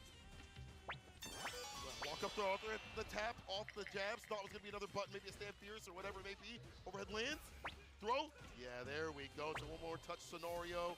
He breaks the throw. Will be an OD on either side to try to leave the corner or keep them in the corner. We strive rush, utilize off the crouching medium kick. Hits him with the heavy, ends it with the level 3. I'm sorry, it's going to be CA. You know what time it is, people. Sit down and shut up. Yep, caught. Tokido trying to walk forward on him, flipped him with the low forward, burns himself out for this. Tokido's just like, I'll burn myself out because you're going to run into my fireball anyways. Unfortunate. I mean, I get it. You want to spend all your bars to kind of get that last one decision, but it puts you on the back foot. It put him in that desperation point where he can only do run DP to a fireball, and unfortunately, wasn't timed properly. Tokido, slight walk back, gets the heavy kick, enhanced Tatsu. Waits a little bit for the wake up. Whip punish, but nothing significant. But here again, Tokido dismantling the drive gate. Tried to maybe go for a fireball right there. Unfortunately, saw the DI hit. Yeah, Angry Bird was not letting Tokido get his offense going, so he was able to DI between the block string, unable to cancel from a fireball, knew it was going to hit. Yeah, it would be nice if he had that level 1 right after, but still. Damn, Muta Kick is able to hit. Stop sign button. Drive impact. No reaction at all. Just block it out. Nice perfect parry, but a little too far to get the follow-up as a punish on the fireball. Low forward fireball. Having a Shoto war right now. Okay. Roundhouse. I'm worried about these like perfect parries that might come through like a fireball. Possibly throw one out, perfect parry, drive rush jab, close enough. Right now, find a way to try to clip them, clip their feet. A lot of low forwards coming out. Oh. Nice drive rush stand jab. Stand fierce again. With a drive gauge, he does so. They're both at burnout, but against Tokido's got that lead. And Both light burn kick. each other out. Oh. Not punishable, of course. We're on burnout. This is going to be the battle of the Jin Rise, I see. I like that. The back dash gets to go right kick. The fireball trade in favor of Tokido. And that's so smart in these Jin Mai opportunities where they go for the go right kick. You have a distance backdash. A lot of people should be doing that more often. Yeah, you do want to build that space, and Tokido is using that stand light kick. One of the best stand light kicks in the game because it's so far. The Angry Bird not throwing out a button. Yeah, if you want a drive rush conversion after that, has to be counter hit. But as you mentioned, a lot of distance on that. Same with the jab, as you see right there. Back throw. Yeah, Angry Bird did try to go for the shimmy attempt, but a little too close and was back thrown into the corner, and Tokido takes the offense. Two jabs, try to walk away. The bite back, the heavy kick, looking for a punish counter. Dash up and check the challenge. Do here, side switch. All right, DP. Fierce. Tokido trying to walk down Angry Bird right now just to get in that range for the punish counter using a target combo. Jab. Next strike wins for both. Again, he's setting up different options off that driver's jab, but it's Angry Bird that finds a level 3 again. Excuse me, that's CA. Time to see all that DNA. Blood on the ground. Angry Bird staving off this momentum. Beautiful drive rush trade. Recognition from Angry Bird, was able to get the pickup using the low forward from the trade into the level 3. But we are going to go into round 3. Tokido still sitting on 3 bars. Yep. He's probably going to have to dump it out early if he wants to get a life lead. You do see that quite a bit from Tokido. He's willing to do so to get his bar back. Life lead, as you mentioned. Oh, gets the cross fierce pickup. I like that. You took the Jinrai, dash up throw right after. Almost burn out. He does get it off the Jinrai. We all die to Jinrai, even Kins. Trade on the crouch fierce, isn't able to get the side switch. Tokido has Angry Bird in the corner now. It's kind of a delayed drive reversal there. Okay, DI because he knows Tokido's burnt out. Slowly pushing him into the corner, but he's going to get his meter back. Oh, no follow up. Proper damage on that. The perfect parry is there. Bird getting some bar back, but gets hit with the second. Drive rush jab, tick throw, back throw, excuse me. Switching it up and put Tokido close to that corner. Look at the walk forward from Tokido, gets the whip punish. No follow-up. He was enticing him to come through, wasn't able to get the full follow-up, as you mentioned. Angry Bird could have closed it out, clutched it out, and now possibly at the mercy of Tokido. Drive rush throw. Tokido now puts himself in burnout, similar to what happened to Angry Bird previously. The toe tap, foot in the gut, he works. That was indeed a foot into the gut. I think Tokido was going for the Hail Mary there, the full gamble, all in on the overhead. I think the mirror match might go to the wire. Yeah, it's looking like it. Something for Ken players to do, you know. Very back and We've forth. seen him demonstrate it at Evo, right, and it did connect there, but Angry Bird, active on the defense, was able to stick his foot out, preventing preventing Tokido from getting that off. Back to the character select screen. Tokido does not have any other characters. He is mainlining Ken. People have asked to beg him to play Akuma, but he is with this character. Angry Bird, I mean, same I get with him. There's a whole bunch of Ken players that are in top 8, and Ken just has more vitality than Akuma, right? So Oh yeah, in we a can game, show them. yeah, in a game where you have combos that do 60-50%, you kind of want a character with more health. I think it's also like the stylistic difference that they'd like to have in terms of like when you play with Akuma and Ken, how you attack the drive gauge, which is actually what both plan to do, just different methods. For Angry sure. Bird. Did he impress? He does. Crouching Muta Kick in the Jinrai, puts him up in the corner. One cancel, waits. The jump out, gets the DP. The drive rush stand fierce. OD off the Jinrai. Ton of damage taken away here from Tokido. Perfect parry, doesn't get the punish. Oh, he's a back dash and a sweep. Yeah, he's schmoovin'. Angry Bird is schmoovin' on Tokido right now. A little forward, little backdash just to make sure he whiffs. Yeah, the enticement is like, do it, I dare you. I want you to do it. Using Sweep continuously, which has been a problem for him, he sticks to that game plan. Fierce. Okay, Tokido answering with his own crouch strong, catching up the starter frames of Angry Birds normals. Go for the walk up back though, did not happen at all. Perfect parries, the fireball. Okay. He inches his way forward, but as you do so, you're not down bad for the down back, you're getting opened up low. Crouch mid kick is continuous here for Angry Bird. Nice last minute crouch block on the low forward from Angry Bird. Does get clipped this time by Tokido. Throw, we break. Don't touch me. Can't afford this chain. Backdash to make the Jinrai with. Nice spacing. Oh, the fake out. He breaks a little bit to get that crush mid kick to hit. That was so smart. Here's the throws. Throw number 2. Nice jab. Okay, a third would have worked. Wow, stand liking in the drive impact gets the splat. The Level Angry 3. Birds get special. The normal into the DI when you're least expecting it. That is the Angry Bird special and is able to close it out with the level 3, making it 2-1 against Tokido. I love the way that Angry Bird plays around Tokido's expectations. He did the drive rush jab, holds the brakes, waits for that button. See a lot of stop sign buttons here from Tokido every so often. Crouching medium punch, crouching medium kick, of course, or even jab, whatever it may be. But Angry Bird's playing around that idea, that intention. It's working out for him. He's up a game right now. We'll see what Tokido does to switch up in terms of, not a character, obviously they're at here just to kind of calm down, but in terms of like a game plan. Yeah. What's your next step here? They played so much that they've obviously learned about every other habit that they have, their favorite color, what they like to eat, what they don't like, things like that. So again, show some difference. Angry Bird, perfect parry. Dragon Lash round start. You know, it is the last game. You start introducing new mechanics that you haven't used before, right? And it doesn't like Tokido is on the offense. This is kind of, you know, straightforward from this point. What's the offense here? Throw, strike, who knows? It was a strike this Really time. nice shimmy. Go back throw this time. Go for the Jinrai Ender. As he does so, he kills the drive gauge. Stand fierce. Jinrai, I like that follow-up. Drive impact. Tokido holds back on pressing buttons. Does not want to get hit and opened up. Nice target combo confirmed coming from Tokido. This is going to take him to the corner. He is good life lead though. With the level 1, Angry Bird's going to have to sneak in some throws. Maybe a DP up. Nice. Just to make sure if he gets a stun, this next one, if he gets a stun, she'll kill. Oh, too raw. The back throw is there. Tokido's back with bar. Drive rush jab. Quick with it. Quick with it. Angry Bird with the drive rush jab. It is that's full. Jinrai! Angry Bird on set point. And even these scenarios where they're a little bit scrambling, it's like, wait a minute, if I have bar, drive rush jab a little bit quicker, decision making faster. Angry Bird on set point. Yep, you really have to have a lot ready to be in order to check a drive rush jab, right? So good stuff there, Angry Bird getting out on top from that scramble. And Tatsu in the corner. What? The cross up. I think he was walking forward, if I'm not mistaken. It's the back throw. Drive impact against that heavy kick. We see that to kill the drive gauge in that corner, looking for a butt possibly. And Angry Bird calls it out. Yeah. Properly done. Yeah, Angry Bird just knew at that range, at that setup, you can't really get Oki, so it was very high chance that he was going to go for the stand roundhouse. And there it is again, the Angry Bird special, the cancel into the DI. Tokido wasn't ready. But he is going to get the punish into the counter, into the critical art, my bad. Oh, I mean, this is a big counter right here. Tokido has a lot of bar to work with after the CA. Angry Bird still frozen. Drive gauge. Not going to come back for a while. Might The be defense willing. like, can he find an opening? He's got the level 2. I mean, if he finds level 2, he can find success here. He's going to send out right now. Get the super. Are you kidding What me? the fuck? Tokido does not have none of that. Staying alive, Tokido. Okay, try to walk forward. Little inches way forward for the throw.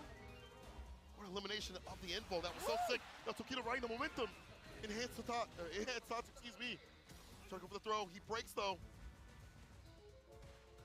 Now we're in range. Okay, that was a punish counter with the stand roundhouse too. Cross cut DP. Go back throw from either side. Angry Bird right now. And the slight lay on that stand fierce. He finds the second one. Finds success. Locked on the overhead. Okay. The low forward is going to get the punish on the Jinrai. Tensions are high. Tensions are high. The low forward disconnect. No cancel there.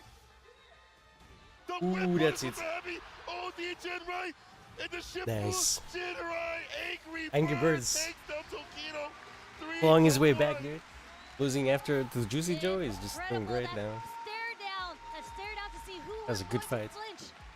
And it was Tokido. Tokido who flinched and got whiff punished by the stand roundhouse. You just really, really had to figure out what button you had to guess which button the other player wanted to press. And that is such a dangerous button. You already saw that PTI previously. That's a risk, but the reward is found here for Angry Bird getting that punish counter against that crouching medium kick.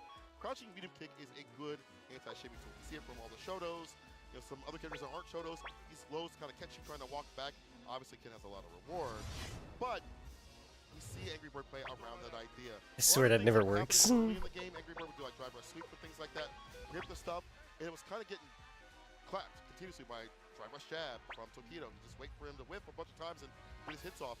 However, Angry Bird started peeling back a little bit to like drive rush jab on his side of things, initiating with like quicker buttons and stuff, allowed him to find a little bit more success in neutral. Yeah, I mean, this was really a battle of the Shotos, right? A lot of this was dependent on footsies, a lot of the whip punishes, a lot of play around the standing medium kick and the standing roundhouse and low forward. As you mentioned, a lot of whip punishes came from the crouch strong, but it was really who was able to get it off first. And in the very end, it came down to that same exact scenario again, and unfortunately, it was Tokido who whiffed the low forward, because when you're staring down the person, you're so afraid, and you want to stop them from approaching you, so you throw out that low forward, hoping that it's going to catch. We've seen a million times like decision making get a little bit quicker from Angry Bird. I think it might be like a matter of Tokido like, just like waiting for like certain beats, and Tokido be like, okay, you're gonna play like this. But Angry Bird has been active continuously within seconds. You know, Tokido has been waiting a little bit too long. You see some of these maybe normals thrown out when they are a little bit on the later side of things. That allows Angry Bird to either whiff punish or interact earlier. Timing just off. 3-1, Angry Bird moves on, takes down Tokido, but shouts to him, getting the stop bait spot. Always good to see him at a Capcom Cup. Feels like it's not really a Capcom Cup without him. You can say the same for Angry Bird nowadays. I mean, look at him. These are Titans, right? Look at a lot the of shit I people put had Angry Bird taking this whole thing. So he is still having a chance. He is still moving forward through the top 8 brackets, but the next match we already have on stage. They're going through their button checks right now. We have Blaz. 2-game Blaz coming all the way from Chile versus the hometown hero here, Shuto. What a absolute run this 15-year-old has had at Capcom Cup, top 8 of all things. But Shuto has been absolutely demonic with the Akuma. We've seen how he developed the Akuma when he dropped. Really good about that demon flip style, has molded his playstyle around that too as well. I think he's been more consistent in terms of his defensive decision making. He's been a little bit more on par with the bond chance you would think of in terms of defensive tactics as tap and parry or reversal buttons and things like that, and ODDP timings. He's been a full complete package, but Blaz starts off with the Ryu. Against Shuto and the Akuma. Let's go. Another battle of the Shotokans, and we've seen how comfortable Blaz is in this matchup. He plays like John Choi. There it is with the whip punish from the low forward into the donkey kick, pushing Shuto away from the corner. So demon flip dive does hit, but we don't get a full conversion. Yeah, Okay. It's a dangerous tool, right? Anti-fireball play from that. Gotta be careful slinging out these fireballs to flip out, the throw right after. Slight little walk up, stand light kick buffered into the adamant fist. Okay, gets the fireball. I think it was meant to be a DP. Didn't come out, but no punish on the fireball, okay? Hey. Another jump out the corner. Yeah. He's ready for it though. No bite on the shimmy there as Shuto walks back.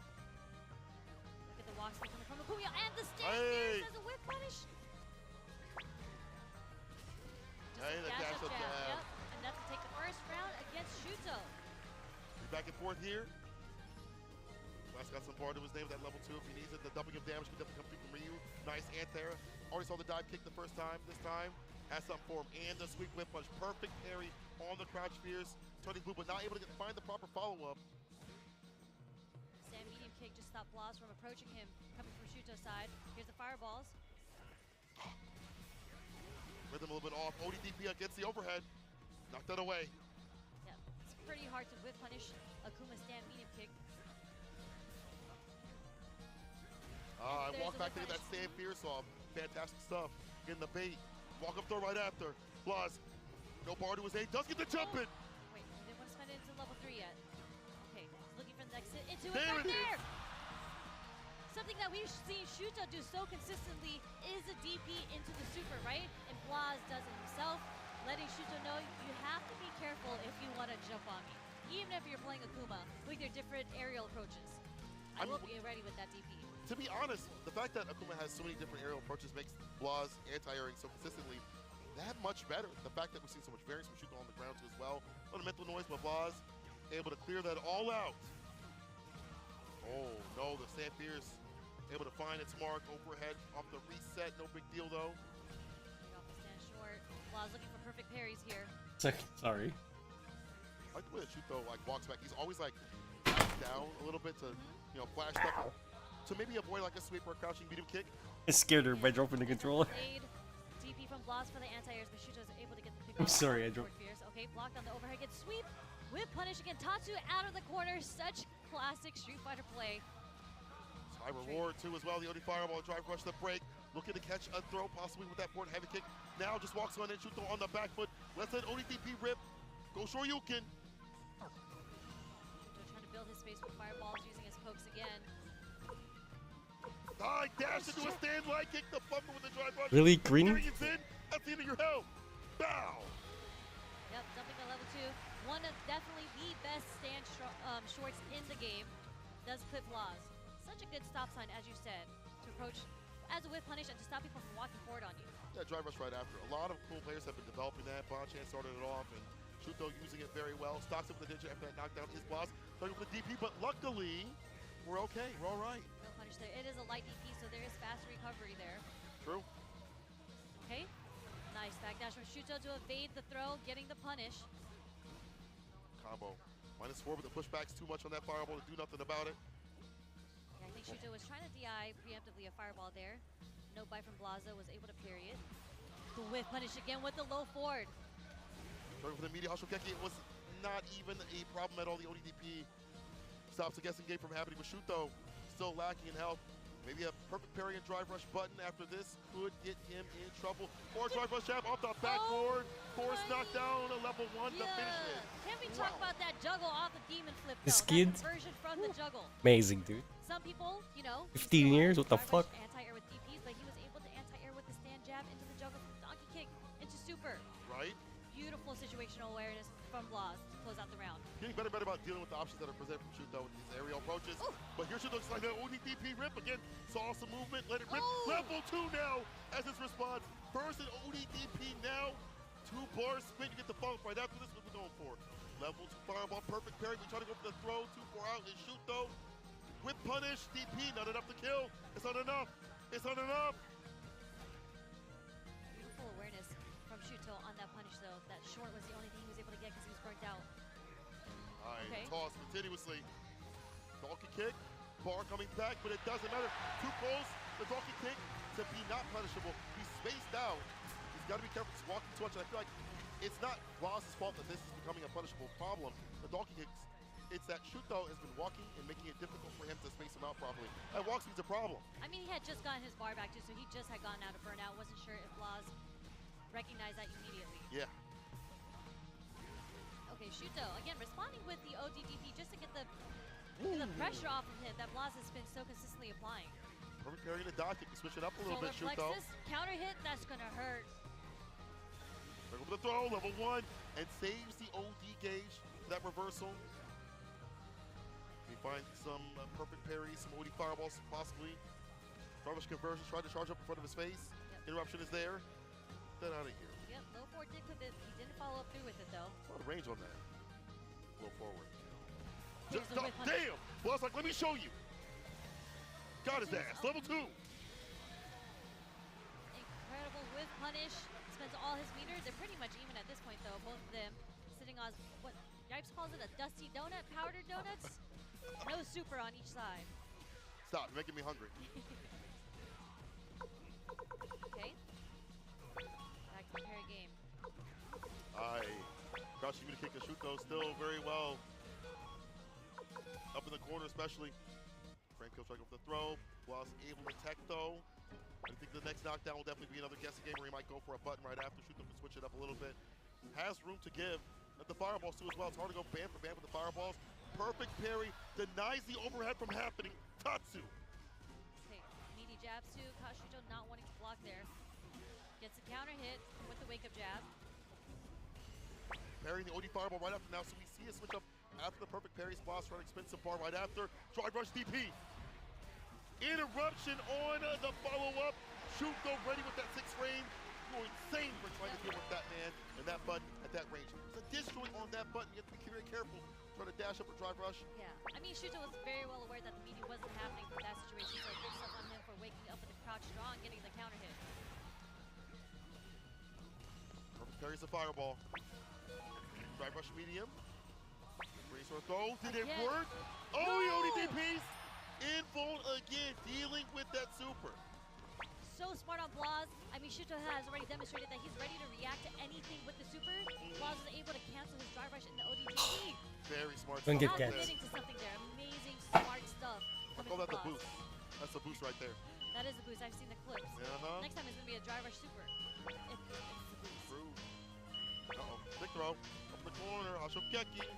Staggers a little bit. Okay. Keeping Shuto got the counter hit. No follow-up, but he spends all his drive meter to keep the pressure on. The delayed jab connects. Gets the counter This hit. kid is Blaz on makes fire. it 2-1 against Shuto. Man, the layers that he has on offense is insane.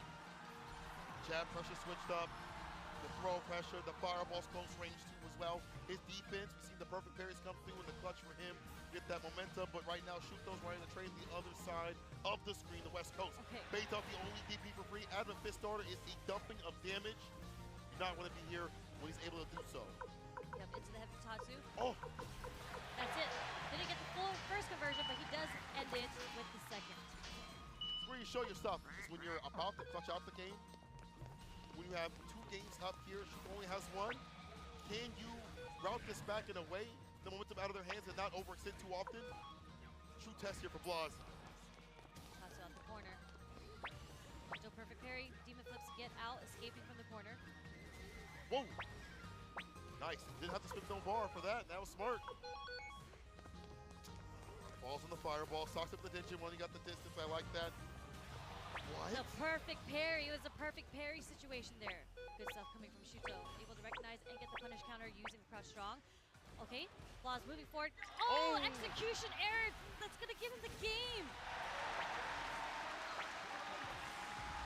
That is so unfortunate. As you mentioned, the execution error. Blaz had been playing so up to that point. We saw him walk underneath the Demon Flip. We saw stages of that when he's fighting Shin. But in the end, you cannot have these mistakes against the one like Shuto. The man possessed by the demon himself, Dark Rush Stand Fierce Blaz, says, I'm the exorcist. Okay. All right, there's a stand short connecting. Like that. Use the OD to get the Denjin charge. Makes the Ashokeki damage even stronger. As he tried to go forward, drive reversal from Shuto. Still the drive gauge being depleted and defeated. It's gone. Flushed. He's gonna have to take this pressure, take the trade, but okay. It's a No bait. punish. Oh, let's go for it again. Could find the air-to-air. Like guillotine hitting. No punish though, of course. That's -1 only. So he's gonna have to take this pressure, but enough to get his bar back. Not enough chip coming from Blaz there. Forward Fierce trying to find an entry point. Any button. It's again the Forward Fierce. Spin any bar. He wants to, I think, maybe like a driver's conversion. After this, he's got level 2. But the low, once again, the level 1 gets it done. Final round here for Blaz. This is the battles of the Shotos. The Fierces and the low forwards. Who thought Ryu would be doing work like this at a top 8 spot this season? That's kind of crazy. Ryu's cheap. My He's man's good. hits like a truck, especially on Akuma. Semi-truck, not a forward. Oh! This Whips time. the DP. Amazing because he didn't go into demon flip. I mean, into the dive kick, so it didn't push him too far. He was able to get the punish on the whiff DP there. Smart stuff from Shuto. DP, no back throw though off that drive rush. Did not work out. OD, Adamant Fist, fireball, level 1. It's almost done. The back dash is clutch in the back throw. Works out here for Blaz. Can he find a confirm? A confirm will lead into level 3 for victory. I'm sorry, CA, so even more damage on the way. Another throw. He burnt himself out. Doesn't matter. Drive reversal. He's going for the The chip. level 1 chips him out. As you mentioned, final game, final round. Oh, man. Insane play right now, okay? Tried to pick him out, but that crouching medium kick got a lot of range on it. Okay, tried to bait out the DP. Blaz doesn't bite. Right. OD fireball to stock him with the Digit, just to lock him down to get that enhancement. Jump medium punch into the Tatsu conversion. Okay, wake up ODDP does connect for Shuto. So have to get that drive rush. Oh, Was about to tapping get burnt parry. out. No, Oh. this is it. This is it. Blaz 15 years old, bro. Of What have we all been doing with our lives? Jesus. Incredible. He had Oh. to do the wake up super there because he was going to get burnt regardless. So it's a guess now or is it a guess later on when are you going to use your super bar? And just like that, Blaz, so patient, was able to parry that and take the win over Shuto. Last game, last round. Insane play. On the big stage at 15 years old, has not traveled so continuously like other players that are out here on that stage too as well. He but has no still, nerves. When you play with as confidently as he has been playing, you pull out wins like this. let me get some of that. Against some of the best players in the world, and this is, I mean, I think he's earned the title of being one of the best players in the world. Oh, 100%. Here, right? He had done so when he qualified through the group stage. He had done so at the group stage, and he continues to do so out here as he moves on over Shuto. Again, his defensive decisions are really good. I like the way he uses OD Fireball. We mentioned that as like a poke tool, but also a lockdown tool, so I can get Dinjin, so I can stock up, so that if I hit you with Hashugeki, it's going to hurt. Yeah, funny enough, like Blaz didn't use too many fireballs at like the range that Shuto was using it, right? Yeah. I feel like Blaz was looking more for parries in that situation, but again, this conversion, it was just so sick. That's all I had to call out about that. It was just so sick. Oh my god, bro. That's it.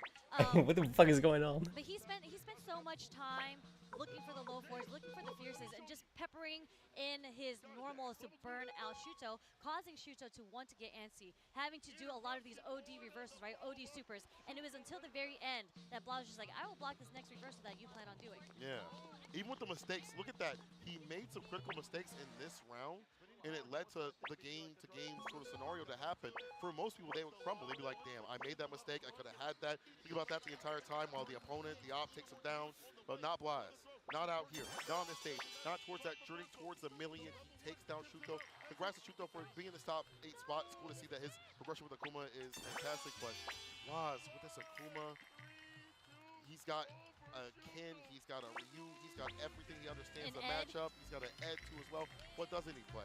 This kid is just a great Shotokan player. You can just see by the spacing that he has, like all these players, I mean from Blaz, all the characters that he has, his arsenal of Shoto characters, he plays them kind of all the same.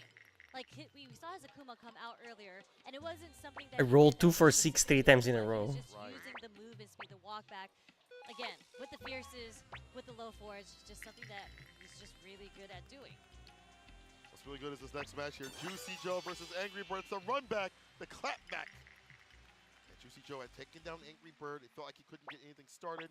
The defense was there, but the offense wasn't overall. Juicy Joe, this man's got the juice. I feel like his stats are filled out in every sort of direction in terms of defense, aggression, optimization with the character, projectile play. I feel like he's the best when it comes to putting down the miasma and plasma, the fireballs continuously. But Angry Bird has had time to grind and think about what he should do, going for the Akuma, which is the worst matchup, as many JP players have told me. Really? Yes, let's go. Something that's very special to Juicy Joe is his use of teleportation through the portals.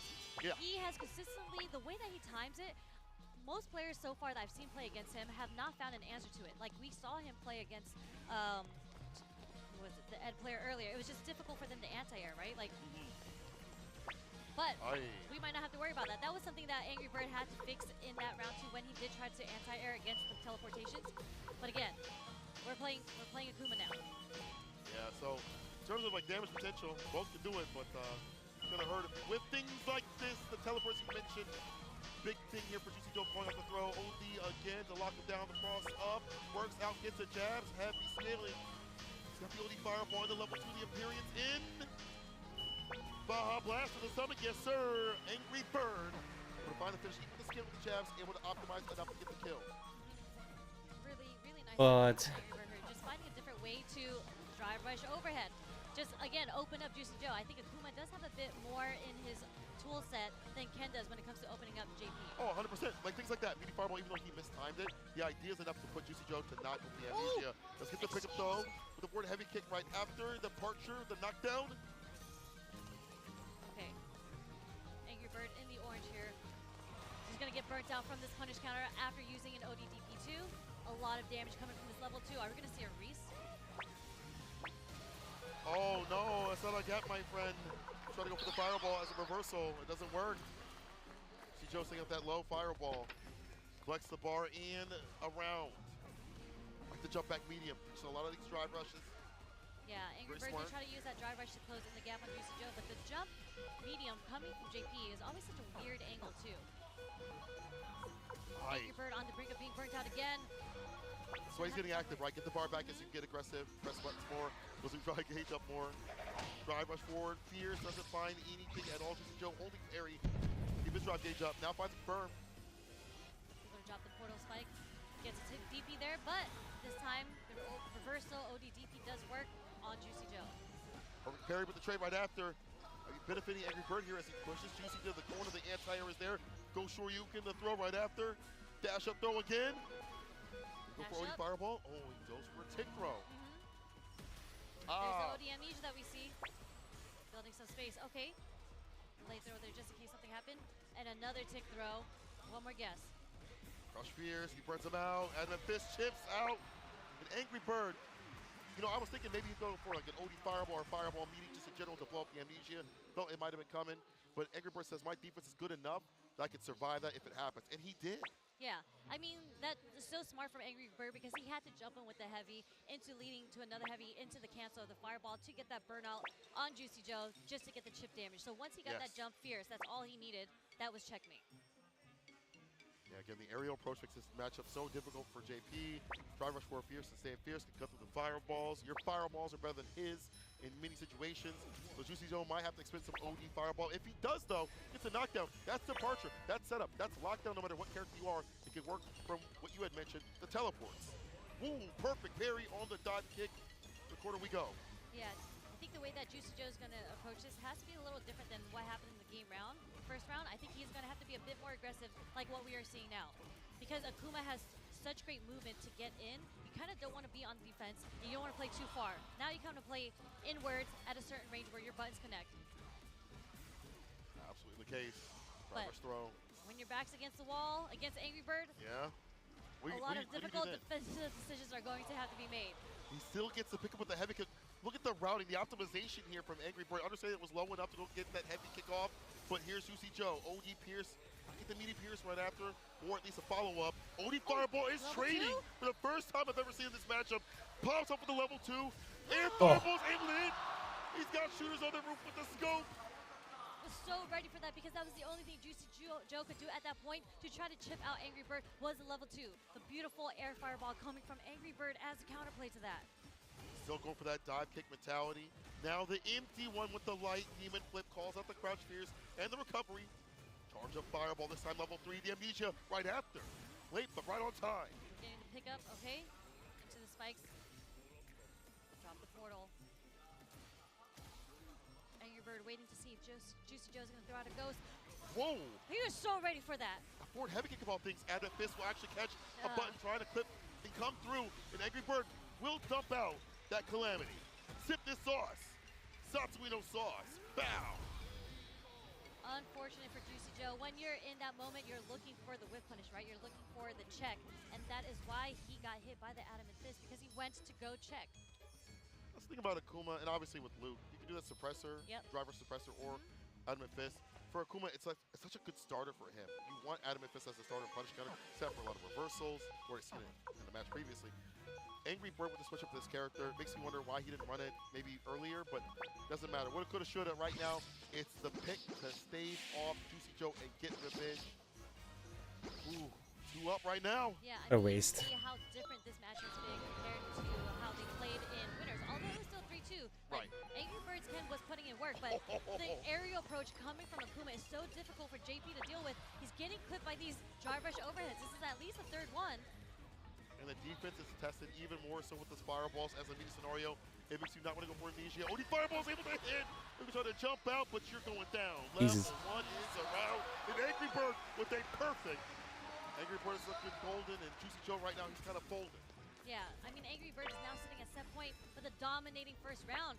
Juicy Joe's going to have to find another way. I think he has to introduce a little bit more movement and kind of not sit there waiting for Angry Bird to come to him.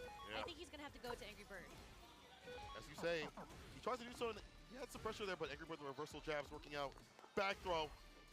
OD, try to go for the dive kick. Perfect parry in the crouch fierce. Juicy Joe getting a little bit better on the timings and when to deal with it, when to block it out as well. Not risk too much. Get that fireball out of here. Ooh, that's a nasty pickup.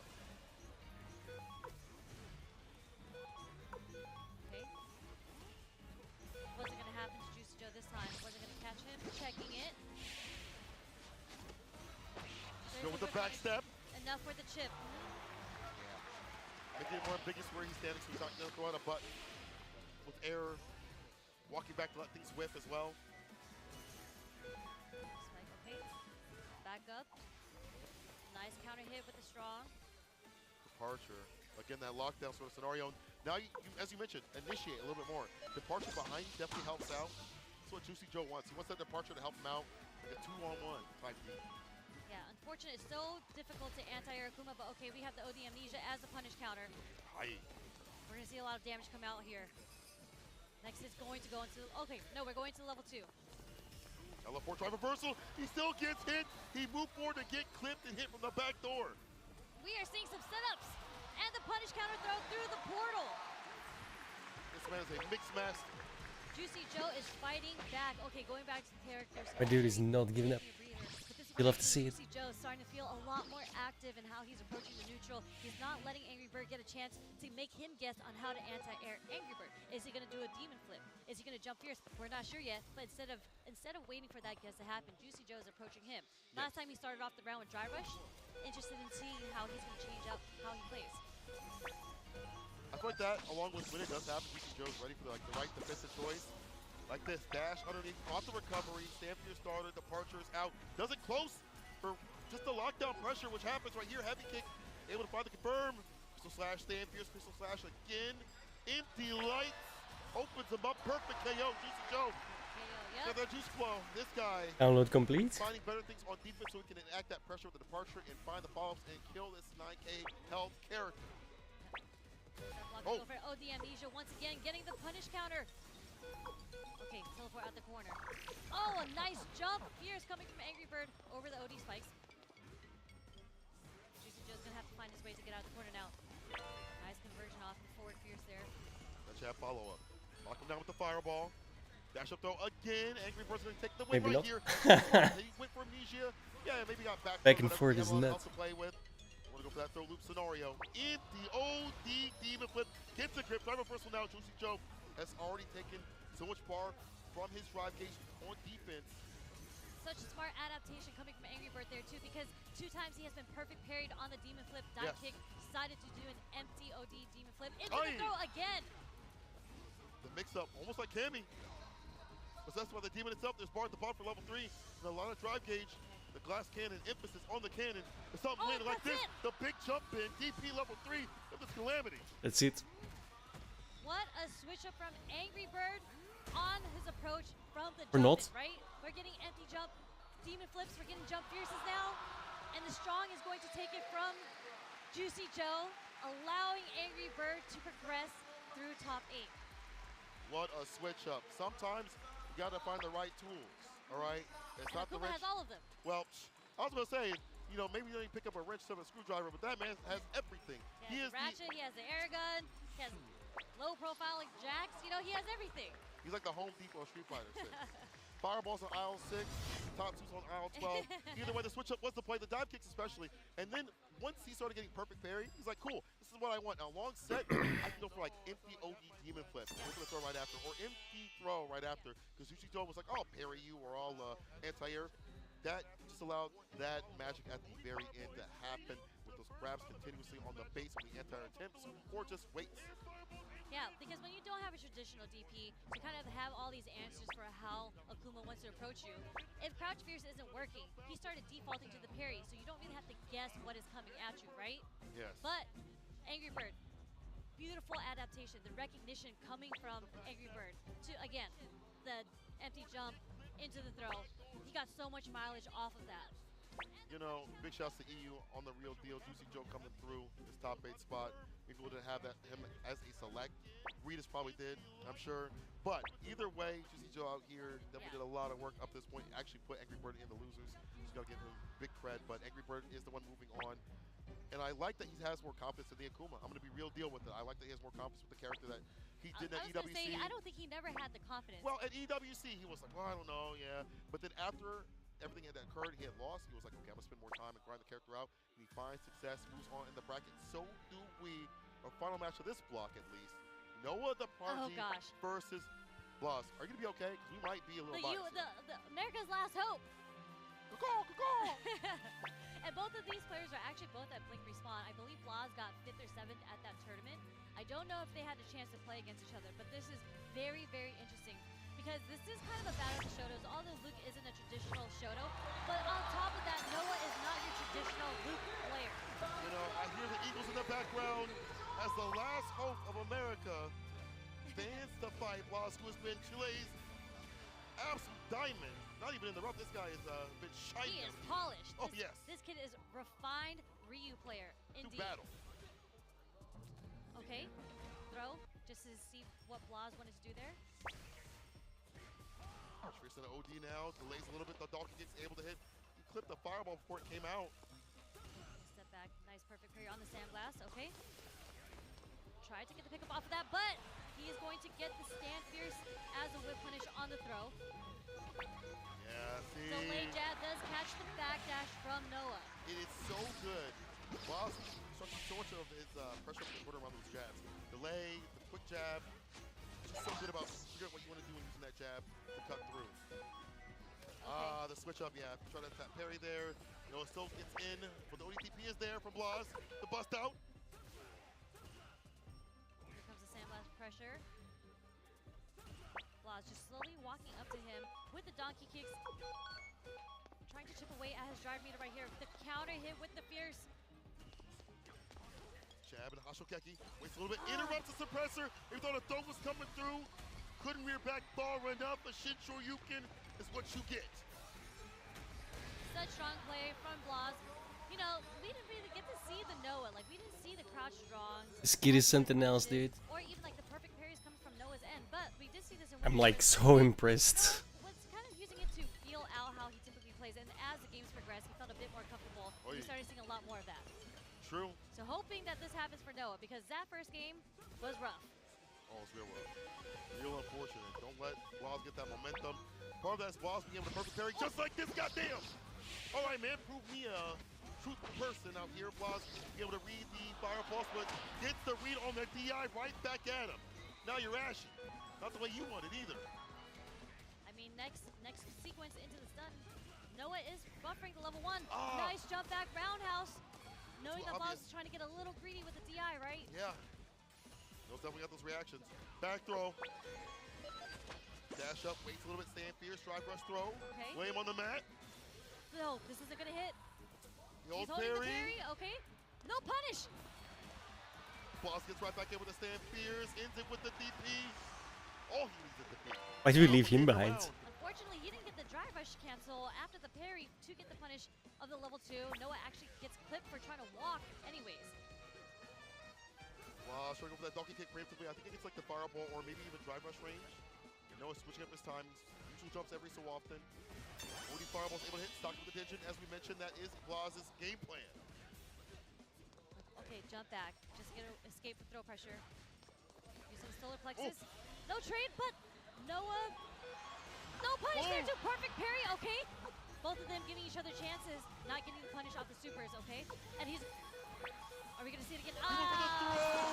Wake up, super knocks it away. Blaz 2 games up, younger than Noah, looking to take him out of the bracket and move on to this top 8 spot. Straight immediate rematch too. We are speed running through this. Noah doesn't want to break.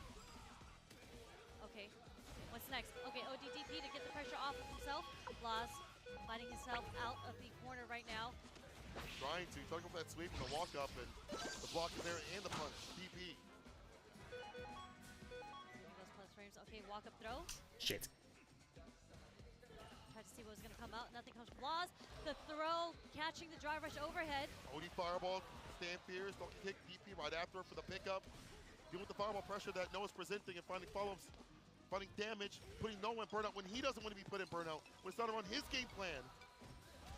It's okay. We're walking away from the pressure right now. Oh, he Gets went for put the by the jump. feet again. Land. How many times have we seen Noah go for like a neutral jump, come down? Noah and fell get apart low completely. Now, as Blaz inches his way forward, understands that's the game plan of Noah. Okay, no bite there. Both of them on the brink of burnout. Okay, catches him with the light short. No, Yeah, too can't do that. meaty. Was able to throw through the drive reversal there. Noah trying to find a way to get his level 3 off. I think if he keeps holding that, Blaz might react with the super next time. Yeah, you're right. Stand fierce, OD, does not get the foam. Does at least get the jab, that's fine, it's fine, it's fine, gets the jab. A little bit of damage. The counter hit, okay. Got the fierce. Okay, it's not so fine now. Okay. Yeah.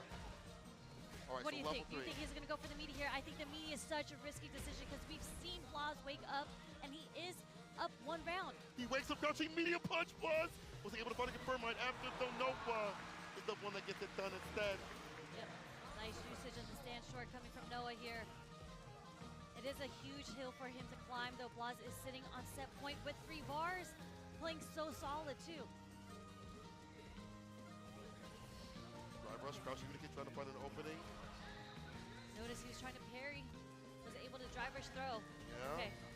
Stand fierce. Rough situation to be in right now. Real rough. He's gonna get burnt out. Is he gonna use the level 1 here? Holy shit, this kid is just... Only DP instead. What the fuck? It is jail, no bail, and blood. God Moves damn. on over Noah. It's a joy to watch. Our hero for the US is followed, but good gracious, Blas, that play. That's I mean, nuts, dude. When you're a player that kind of puts yourself in burnout, you want to be the oppressor, you want to be the aggressor, but Blas just taking advantage of how low he's able to get Noah's drive meter, right? And he's able to burn himself and just do that sequence on him, high pressure. Noah didn't find a chance to get his level 1 off. That's true, and there's 2 things for that. Noah put in burnout not on his own terms, not the way he wants to play. 2, the way that Blas plays around that pressure, when he's in burnout with Astro Kicks, the crouching medium kicks, catching you walking back, puts you on guard, makes you feel nervous as usual, and he just waits and is able to punish here and there. And I feel like also on this stage right here, Blas operating at a magnificent level where it feels like, I don't want to say no stress, but just working around the stress. Running his game plan, we've seen him go for like the wake up buttons and sweeps and things like that, and so present, he doesn't switch it up. He does what he knows works. Yes. And unfortunately, we didn't get to see like the classic Noah sequences. Like I don't think we've even seen 1 counter hit crouch strong come out from Noah here. True. So unfortunately, his back was against the wall the whole time against Blas. Just look at the sequence. Look at Don the pressure. Quixote. He had to jump. Like what else were you gonna do in that situation? Choose which way you die. Exactly. Choose your own adventure book, but unfortunately, Blas is the one moving on. Noah, appreciate him for that top 8 spot. Definitely cooked up this competition. I mean, I think it's top 4 now. I think they all have made it into the top 4. Ooh, that's true, that's true. So Blas, top 4. Who could have thought? I know, if you tell me that you would have said, oh yeah, this is my fantasy bracket, you a liar. Kaku Lashar, okay? We have in winners finals match coming up next. And then, of course, Ingrid Bird and Blas are moving on to fight each other in the losers semifinals. Insane. Okay, but before we get into that, we gotta give a shout out to our sponsors, right? I'm so excited by this sponsor too because I love some dancing. Don't worry. So, we have Red Bull BC One World Final and is returning to Tokyo for the first time in 9 years. Red Bull BC One is the biggest global one-on-one breaking competition where thousands of breakers compete in more than 30 countries every year for a chance to represent at the World Final. This November, Red Bull BC One World Final Tokyo 2025 is bringing something extra special through an epic collaboration with Street Fighter 6, starting with a video showcase released last year featuring Japan's own B-girl Amy and B-boy Shigekex, and a few of your favorite Street Fighter 6 characters, including Jamie. So stay tuned for more exclusive content from this power collab. You know, I really want one of these new shirts that they have here. But before I want to talk about that, the American word culture of breaking will take center stage at the Koku Gihan. I'm sorry, Koku Gihan. Pardon me, I'm going to get some stuff from that from Drew Face later. The Iconic Home of the Sumo Wrestling, Sunday, November 9th, 2025. Don't miss your chance to witness history in the making. Head to redbull.com for more information about the event. And also, hey, let's take a look at this shirt I was going to talk about because I want to wear one of these. Look at this. Step into the ring and select your fighter with the official Street Fighter collector over at Yeet. Choose from a selection of dozens of t-shirts featuring fan favorite fighters from Street Fighter 6 and beyond, expertly screen printed by hand at ETHQ on premium garnet blends, and just in time for Capcom 11, challengers like Luke and Ed join the roster of tees to really punch up your look both and on and off the mat. So what are you waiting for? Get over to et.com/Capcom Cup or simply scan the QR code you see right now on the screen. That's et.com/Capcom Cup. People, that was our block, and we have more in-store coming up. I cannot wait to get to that. Before we do any of that, let's take a quick esports break. But we return, more Capcom Cup action coming at you. Don't go nowhere. I mean it.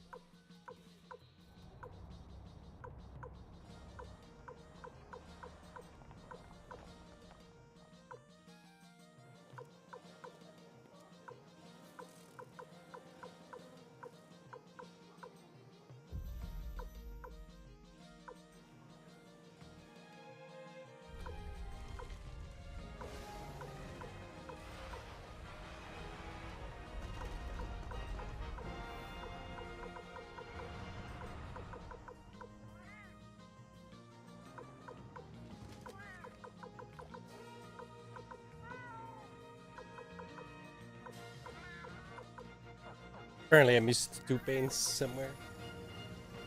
Probably in a store. Where dreams become reality.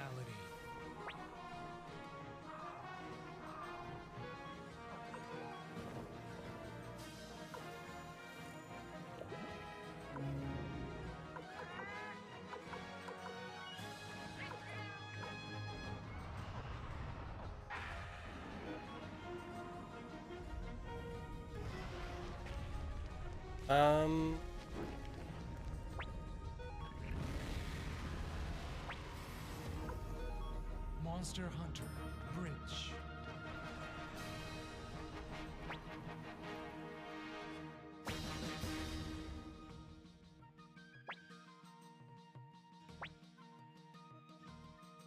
Show me what you have.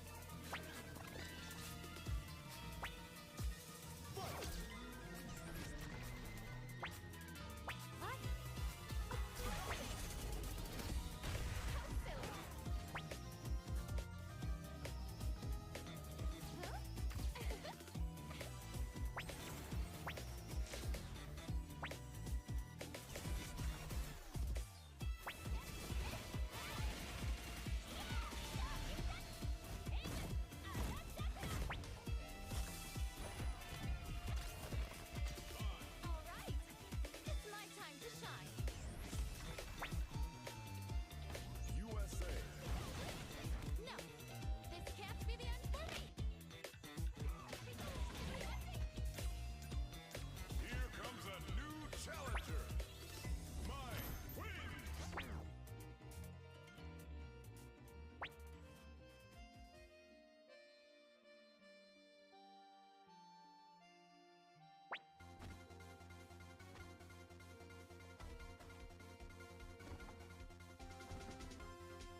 We must win. For the good of the country.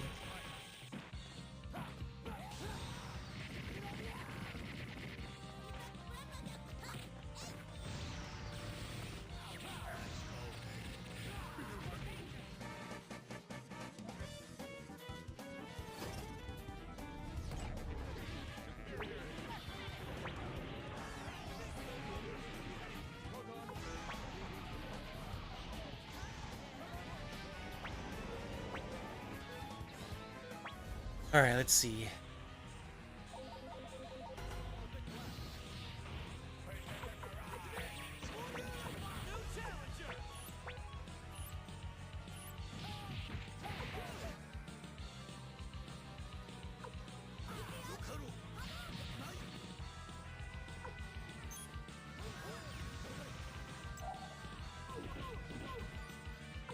Where's all the rest of my guys?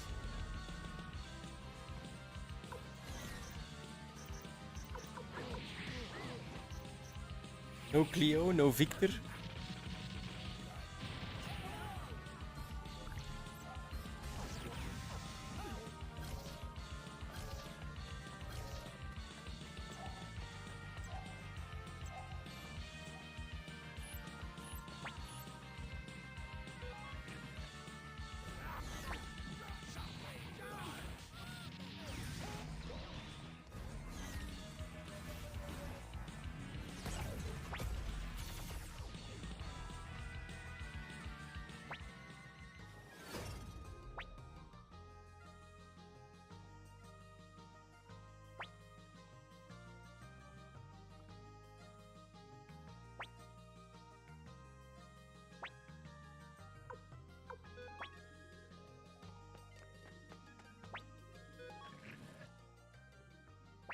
You're definitely saving.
Whoop. Sorry.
I swear that shit never worked. It worked one time.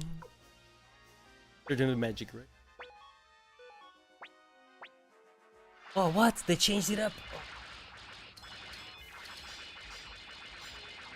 That's new.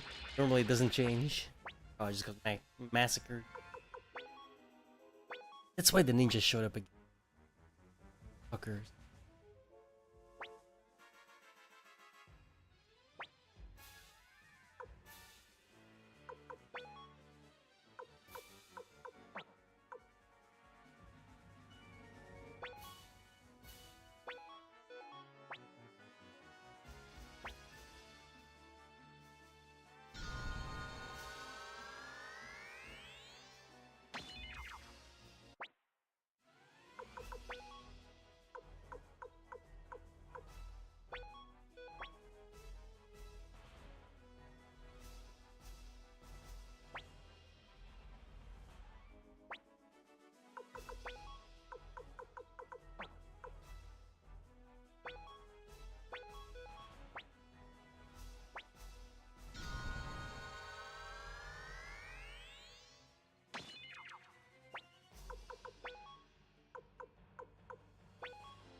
Achoo! Achoo! Excuse me.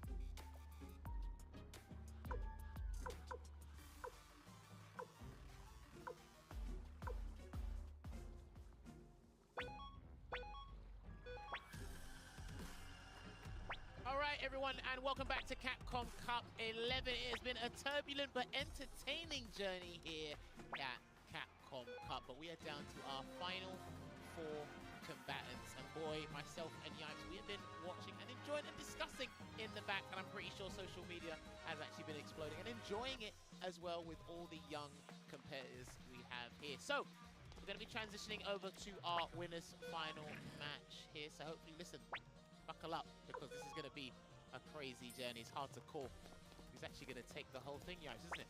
Top 4, they're getting closer and closer to that big bag, but again, we don't got to worry about it. So you in that GF, and of course, that is the grand finals. And who's getting close to that is either Kakaru or Lashar. Just to set the tone here to see who goes up against one of the losers in the semifinals with Angry Red Blaz, and I say that with all due respect. This is going to be an epic match. Definitely both of these guys are familiar with their style, but let's see. This guy is the shit. I'm glad I got him finally. Versus the gold finger. Lashar, I still gotta figure out what he calls it. Hey, listen, man, these nicknames have actually been an absolute breath of fresh air. Now, I believe it is Kakaru who is the lone Japanese player to remain out of the 4 or 5 we started at the top of the hour with the top 16 here. So I imagine this crowd is going to turn from exuberant to rambunctious very, very soon here. But Lashar, listen, this guy has been going from strength to strength. The character journey from Chun-Li to Luke to Ed.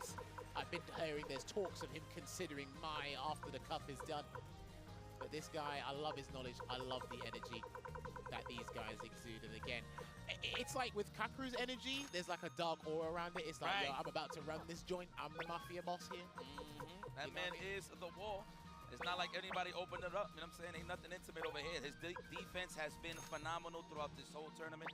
And it kind of goes to show you how good he is because, you know, he fended off a guy like Noah the Prodigy very, very efficiently. So I think he's ready for all of that rambunctious offense, if you will. Yeah, you hear it there. The respect, the noise. We have to make sure the atmosphere is as fitting as can be for these two titans in this winners final right now. Now, these two, for me, I was thinking about it before we actually came down to sound test. I generally think these guys have slightly different perceptions on control. Obviously, their characters exude control and they understand how to control or dictate things in the neutral a little bit differently. But when I was talking to Juicy Joe earlier, Juicy Joe did say this is a little bit difficult, an uphill battle for JP because of the limbs. When JP is up close and he wants to use his cane normals, Ed, we know about his long range. We know how annoying it is for a lot of people to deal with it. So it's going to be a little bit difficult to see if Kakaru can actually place his buttons without being a bit too haphazard, a bit too reckless for Lashar to get these free whip punishes to control from then on out. And both of these guys, there's something that they can relate to is there is no wasted movements. You're not going to see too much whips here, so it's all about who takes control first. And it looks like it's Lashar baiting out that throw early on. Now, what's it going to be? The flicker for the plus range. Kakaru doesn't crack, solid as usual. There you go, puts out EX departure just to generate some space and gain some time here as well. But Lashar, lovely block there, but we're going to set up the departure at the end of this combo here, Yipes. I've actually seen, you've seen it against Juicy Joe. He actually caught the departure, mixed shenanigans in the corner. He was always ready to anti-air, so you already seen the respect right from Kakaru. And there it is, off of the roundhouse. Okay, he missed the kill rush into the chaser ender there. Unfortunately, whiff punish there on the crouching heavy kick, but he's going to get a knockdown differently. And this is going to be a nasty spot. Is he going to go for the reset or just finish the combo? Yeah, nice and solo. Yeah, nice and solo. I like that. Actually, because he finishes the combo, he can chip him out anyway. Yeah, that's a safe bet. set the layers. The blueprint is out here for Kakaru. Round number 1 for the obvious. Damn, that round Whoa! actually got pilfered there, and he's going to charge a Psycho Flicker. Cancellation there. Oh, okay. Nice layers. Okay, met him halfway. The trade in the favor of LaShaw. Kill rush uppercut. Definitely good in that regard. Kakaru, yeah, and this is the thing, he has to be very careful outside of that range as well, because if he's not going to use the normals, then he has to worry about medium flicker. And because he's trying to stay outside of that range most of the time. Nice empty jump. Wow, what a way to avoid the anti-air. Now you're going to have to start all over again. He's fine with that. Yeah, absolutely. Remember, Kakaru will come to you eventually. He's not going to stay at full screen forever. We're at that range of the standing medium punch. Okay, and that should have been the round. I'm not sure if crouching medium punch would have connected there, but he has to cancel into the Psycho Cannon to make himself safe. That is punishable, that blitz now. Like the big buttons after the level 2. Trying to wail on the drive gauge easily as usual. The standard things here. 5-6, nice confirm. That was commitment, I would say, but we'll take it. Yo, uppercut. Just gonna wait it out here, and again the cancel. Try not to overexert yourself, and he's not gonna get what he wanted.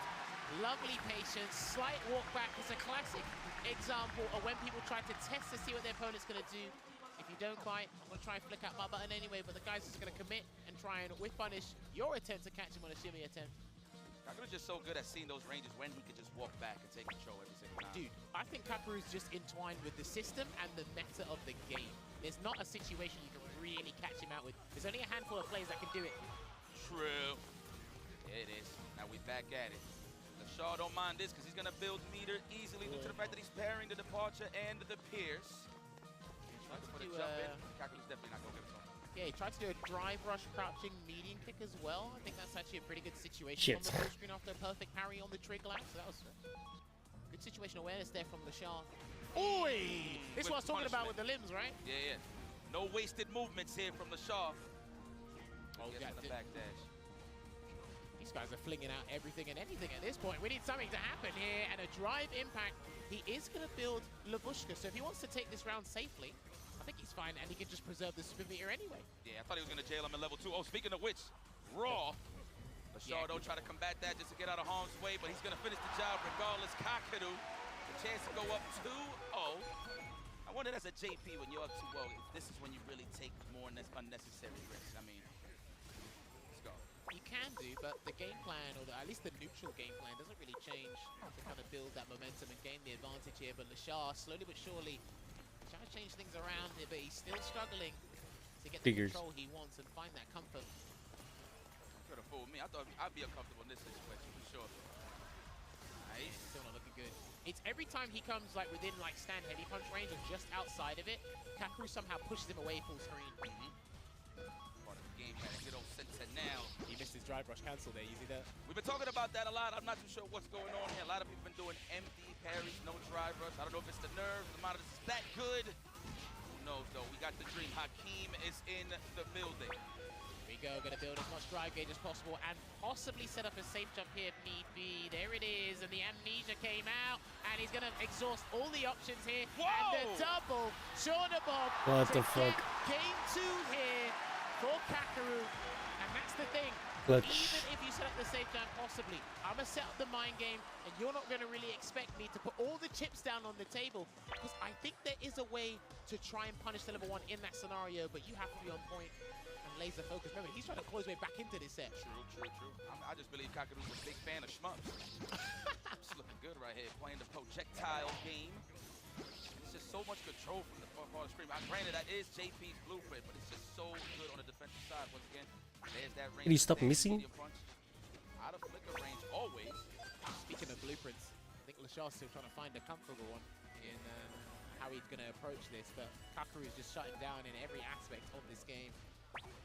Finals though, so they got 2 chances at life. Wow, what a check there on the kill rush. Oh, Nice. layers. That was beautiful. Absolutely sensational stuff there from Kakaru, and that's going to close out the round. Nice and easy. Kiss off the glass, and that puts him at set point.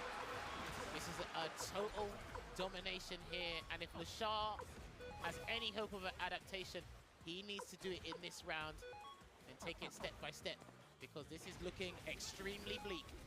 Absolutely. It's looking like a wash, I'm saying. Oh, no, this is LaShaw we talking about. Yes, clutch. It's the gold finger. No shimmy attempt here. Kakudu staying firm on the defensive side for that counter hit. It's like, you know what, if I'm going to lose my turn, I might as well wail on No, the green. not like that. Gonna get an execution error there, get the block uppercut, and Kaku is gonna get that dominance in the mid-range here. Still has a Lubushka ready and waiting, but he's gonna set up a departure, and then he's gonna make him suffer. Baited, he's done. I actually think he's done. And Kakeru is, Lubushka's there, and this should think he's actually gonna be able take to it. close it out with any scaling needed. I knew I should have fucking voted for him. Checkmate. Why did I follow Dodo? While the remaining Japanese representative moves forward to the grand finals. Wow!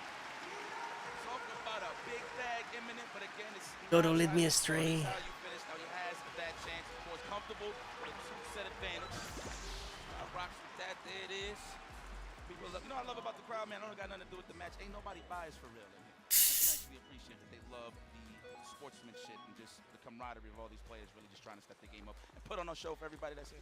Well, we can safely say that he's got a minimum of 100,000 USD in the bank. But listen, he's not going for that. He's going for the big milling right there with Kakeru. And we're going to take a look back at the highlights of what happened here.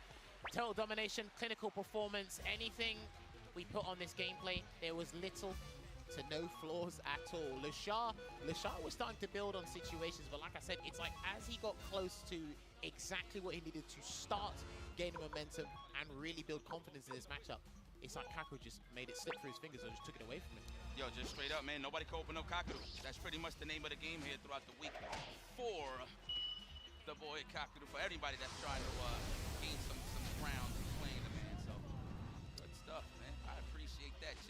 Japan is still in the building. See, and then when you watch the specialists like Kakeru, like Juicy Joe, it's like the movement is almost exclusive to them, right? You see how they understand, how they move around and navigate around their departures, how they utilize Lubushka, how they play neutral as well, because he hasn't got the greatest warp speed if you remove drive rush from the game, JP, but somehow you just can't hit this man when you really want to hit him, you know? There are a couple of execution areas that have let the shard down, but it's in his own hands to try and get the run back, because he does sit pretty in the losers final. We're actually going to take a quick look at the bracket right now. Kakeru has basically made this top 16 his stomping ground. That's it. And there's only one more game he does before he seals the deal there. Hopefully he can close it out here, but not only for himself, but it's for his wife and the Japanese fans that are in the arena here. But we will be slowly transitioning over to our losers semi-final match. But before that, I think we have to give special thanks to someone. Is that correct? I believe we have to give special thanks to someone. We actually are going to have to take a look and give a quick thank to one of our sponsors here that make Capcom Cup 11 happen here, ladies and gentlemen. We are talking about our Storm Collectibles, because it is a figure designer and production company from Hong Kong, which make the high-quality, officially licensed collectible action figures and specialize in fighting games. They bring the classic and iconic gaming characters back to life and also keep up to date on the blockbuster games such as the Street Fighter series from Capcom. The Storm Collectible product quality is at the standard meant for the true collectors, with high likeness to the finest details from the head sculpt to the body, articulation, and accessories. Make sure you check out the Street Fighter character figurines on their website, as you can see just there, www.stormco.com.hk. Do not forget that .hk at the end of it there. And shout out to the merchant ambassadors with this fire pinball machine and air hockey. That's fire. Shout out to Merchant Ambassadors is a leading producer of board games, licensed games, kids action games, arcade games, game tables, poker and casino games, and puzzles. Wow, big bag. With the launch of our Street Fighter 2 line of tabletop arcade games in 2025, we're bringing the legendary fighting game series to life with iconic tabletop arcade experiences, including pinball and air hockey games, available in various sizes and prize points. Our products capture the essence of Street Fighter 2, enabling fans to relive the excitement of classic arcade battles at home. These games will be sold through leading retailers and distributors worldwide. Follow them on SNS for more updates. And let's not forget one last sponsor here from the guys at the Arcade Classic and Fighters Pack there. Hit your friends with a punishing story you can in our Capcom Arcade Classic and Fighters Pack. Dive into a robust collection of Street Fighter titles, including Street Fighter V Championship Edition and Street Fighter 30th Anniversary Collection, and the fantastic arcade titles like Mega Man and Final Fight. Get hyped for the tournament season, test your skills, and help support the Children's Miracle Network hospitals with your purchase there. You can see it right there. Includes a 50% off coupon for Street Fighter 6 there. So yes, like we discussed moments ago, before we thanked our fantastic sponsors, we are transitioning over to the losers semi-finals, where we actually are going to see Angry Bird going up against Blaz here. Now, there's something you did want to share with the class. Yes, 100%. Talk to me, talk to me. So this is the thing, right? It's one thing to have one mind and you're dealing with everything with yourself in terms of like when you lost a match, you want to see what exactly you did wrong and stuff. The thing that I want to highlight the most is Blaz's father. I forgot his name. I'm so sorry. But when I want to talk about this guy being one of the best coaches and one of the best people to get you level-headed, he's just doing that with his son, which is kind of crazy. Like every single match that Blaz finishes, they always watching the tapes. Win or lose, they're already looking ahead in case who is it that they're going to play in case that he do win one side of the bracket, just for the potential matchups that's going to be coming in. They are always studying the tape, so I think that's a pretty good look. I mean, you've seen how Blaz morale happened. This is bad. Ray, excuse me, after he lost to Capcom, and he's been confident ever since. He's just been swinging, blazing. So We'll definitely bring up that point in regards to Blaz and Kakaru shortly. But listen, father-son, the camaraderie is there. Fire. So we're going to have to take a look at that. But yes, we will actually talk about that match very, very shortly, go into the finer details. But what we are going to do, I have been told by my voice of reason, we're going to take a short break. But when we come back, it will be loser semi-final with Angry Bird going up against Blaz.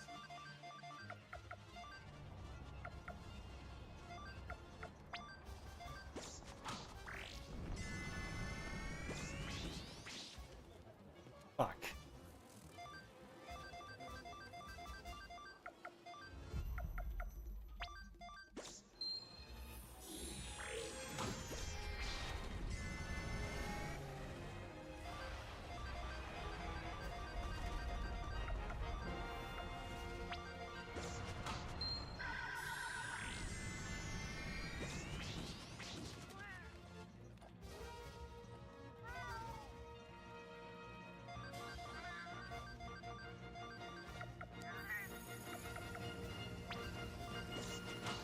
Where dreams become reality.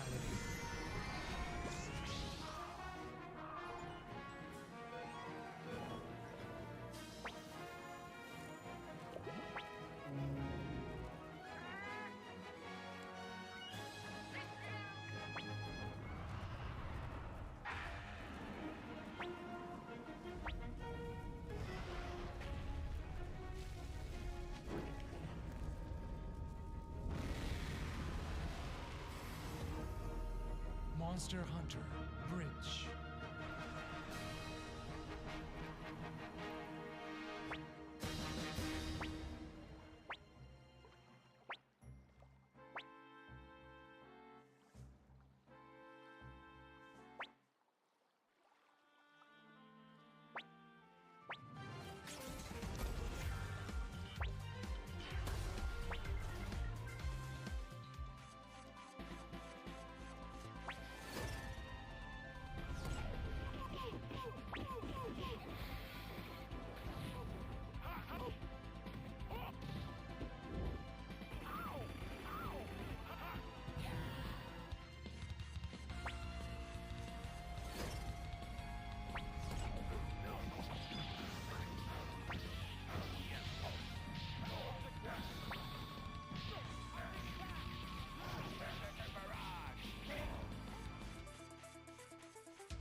Dirty ass spy. Ugh.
Ta-da!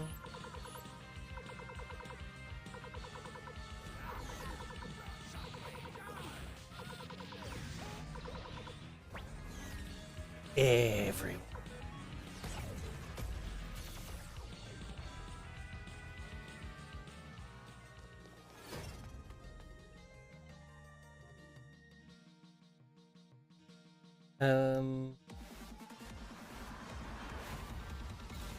Sure we're done.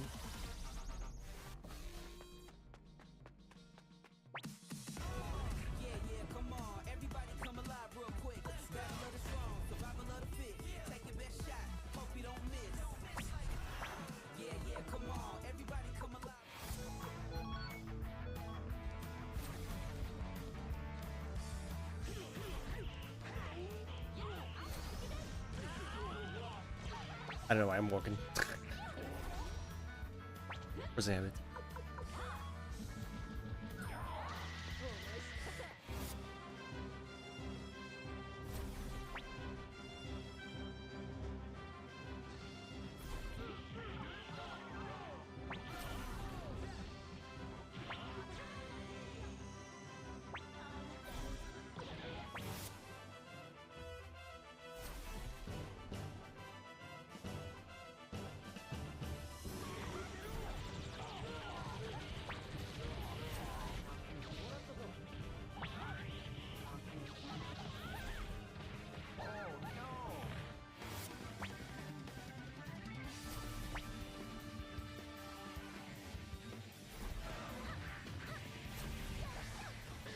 Ah.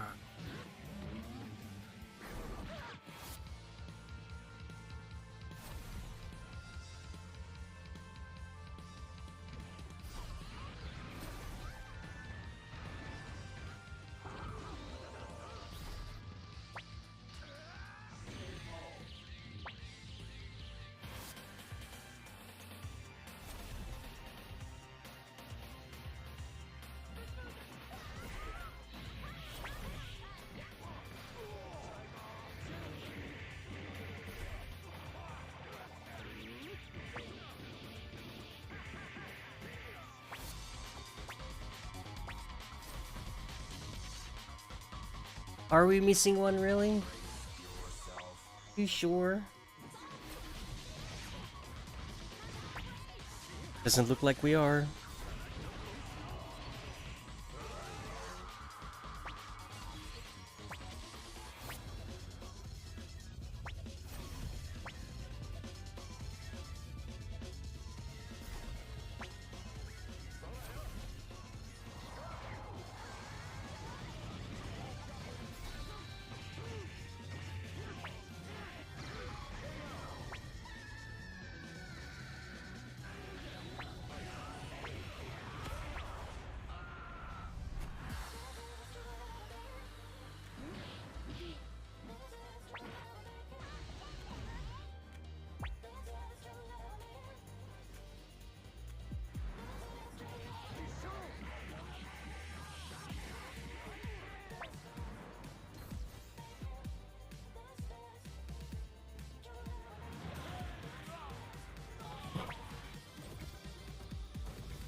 Oof oof.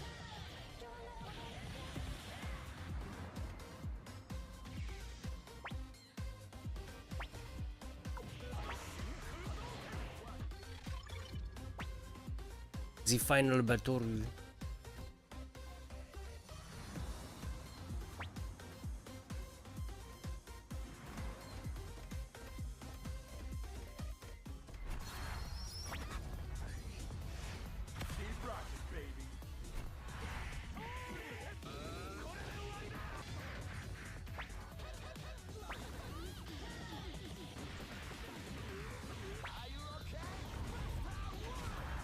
Location is Osaka.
Uber ain't no joke though.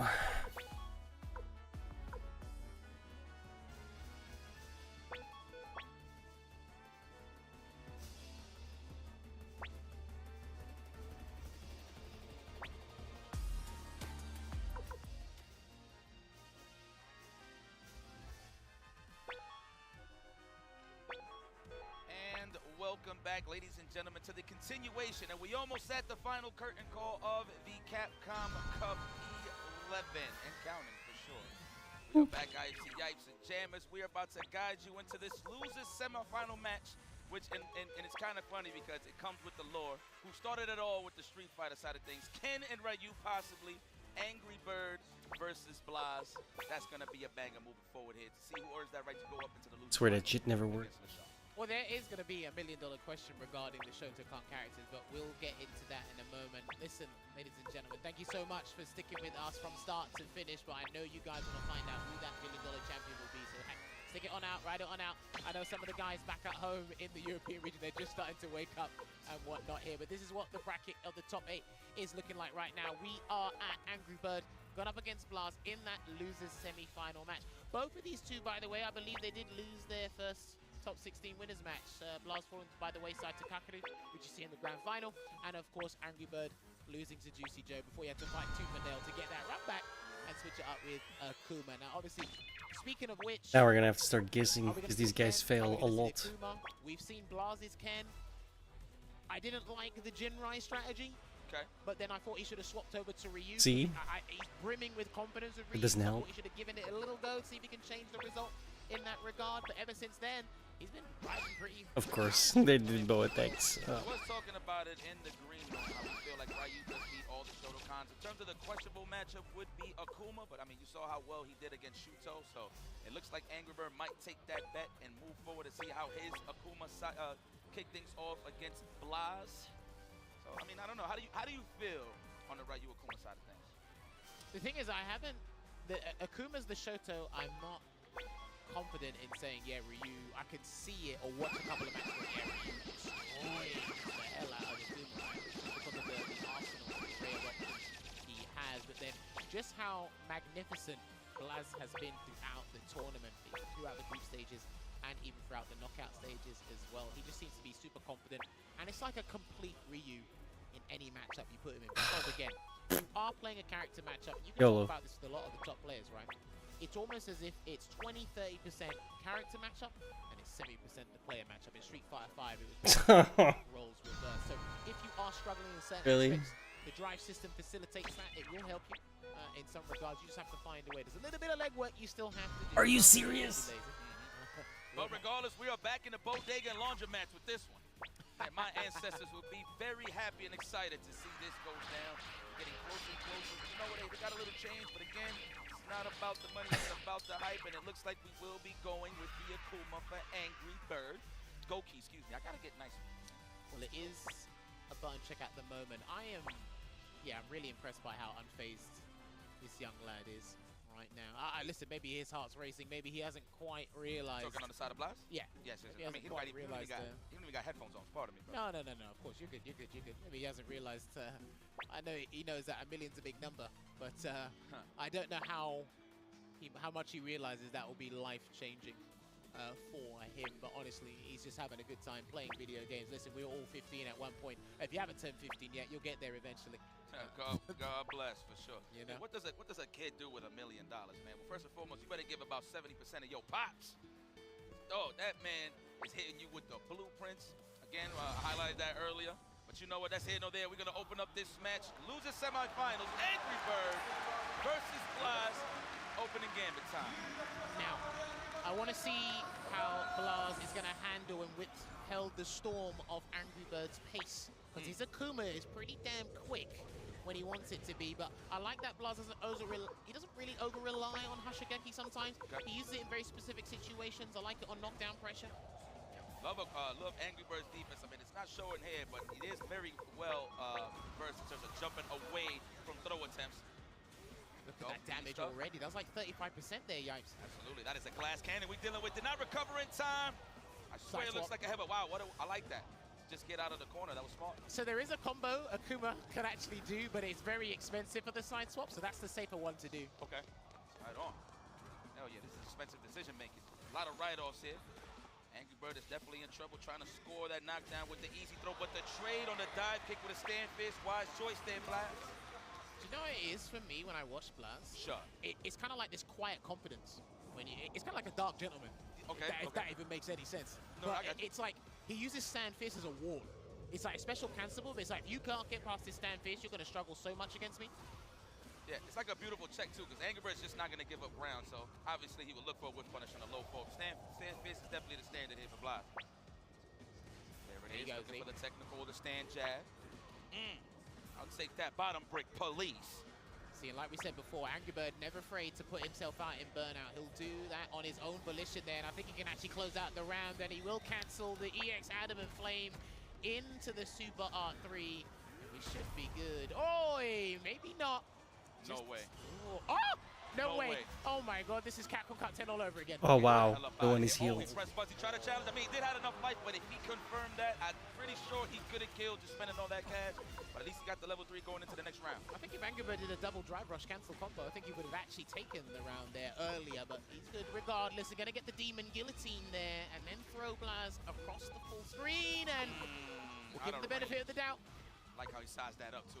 At the highest of levels, Angry Bird. Okay, of course, again, we highlighted he's not scared of the burnout. Mid-screen as well, so there ain't much to worry about. The dive kick, the snipe out, the plasma. Watch out now. Yeah, he tried to get a cancel into the Hashigeki, but the Sandlight kick did not connect there. Then the Shoryuken, if he hits him now, he's done. If he hits him with a heavy, he's done. Hit the brakes with the chocolatas. Okay, there it is. One hit away for both of these guys. Who's gonna take the lead? Good EX air fireball there, just to kind of halt his momentum, landing on the ground here, but Blaz is looking to take this one out. Nice fucking jump. But that's a common scenario in the corner when your opponent's on their last legs. You don't block, you don't neutral jump, you forward jump, and most people panic. And everybody holding back, it ain't gonna cross up. Oh yeah, well you can walk under and try and challenge it, but For sure. that wasn't what Angry was thinking about at the time there. What a perfect parry conversion into the heavy Tutsi there in the corner. That's right, time to hit him with the ringer. Throw, we're gonna do it again. Get the hell up off of me. That was for the ancestors. I don't think many people have blocked those today. Not from Blaz. Everybody's in that nice little flow chart of a throw loop. Everybody should be doing it. There it is. What is going to be the next set of offense? I love how he kills space. So that's a meaty for sure from what I'm seeing here from Angry Bird. No punish. You know what? I understand the no context sweep. He needed something to happen and change the momentum of that match. I understand throwing it out every so often. Beautiful anti-air. The Shoryuken, the logo is in. Okay, good defense on the overhead as well. Like that from Angry Bird, just trying to get out of that punish counter state from that close. There you go. EX Hashigeki again. Burns himself out, does Angry Bird. He's got a level 2 to help himself. It's very difficult to stun Angry Bird. And as soon as you speak, the birdies is out. No pun intended. Oh, listen. That is... It's been a long time since I've seen Angry Bird stunned. It's been a very long time, and you were with me a couple of months ago. For 2 weeks we said. Here we go. Nice, caught him walking back. I'm sure Blaz was looking for that whip punish, but a little too close for comfort. Get up off of me for the logo! No. Oh, and he didn't wait. He done that too early. He's gonna do it early enough while he tried to go for the gusto. What a bait! Holy shit, Recovering dude. time to get the proper punish. Blaz goes up 2-0. Full control here. It's not dead. Oh, wow. That's why I stayed quiet for a change. Angry Bird can still nick this, by the way. Uh-oh. Oh, he's got to cancel. He's got to cancel. And he didn't get it. It was too much. He tried to do it. Blaza understood the situation. Can't fault the guys at him. It's just going to combo it. If not, got a little bit too greedy there. 2-0 down is Angry Bird. Man, and he locked it immediately to Akuma. I figured it'd change up, but you know what? Why not? Just got to warm it up here. Angry Bird is down 2-0. This is crucial here for Blaz. A nice whip punish to get the party started. The technical, great defense. Oh, big damage. Yes. We were saying that earlier. Angry Bird nikes to avoid throws with a jump back. We're gonna have to switch up on the offense, okay? Wisely chooses to drive reversal to keep the pressure going in the corner. The DP. Nice challenge there with the high blade kick from Blaz, and the air-to-air cancelled into the Tatsu. This is looking extremely good here for Blast. Real estate to work with, well timed with the grab. This kid is against something the else, drive dude. impact. Angry Bird was hoping for a bun to come out because he needed to pull something out of the hat, but it didn't quite work out. We sure this kid is 15? He's playing like a 40-year-old right now. You want to check his passport? Bro, I'm 40. I fucking suck at this game, okay? I don't play anywhere near this. Wish. Beautifully placed. Wow. Ouch. Oh my god. Ouch. Oh no, if you get hit again, you're done. Please no. It's over. Oh. It's too far. He had it too. Okay, we got another chance at life here. Angry Bird. Wow, are we that aware? Yes, we are. So is Angry Bird, and he needs to find a lifeline to keep himself in this match here. Oh, good block. I got opened up. He blocked. It's fine. That's completely fine. Oh, wait, No, that what the isn't- fuck? That isn't not fine. Oh my word. And he's exhausted all his options. Angry Bird. Oh man, bro. He's got nothing left in the tank. Yipes. That's really dim. Not like this. And the DP to finish it off. The logo has been displayed here. Critical win for Blaz, and he's moved forward to the losers final. 3-0. Okay, I expected it to be a good match, but not to say that was BA, but I'm not going to finish the rest of the crowd. Is loving it. He's a new crowd favorite here. And he knows what's at stake. Pretty much has a big bag already, but he's not done yet. Credit to Angry Bird. Little difficulty moving on here in the top 8, but this is the end of his chapter. Shout out to my Habibi. We'll see you in the next set of matches down the line. Well, that was an emphatic performance from our young 15-year-old here, and I gotta say that was straight shooting. He did not miss a beat. Very strange, I gotta say, uncharacteristic. I don't normally see it. He was super confident, burned himself out with the offensive drive reversal and having all of that real estate to work with there. But I think the big question that I think Blaz was looking at was how Angry Bird was trying to fight back. You know what? I understand him going for the demon every so often, but let's not forget, Raging Demon's the weakest he's ever been in a Street Fighter game.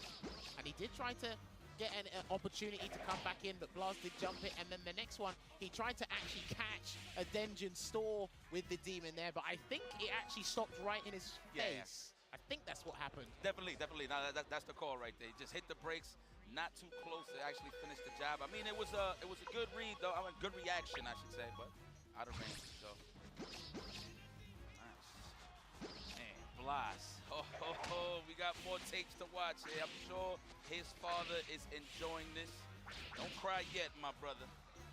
The job is not done. Man, he's really not rocking headphones in a stage like this, man. That's how you know the boy is locked in on the virtual side of things. There is nothing that is stopping this man. He's cold as ice. Well, look, we've had this discussion before. You told me, it's like, look, once someone's in the flow state, you can't really. It's only going to have to be by a tap that gets him out of the state. If you're not doing that, then literally he's locked in, and that's what he's been doing there. But you can tell just by the gameplay. Let my actions do the talking here. He's having a great time, and again, he's probably going up against players he's been watching maybe for a little while, maybe not too long, but he's actually having an exceptional time here. But we are looking at the losers' final match here between Lashar and Blaz. You can see that just from losers round 3.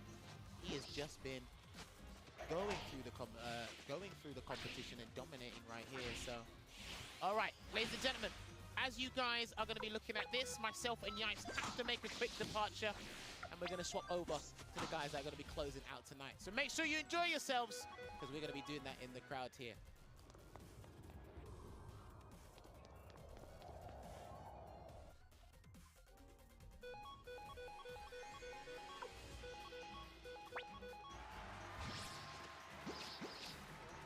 But we've heard your request. We don't want another ad.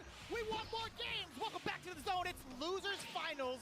Vicious here with Range. How you feeling, my man? Feeling good, man. We had, a little speed racetrack star type switch out.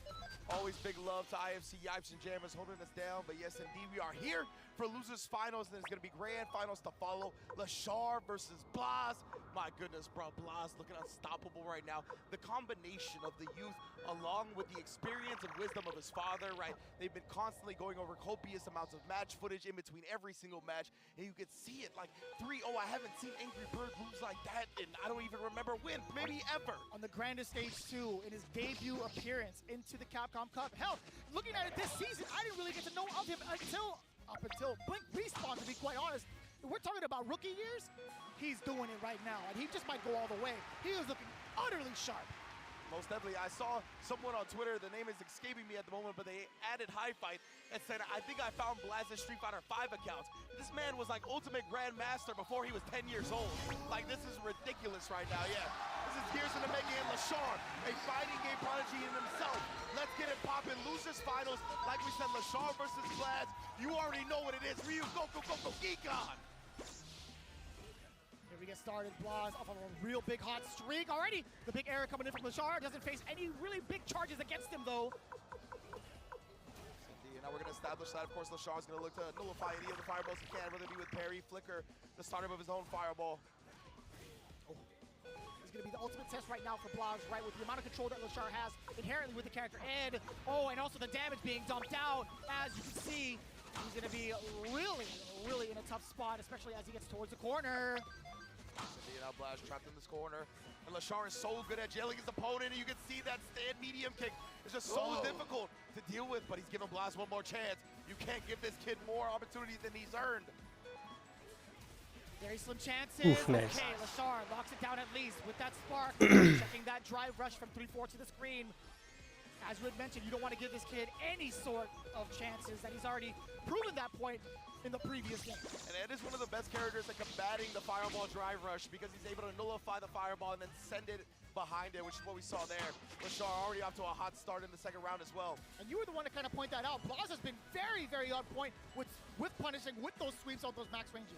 It's automatic, man. It feels like every time there's a button in front of him and he's in sweep range, or even calling out the charge flicker in the process. And yes, you could abuse sweep a little bit more when the opponent's at burn out, right? Much tougher to punish. Knocking on the door just a little bit, chipping away at the tree that is LaShawn. Overhead does connect. Drive reversal had to do it. Yeah, good stuff from LaShawn. He committed to it as soon as he blocked the crouch medium kick, but he opens him up off to the perfect parry on the flicker.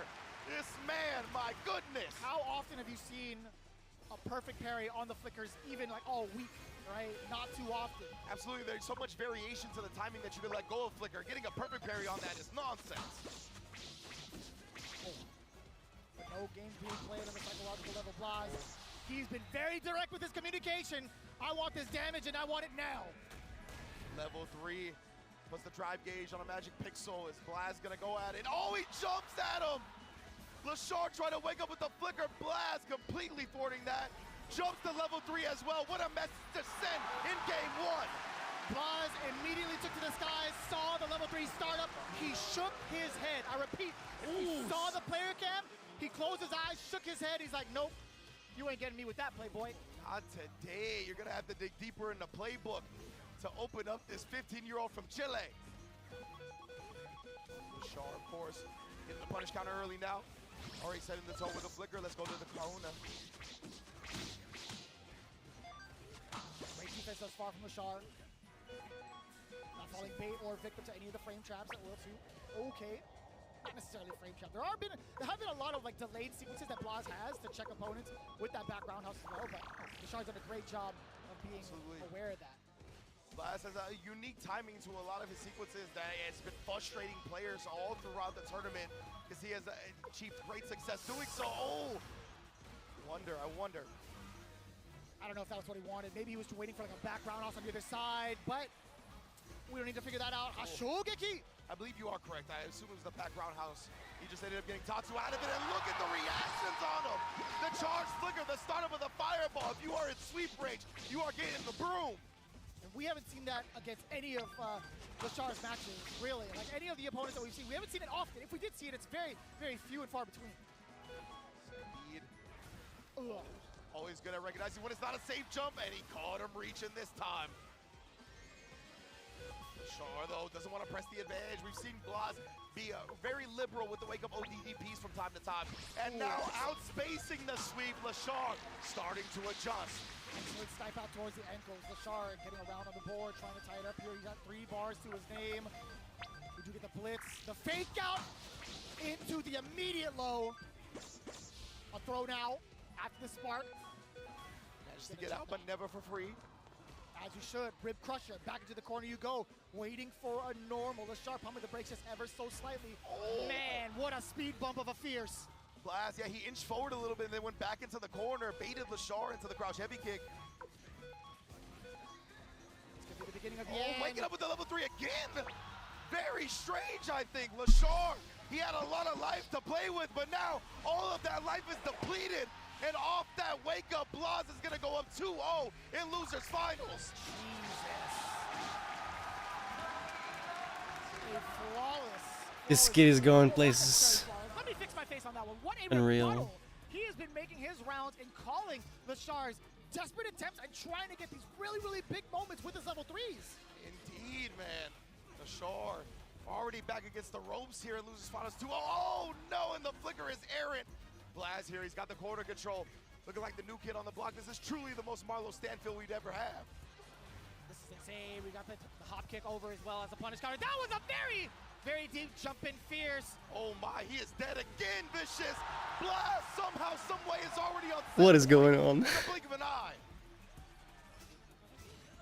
Unbelievable. The emotions are so high in the crowd. The Golden Finger reacts with Great the drive bait. impact of his own. Yeah, LaShar not committing to the full sequence on the fireball, right? Just the first part. Baited Blaz into DI, and he got him back.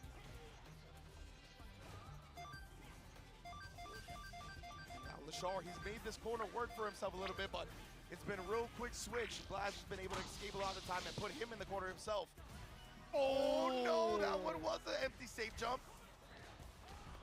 Oh, the objective is to get the bird out. He sure does accomplish just that. LaShar still sitting on 3 bars.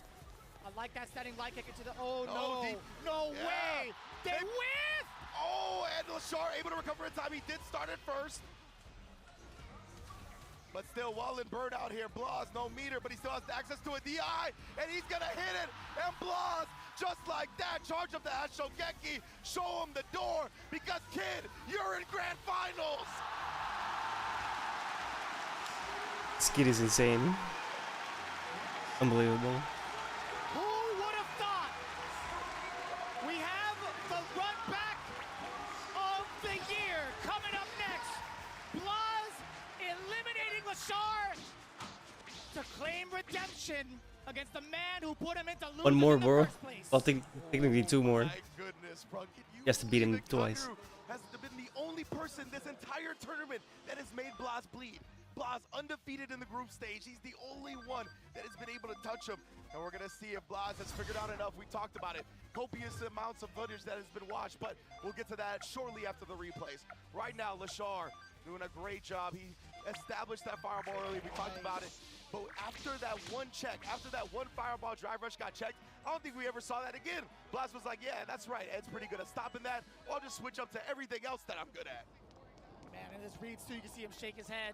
In that exact moment, he's had so many intelligent calculations against what the opponents have been trying to do. But more impressively, man, his bravery as to when to walk forward, his spacing too, trying to bait out the opponents has been so on point. So many interesting decisions there from LaShar to go for that level 3, man. To me, from my outside opinion, I genuinely sense that desperation. Yeah, it really feels like he felt the heat, right? Like, it's funny because Blaz is not ultra aggressive. Like, in terms of, like, just trying to smother you, he's not a Noah type. He's a tad different. And even with that, you just feel the immense pressure, like, that he's gonna just suffocate you. And you gotta do something to get him off. And because of that, he tried to wake up with the level 3, but he just stuffs it every time. Blaz staying one step ahead throughout the tournament. And it's been absolutely wild. Since his venture down into loser's bracket by Kakadu, he's been doing immense work. He 3-0'd Sien. He actually went 3-2 in Shudo as we were watching that backstage, extremely close. Then followed suit. He hasn't been touched since. He took down Noah the Prodigy, 3-0. Angry Bird, 3-0, adding another one to the belt. Wow, man, so we're gonna get back at it. Kakadu and Blaz, it's going to be a great one, man. I cannot believe this is what's about to happen. We have our grand finals, 2 of the most phenomenal fighting game players I've ever seen, and definitely the future is now the present. Get yourself ready, ladies and gentlemen. You're about to witness a brand new millionaire here in the world of not only just Street Fighter 6, but for the entirety of the FGC. Blaz making astounding waves with his current status. Coming in from Chile. A lot of folks coming into it.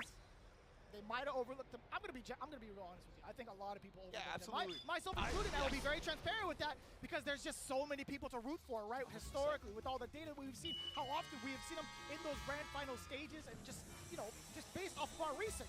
Absolutely. I genuinely did not see this coming. Man, Chile, it's your time.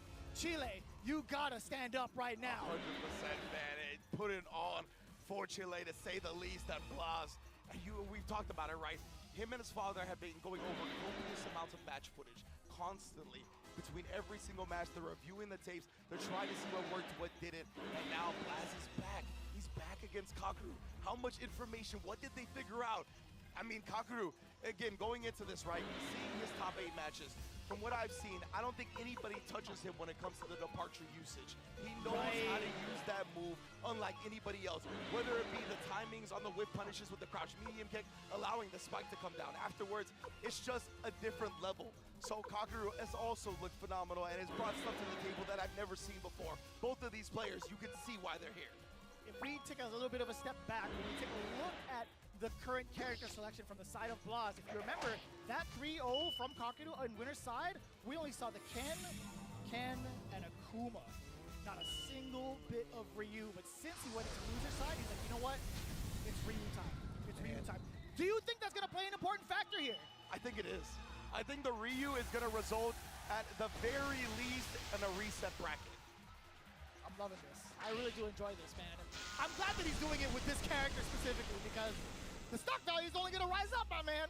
I'll tell you what. But as it stands right now, we're getting ourselves ready to reintroduce ourselves to the top 2 players here in the grand finals.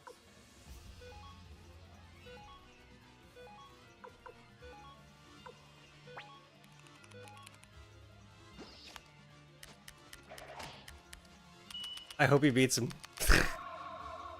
I don't know, dude. Holy shit. It'd be nuts seeing the kid win. I hope he does it. He has to beat him twice, though.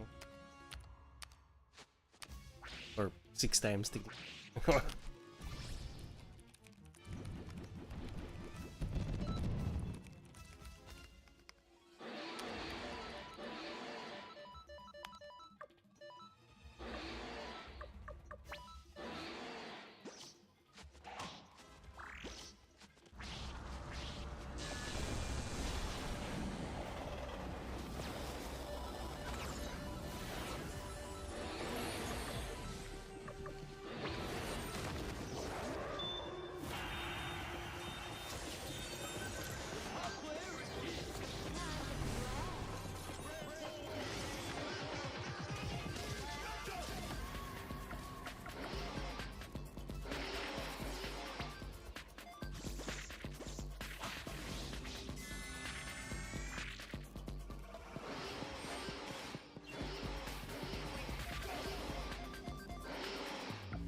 Oh my god.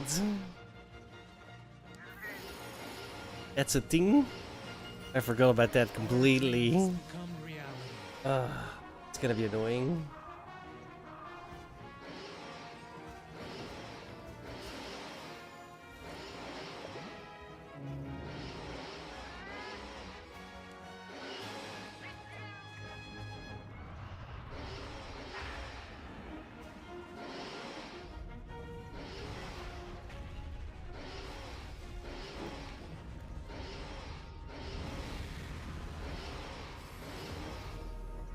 Monster Hunter Bridge.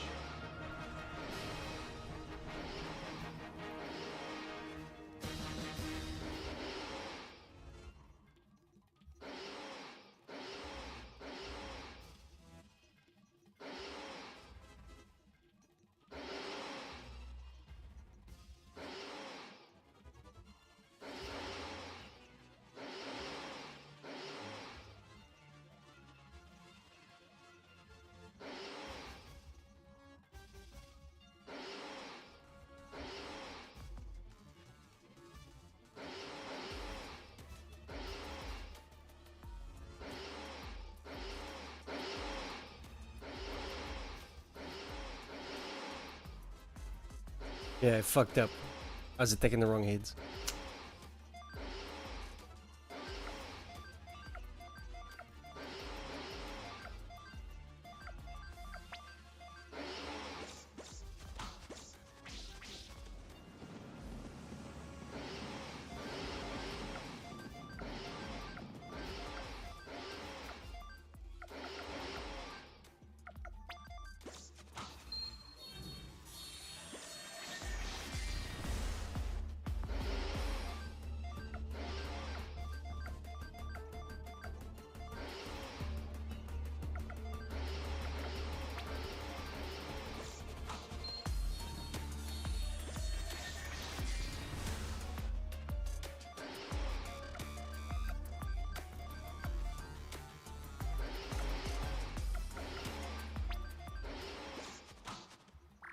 Capcom Cup 11いよいよこの瞬間がやってまいりました Here at Capcom Cup 11, the time has finally arrived. ストリートファイター6の世界王者という称号そして優勝賞金100万ドルこの大きな栄冠をその手に掴むのは果たしてどちらのプレイヤーになるのか泣いても笑ってもこれが今シーズンの集大成ラストバトル This is where the world title of Street Fighter 6 champion will be decided, and of course, that player will be taking home that juicy $1 million prize purse. Whether you laugh or cry, this is everything. The final battle that these two have worked the entire year for, and their moment GG. of destiny has brought them to this place. それではこの4日間最も大きな声援を今日一番の歓声をカプコンカップ11グランドファイナル選手入場です And now it's time to introduce the grand finalists for this tournament, Capcom Cup 11 Grand Finals. Let's get it underway.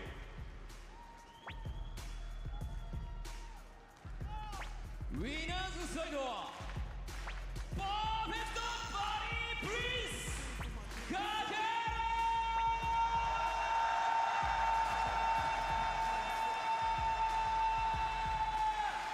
He's been undefeated all day. He's defeated every opponent for his part. 3-0 was always the scoreline. The ever consistent, the perfect carry grip.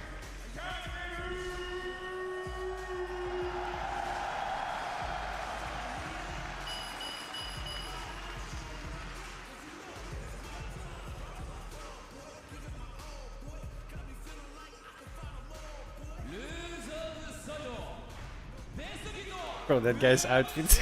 What the fuck? No comment.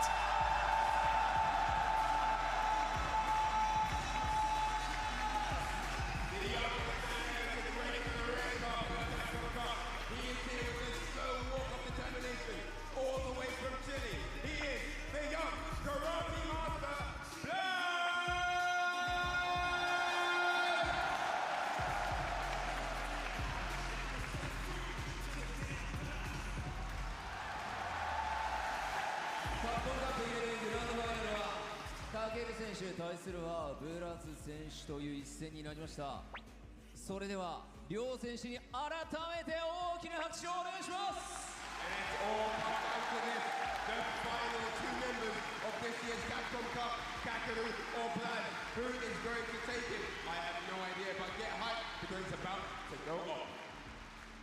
それでは両用プレイヤーはスタンバイをお願いいたします。 Alright, if we could have both players on standby, please. 最高の舞台で、最高の観客の前で、最高の視聴者の前で、最高のプレーをぜひお願いいたします。それではこちら実況席の皆さんにお返しいたします。よろしくお願いします。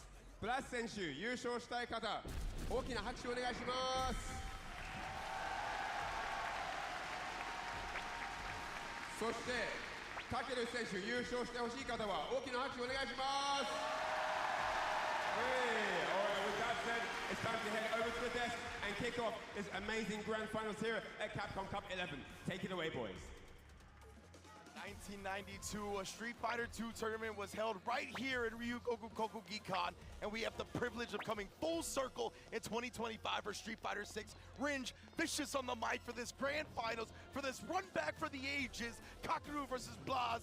I can't wait to get this started. And I can't wait to hear how the crowd is going to erupt once that champion is crowned. Again, a brand new champion, but at that, a new $1 million Street Fighter VI champion. That is insane to say. Really? And of Okay, course, we can let go. Going up against I was like, Blaz. what the fuck? I'll tell you what, man. All the fantasy brackets, you can tell me one way or another. You maybe could have had Kakaru in there, right? Yeah. Definitely not a sleeper pick. I'm Sure. looking at you guys. But Blaz? Blaz, like you said, I mean, it was impossible to predict almost. I mean, I'm sure Chile is like, what are you talking about? Not impossible to predict. We were expecting this. But for so many of us else, self-included, I was overlooking this kid. I didn't think he was going to be in grand finals of Capcom Cup in one of his first major offline tournaments. Obviously, we saw him at Blink as well. But all things considered, this is his second offline major tournament. And he is out here vying for a chance at the $1 million.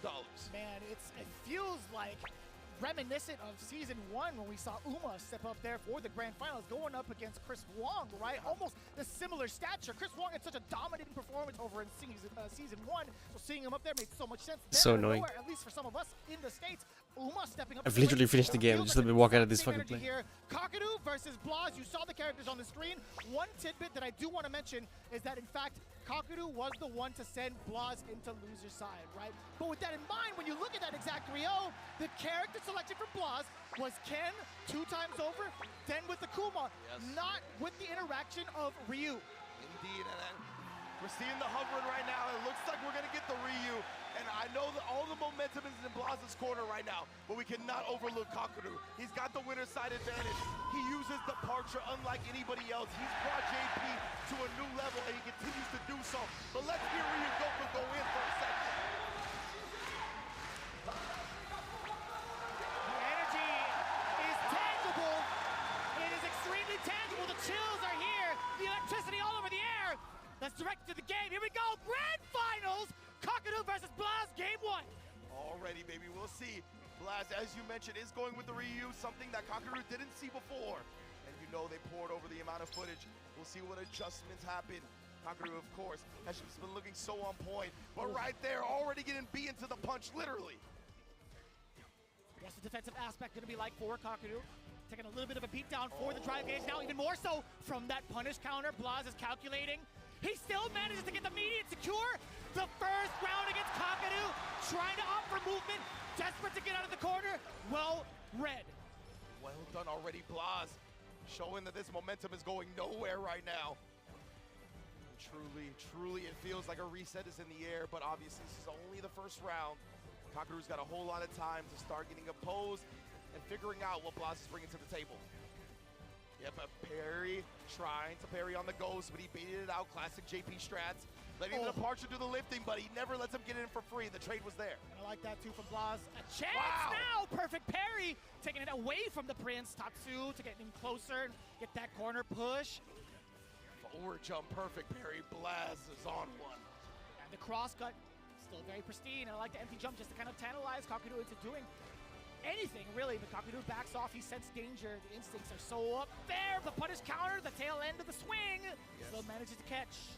And Blaz has gotten so many hits already with that crouch medium punch, right? So Kakaru adjusting his spacing, realizing where the bread is being buttered. Make sure he got a clean whip punish. Drive rushing in behind the spike as well. Keeping everything clean and tight. What a the big whip, and he's still at the parry. He missed his opportunity to continue continue the combo. That juggle could have been a big opportunity to spend the critical art, but now Kakeru spends one of his own, a Super Art 3 to be specific. Yes, indeed. So Kakeru, he's willing to empty out the resources, and I extremely agree with that one. You can't give this kid another round. 3 bars to the name of Blaz, so ever important. When you see how often he carries his opponents to the corner, and just like that to start things off, the standing light kick to gauge Kakeru and what buttons he wants to press. In exchange, double departure, set up a third just in case. Backing away is Blaz, sensing danger yet again. And this has been Kakeru's MO, right? The departure game has been immaculate. We've seen the timings with the whip punishes comboing into it, and that's why Blaz tried to force himself away, but not quite far enough. Again, putting out the departures to the snap. You saw even Kakeru during the entrance to the snap. He was going to get burnt out either way, so he decided to drive reversal. Very smart. So cognizant of his drive gauge. He's been so adamant about making sure that if he does happen to burn out, he does it by his own volition. Kakeru trying to chip away as much as possible. Wow. The reaction from Kakeru as well. Just hits so late. OD amnesia, but he goes through it and then parries. Jumps back as well and sweeps after. The defense. Kakeru gets a huge clutch back throw, though. This could change everything, especially when he throws the parry. He puts the level 2 on top of him as well. And one more parry. He knew what was coming. Kakeru off to the races. This kid's gonna have to dig really deep to beat Kakeru, though. Kakeru is like on fire today, dude. Holy shit. There that he presented himself with the parry. Kakeru just 2 steps ahead. Had it been correct, he could have let the level 3 rip perhaps and catch Kakeru slipping, but that's not the case. As you can see, Kakeru up 1 game, trying to reassess what Blaz is going to do. Departure right above his head. It's still going to be able to get the sweep attempt from Blaz. A little overzealous in trying to score that knockdown. Indeed. Now the spike, he's going to get out of the departure range again. That's got to be the priority for Blaz throughout the set. Tags him low, though. And Kakeru, of course, OD departure, get him close. Always assassinating and chipping down that drive gauge as well as Kakeru. Check on the drive rush. You already know how it goes. The stand medium kick or the crouch medium punch every single time. You cannot come in for free. Looking so dangerous. We do not want to get a repeat of a 3-0. At least we want to see a little bit more games. The overhead, that's the first one I feel like that Kakeru's really been hit by throughout the entirety of this whole ordeal. Set up the departure yet again, fainting with the ghost. Indeed. But yeah, Kakeru has been automatic with the crouch fierces. And again, he would have got burnt out anyway, so he does the offensive drive reversal and baits out the OD amnesia for a quick punish. Hashogeki meaty, keeping him locked down here, but a big throw into the level 2, of course. Lavushka, what's the defense like? Just a little bit of a scratch, not too bad for Blaz as he regains his drive gauge, getting closer to seeing that green. How much chip damage can Kakeru inflict? That's totally fine now for Blaz. He will absolutely take that, being as risk-averse as possible. Now he's double dashing in. Wait a minute! Oh, yeah. Not quite late enough for the timing to combo with the spike, so he just takes the teleport out of the corner. Very smart from Kakeru. But that time, got caught standing up when the kid was still in crouch medium kick range. You go pay for that every time. 3 bars to the side of Blaz. I mentioned in the first game, if he manages to land something so significant as that Fierce into any sort of drive rush cancel, it could be a giant burst of damage if he decides to use it early, right? Yes, indeed. That's one of the things that's great about Ryu as well. Both of these characters, explosive damage depending on the starters. Overheading is OD amnesia this time and punished outright. It's going to be big. He has level 2. Is he going to want to go into it and drain some drive? Not yet. He's just going to do it via the block streak. So smart from Kakeru. And again, Blaz has been so good in calling out some of the offense against Kakeru with that drive reversal. But now, Kakeru is in a really big opportunity to get even more damage and pick Blaz apart on defense. Most definitely. Oh, he tried the DI, but nah. Never for free. Caught him slipping as well with the light string. Kakeru, he's trying to move. He's trying to do stuff. But Blaz is keeping it nice and tight into the level 3 here. You're on life support, Kakeru. How are you going to get out of this one? Oh, Hashogeki there. Nice. Let's go. This kid is nuts. That's one of the things that Blaz has stayed ahead of, right? Whenever he's about to lose his drive gauge, he uses the drive reversal. He gets him off of him. Kakeru at that time, not recognizing that was one of the only ways in that situation to relieve the pressure. And it was so difficult too, right? I think a single hit allowing him to go into like a drive rush cancel, if Kakeru manages to land it, he wins off of that, right? With level 3, so we don't blame him. We definitely don't blame him. It was just so tantalizing to have. Absolutely not. Ooh, but the solar plexus getting parried in the neutral as well. I love to see it. Oh, checking the movement yet again. That roundhouse just ever so active and right in the face too. Forward throw. Blas saving himself from the punish counter throw by drive rushing out of it, but we already got a perfect parry.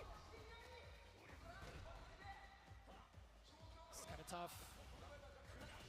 Looking a little bit dry too on the drive gauge. Blas still peppering down Kakadu, looking to season him up just a little bit with a couple of those normals and those Hashogekis, but now at full screen, Kakadu is in control. Oh man, the timings on the parries is so good from Blast. He's not showing it too early, letting Kakadu get a teleport throw for free or anything like that. That's what, oh, he tried one of those confident walk-up throws. Kakadu reacted in time. And there's what I'm talking about. The departure's out there, then he'll walk in and walk out of your crouch medium kick range to bait you into doing it, and that timing is so succinct, it's perfect to combo into the spike afterward. But he's not dead yet. Blas also just needs one more hit. He could bring out the critical art. Oh, too scary, that's a jab. Drive reversal, golf swing.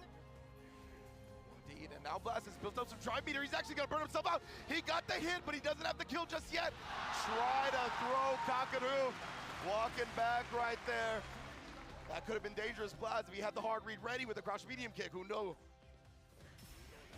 Early drive reversal for the side of Kakadu. Wants to establish that dominance, throwing a bunch of the projectiles, setting up the double departure. If you look as to see the drive gauge right now, you understand why his objective is to chip out Blas, or at least get him into burnout quicker.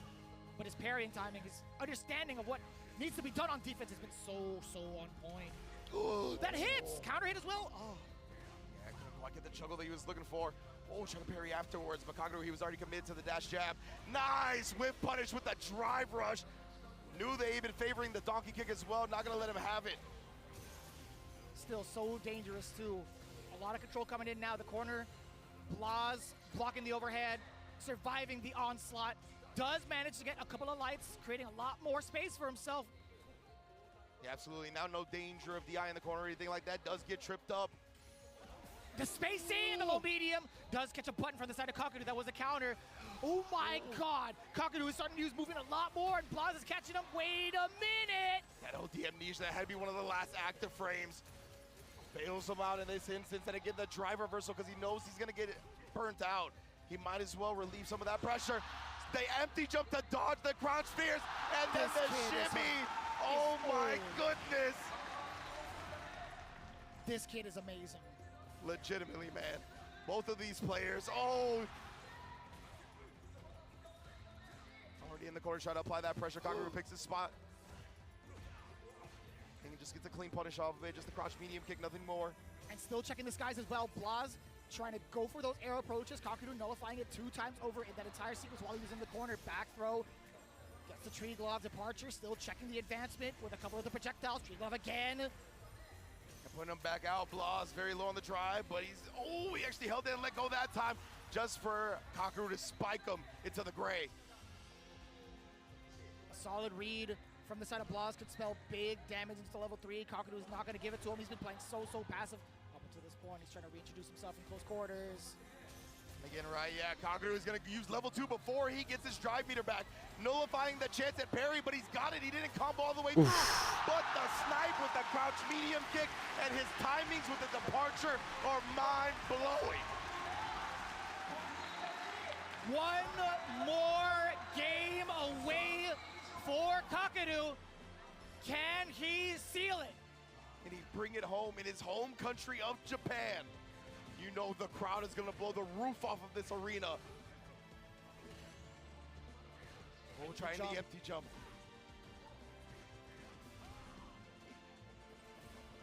Oh, like this, now burning out the old man. Indeed, she's gonna be able to abuse this pressure in the corner now. He even was trying to just strike amnesia. Oh, DI was there and Kakadu did not have the amnesia ready that time. The strike amnesia is a way to get out, but a combo dropped. Good. Well, still pretty healthy in the life department now in burnout though. Just needs one more sequence, but if that side switch happens for the side of Kakadu, it could spell a lot of danger. This is a great way to start it off. At least not gonna get the side switch at all, right? He's still gonna get full control as he gets to walk him down into the other one. Crouching medium. Kakadu here, he's close to level 2 as well. Gonna build it in this combo. And now we're gonna pop it once he gets down. Yes, that should kill. Trying to continue the combo and finish this job. Will he be able to do it? And he does! Kakadu on set point! for the grand finals. Can he do it? He's the only one that has made Blas bleed so far. The only one that has handed him an L this entire tournament.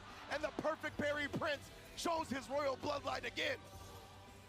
So the departure yet again. Blas hasn't really found the right way in just yet. Very difficult setting up the entire dungeon of projectiles.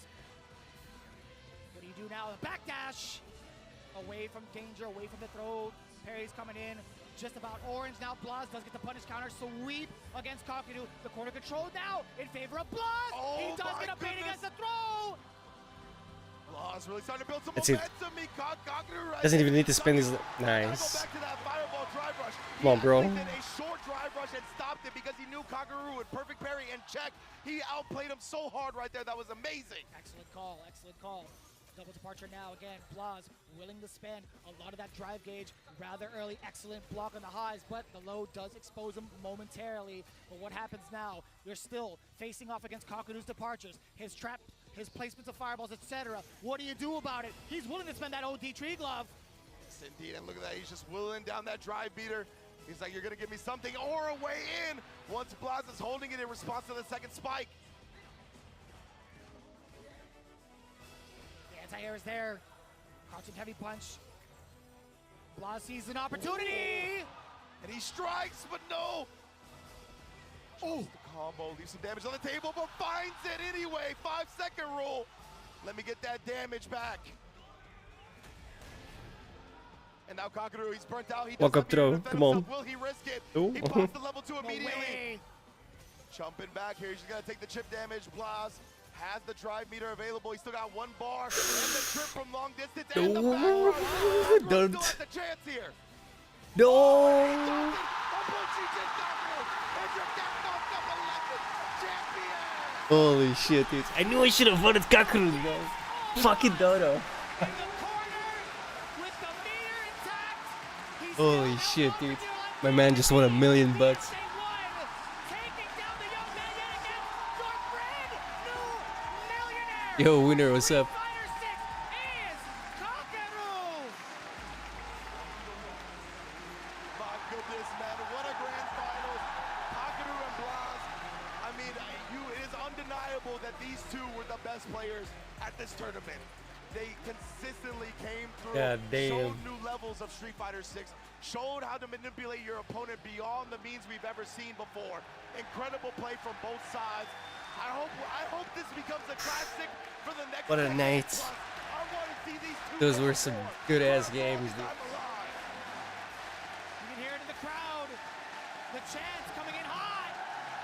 You hear it. You hear Ryu Goku Geekon has come alive in response to their countrymen taking home Capcom Cup 11 on home turf. You gotta love it, and the emotions running thick tonight.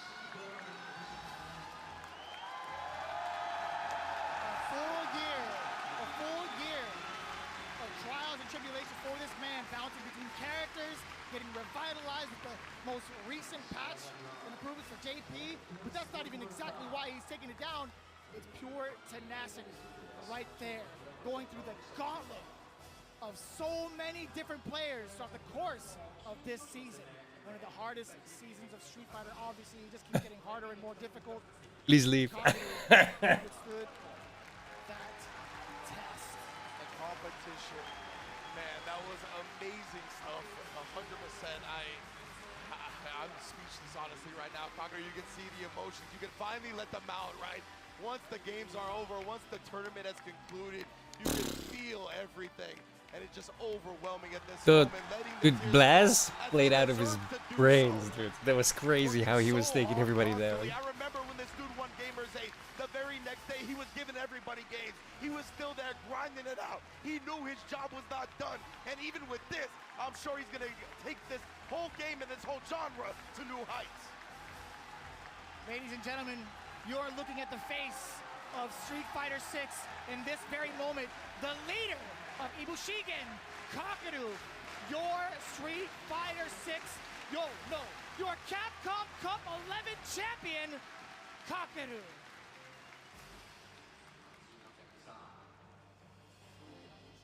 Just want to in this moment. それでは見事優勝を果たしましたタケル選手にまずはおめでとうございます。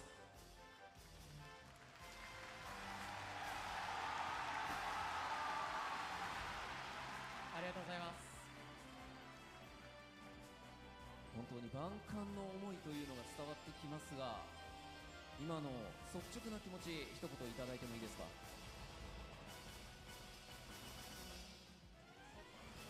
いやー、めちゃくちゃ嬉しいですね。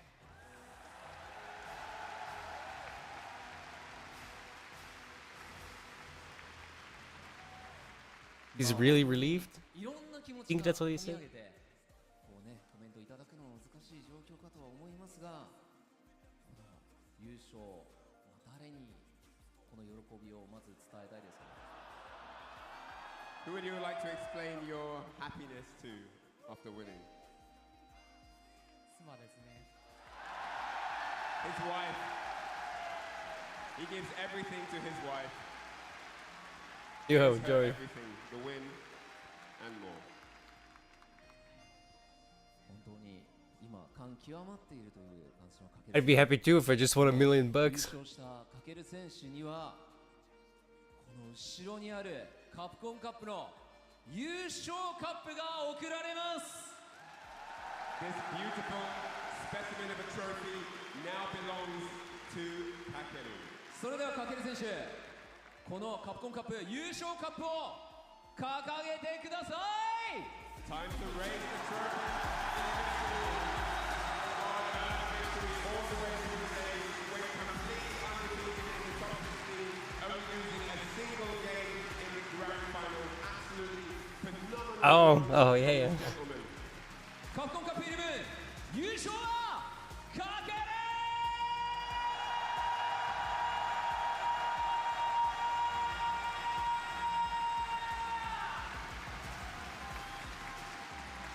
今日一番の完成度、そして拍手をお願いします。Yeah. Dude, I fucking knew I should have voted for Kakeru, bro. I knew it. I didn't believe.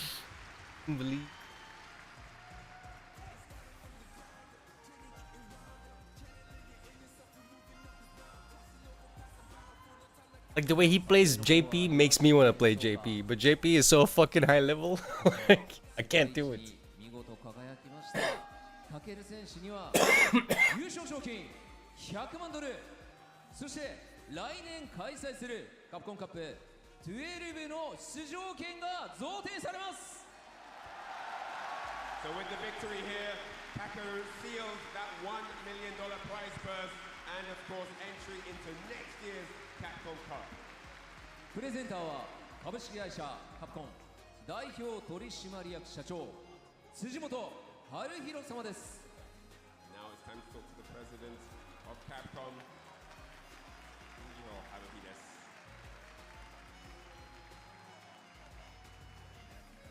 それでは辻本社長お願いいたします。 You have to swap around, you idiots. I'll never believe in anything. Bro, Blaz is praying out of his mind, bro. That 15-year-old kid, holy shit. He's got a new fan. さあまずはこちら I'm a fan after today. Crazy how he played. 辻本様より贈呈となります。よろしくお願いします。 So Mr. Sujimoto will now present the trophy of victory to Takeru. That amazing, beautiful check of $1 million. 本当におめでとうございます。カプコンカップ11初めての日本開催 The で dumbass giant chick is very Japanese. 日本のプレイヤーかける選手が優勝するという Chick. な Alright. かなかねありそうでないこの展開でしたよね。 So the first ever Capcom Cup in Japan at Ryogo Kokukan, sealed by a top Japanese player with an amazing, mind-blowing JP performance all the way through the group stages and of course today in the top 16. さあそして、こちら辻本様との記念撮影、こちらまだお時間大丈夫でしょうか。もう少しはいお時間ください。So with Mr. Sujimoto, Kakeru now having a little photo session. All the media and press are here, taking advantage of the occasion. Kakeru, of course, Might take 5 minutes. I need to go to the bathroom. everything to do with his victory to his wife. He owes her everything and more. Absolutely amazing stuff here. さあお時間の方はい、パネルを上げていただいて、そしてですねたくさんのメディア取材の方いらっしゃいますので、こちらの方記念撮影お願いいたします。$1 million. Kakeru is your Capcom Cup 11 So GG on SUIKODEN 1. 文句なしの世界最高峰のトーナメントを勝ち上がったその優勝者に与えられる$100万、改めておめでとうございます。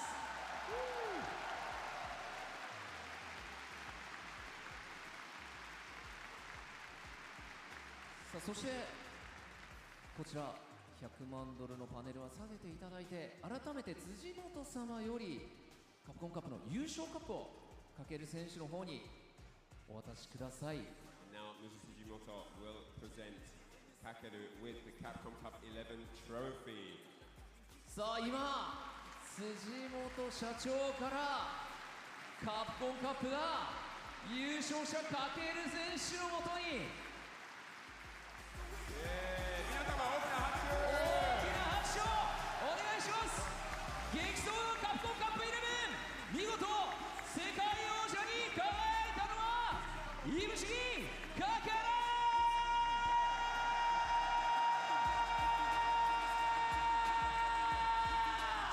The absolute best Street Fighter 6 player on the planet right now. Kakeru proved his worth here today, and that is why he is raising that beautifully crafted trophy of the Capcom Cup 11 Tour, culminating here with a Kakeru victory. さあこちらまだカップと一緒にかける選手の写真撮影の方続いておりますので、はいお時間の許す限りというところですが、見ていただきました。さあ興奮冷めやらぬ中ではございますが、明日はいよいよこのカプコンカップ11最終日 Day5 となります。こちらはストリートファイターリーグワールドチャンピオンシップ2024世界最強のチームを決める戦いとなります。 Alright, so tomorrow, that just about, as we get on with the Kakeru photo session here with all the media and press down on the front of the stage, we come to the close of day 4, and tomorrow it's going to be the final, day 5 of Capcom Cup 11, where we will find out in the Street Fighter League World Championship who is the world champion team from the 3 regions remaining. この後は今大会のハイライトとなりますが、ハイライトにはかける選手の笑顔とともに向かいたいと思います。本当におめでとうございます。 After this we have a highlight reel which is probably going to feature a lot of Kakeru's highlights. Kakeru, Kakeru, Kakeru, Kakeru, Kakeru, Kakeru, Kakeru.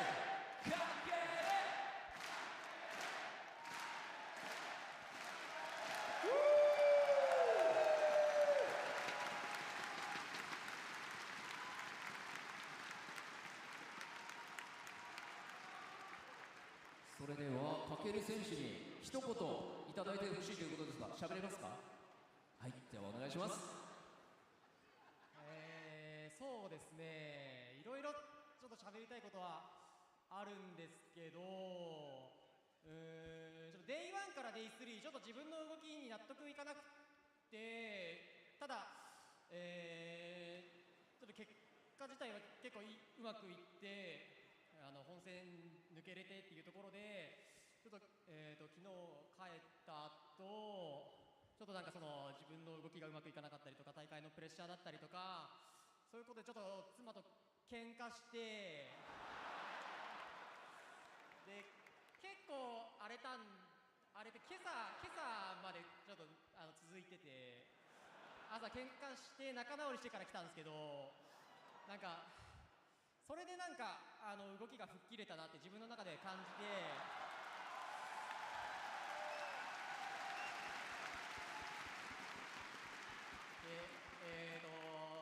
そうですね、ちょっとそここで、まあ、妻への謝罪じゃないですけど、優勝できてよかったのと、あとちょっと、まだ結婚指輪とかがまだ用意できてなくて、そのお金が手に入ってよかったです。Alright, so for those not speaking Japanese, he actually said that he's gone through his, kind of looking through, reflecting over the first 3 days through the group stages, wasn't fully comfortable with his gameplay, but he managed to get through the groups after that, and, he's really happy that he managed to get through. And then, ahead of the top 16, last night he actually went home, thinking about the matches ahead, had an argument with his wife, and which continued until this morning. And that actually gave him some sort of motivation for the tournament, because there's an inside issue that even though they've just freshly married, he hasn't quite taken care of the ring yet. So he's really excited that he won this money now.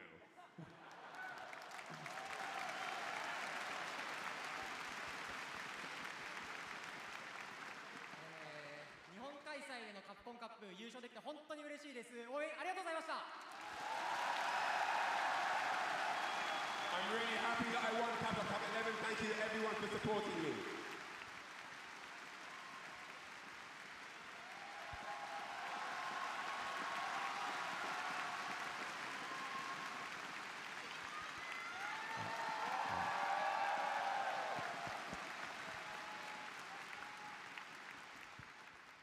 So それではこの4日間の激闘を戦い抜いた48名のプレイヤー、そしてその頂点に輝いたカゲル選手に改めて盛大な拍手を、そして明日もよろしくお願いしま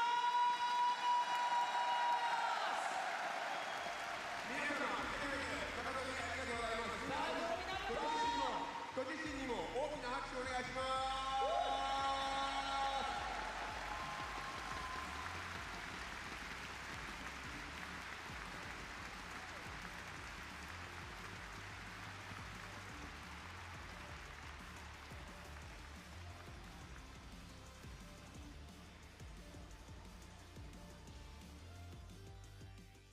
We're back. We're just gonna have to watch it. Nice throw onto the perfect parry attempt. Want it one more time. Had nothing ready for that. Nice block off of the plus frames, and Noah sending it to a round 3 and trying to get that parry. We talked about it before. Oh, and then Noah this time trying to pop off himself, but Takamura, he has to. It is the final round. He's got to protect himself. Oh, but instead Lashar plays a nice giant lead here. Oh, the backdash after that. He charged the flicker to bait him into DI and then go. Let it check. Oh, reset into the DI, gets the wall splat. That is the Angry Bird special right there. Crouch medium kick into DI. Oh, and the OD amnesia finally comes out. Thwarted. The target coming in, throws him out of the parry, and then he gets a full combo off that. Oh, and then dodges the wake up ODDP. Stylish way to bait it out. Yes, sir! The one that counts! I love his patience, I love his respect. There's the anti-air, and that's gonna clip because that turns into a 2-frame SA3, and that is gonna knock Phenom out of the tournament here.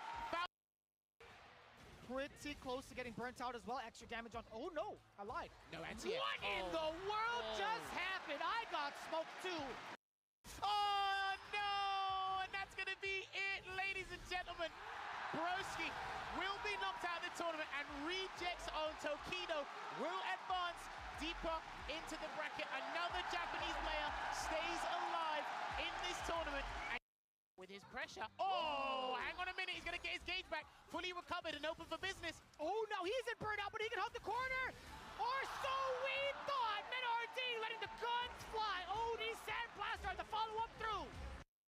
He tried to jump out, wait a minute. He's got him. He's taking the turn. No, it was stand jab. Recovers just in time away from the level 3. Shen is going to be able to take it all the way through.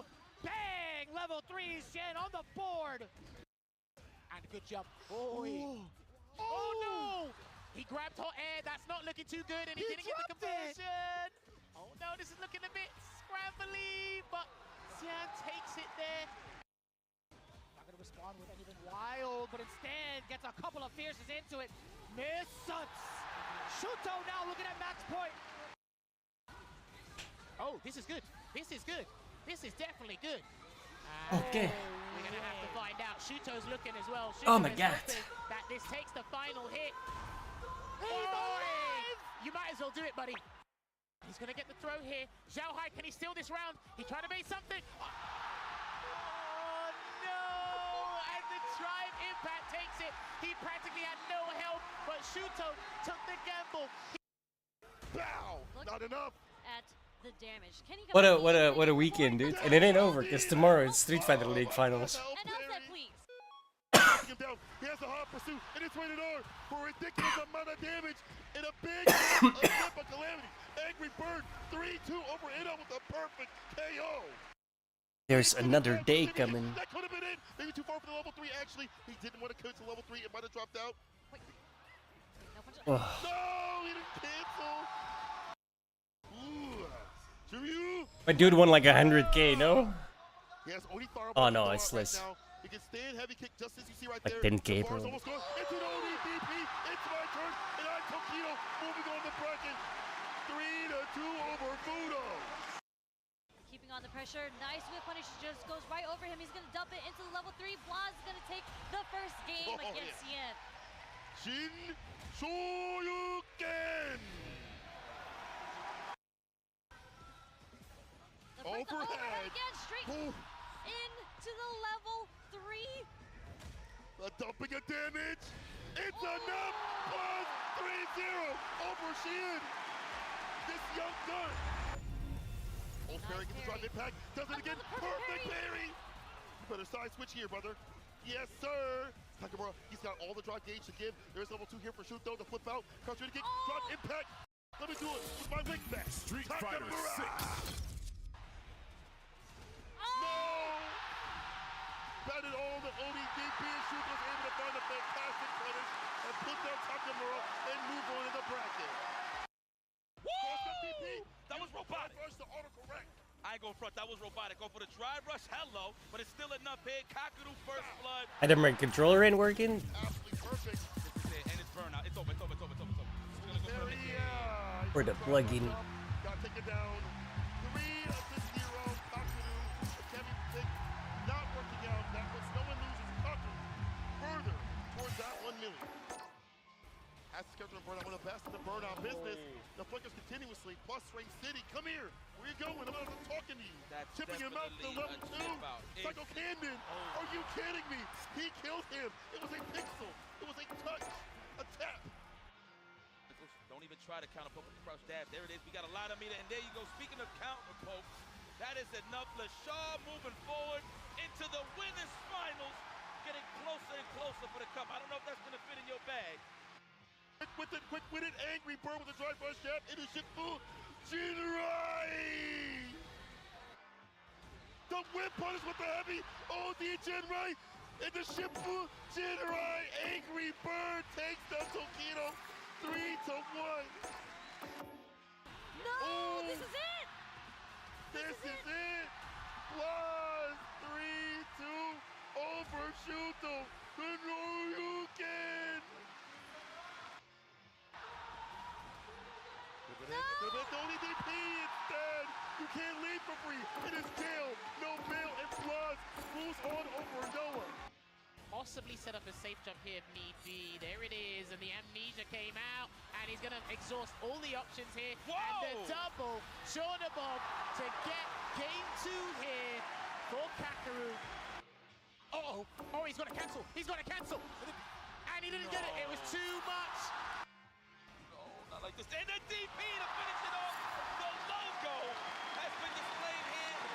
Critical win for Blaz, and he's moved forward to the losers final. I swear, dude, this kid played out of his mind today. I was so fucking impressed. We got the hop kick over as well. That was It's getting nuts. very deep jump in fierce. Oh my, he is dead again, Vicious. Blast somehow, someway is already on set point in the blink of an eye. I like that setting, like it into the, oh no, no way. They win. Oh, and Lashar able to recover in time. He did start it first. Just like that, charge up the Hashogeki, show him the door, because you're in grand finals.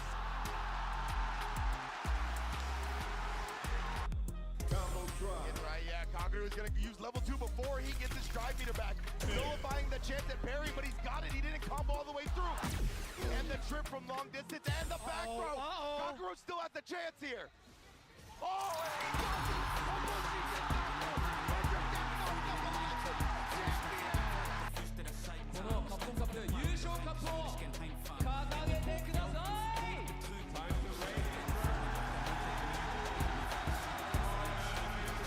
Crazy weekend, or week I should say. Right, it started Wednesday. Jesus.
Like, it throws me off that his kicks are punches.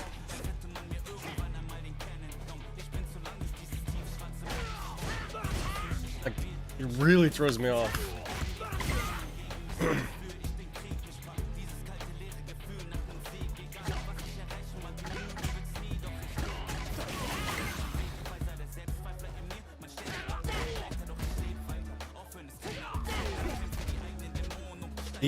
This is where I get fucked up. Because the first half is easy, right? You just spam that shit. Right?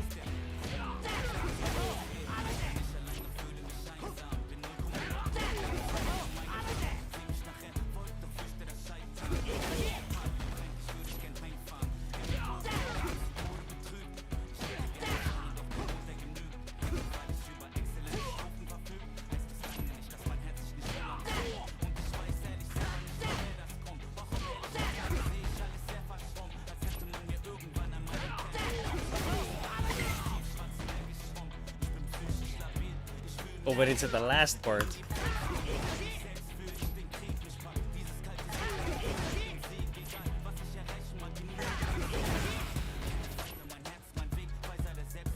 That was good, by the way, the last one.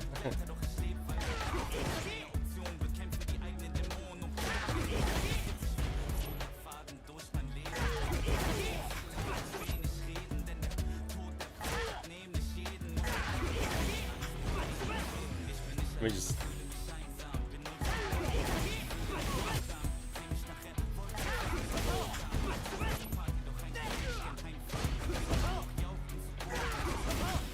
It's the wrong one.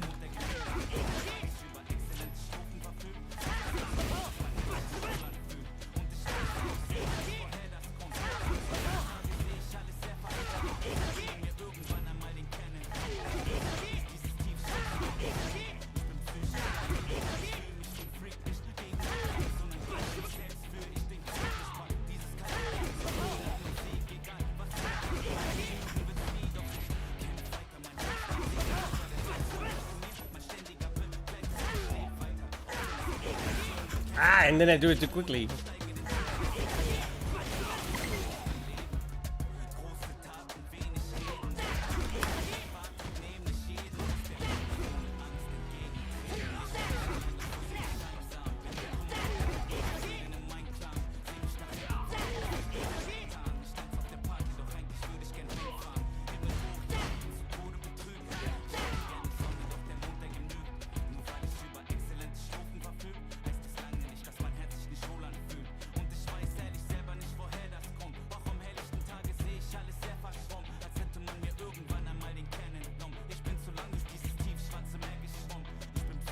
Hello and welcome. See you tomorrow, my friends.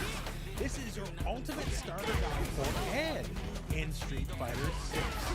So with these styles of guides, there's going to be a lot of topics covered. So I'll have timestamps for you so you can skip to whatever makes sense for you. We're going to be going over his moveset, what works, what doesn't, what's more important than the rest, give you some basic ideas of combos, some basic ideas of strategy, of setups, of pressure, and basically everything you need to know to make this character go. So before we start with everything else, let's just talk, what are the pros and cons of Ed? Why did you pick Ed to begin with? So what's good about Ed? Well, Ed has exceptional control of just the screen as a whole. I'm talking like, you know, just normal neutral, right? His general buttons, his general pressure is very good. He's got a lot of good tools to work with, especially thanks to his special giving him some really incredible range. That can be difficult to contest for some characters. And as long as you're on the ball, you basically can't jump at it. Every version of Psycho Upper has anti-air invincibility. He has stuff like stand heavy kick, which is fantastic normal, heavy kick flicker. His ability to control the area above him is certainly above average. So whether you want to face him just in the normal way, whether you want to jump at him like a crazy person, Ed's ability to control the screen is actually legitimately fantastic. When you're doing the whole back and forth thing, his ability to just, you know, harass you, his ability to whiff punish, his ability to just kind of do a lot of things is phenomenal. And don't worry, we'll talk up each move in their own sections where it's applicable.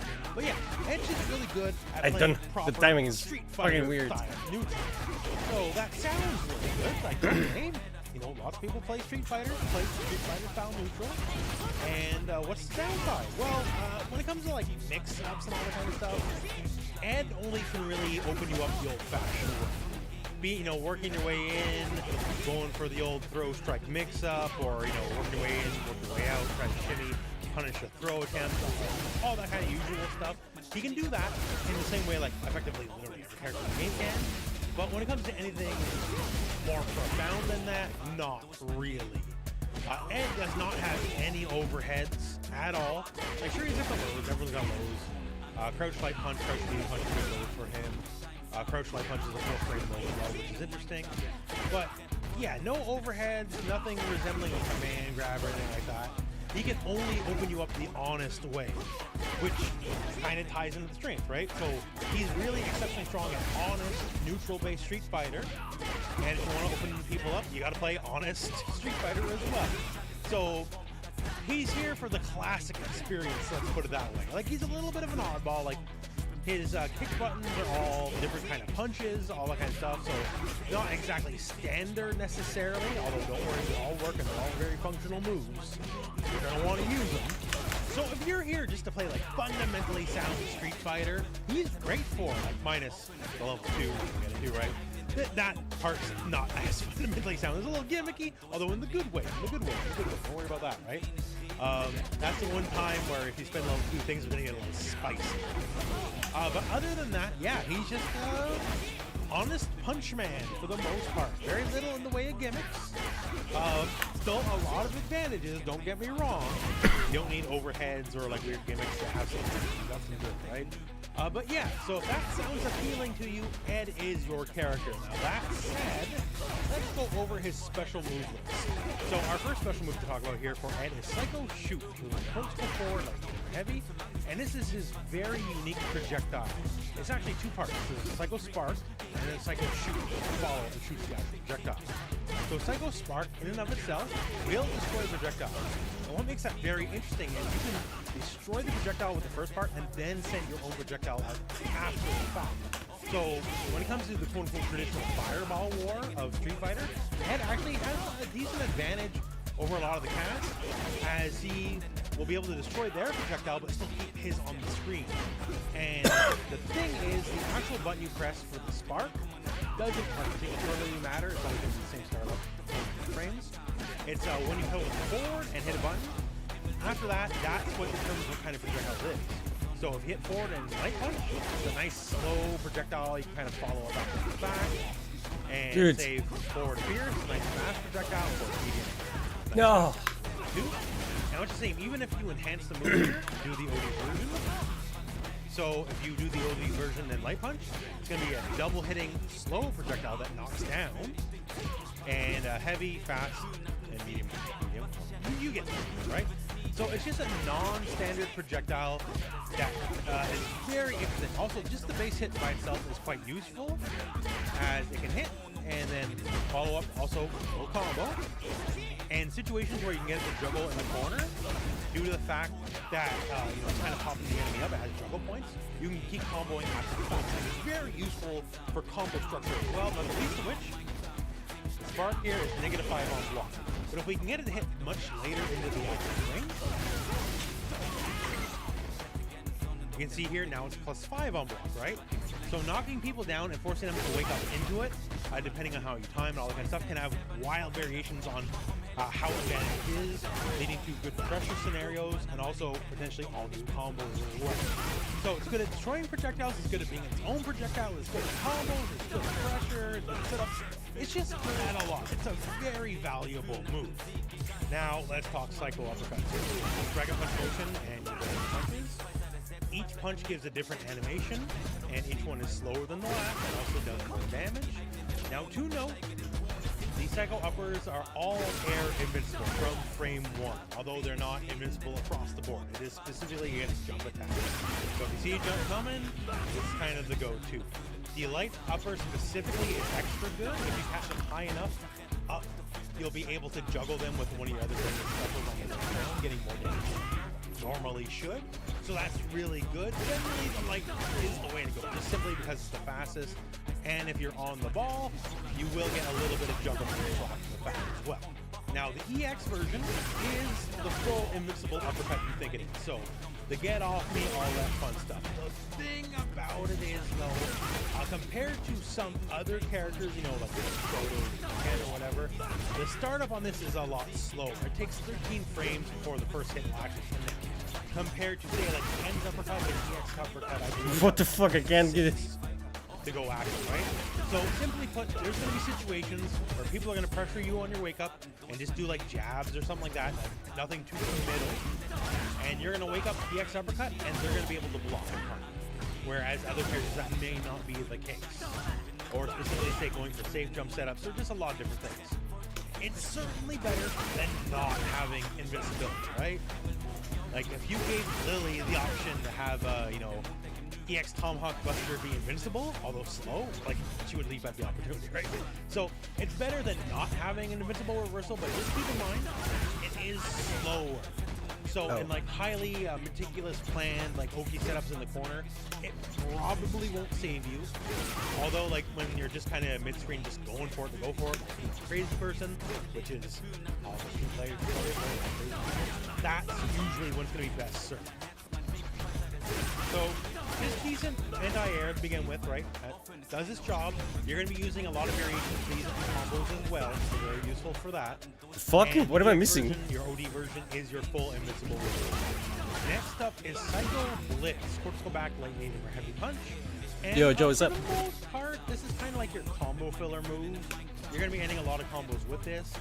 The heavier the button will lead to knockdowns.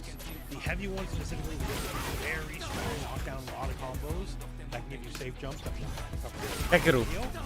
Especially for like light Hekem turn combos, you can get the light version of the Blitz or the medium version of the Blitz. It just depends like if you want the knockdown or not. Last runner-up, he fucking demolished everyone, dude. The enhanced version as well. 15 years old. One of the main Holy ways fucking to shit. combo into your level 2 or level 3 super.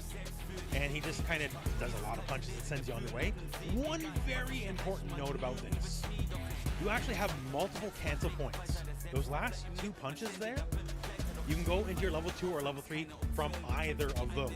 So say you go into your level 3, on the last punch, you will whip. Straight up. So you actually want to cancel from your second punch to leave them kind of level with you when you do your level 3 super. Just FYI, right? It's one of those things where most people just think about canceling, moves on the last hit. For this one, it actually does matter.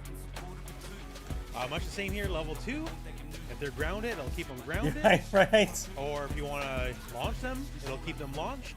And you get different combos dependent. So, once again, mostly combo filler. EX1 especially, usually you're doing it to go into a super move.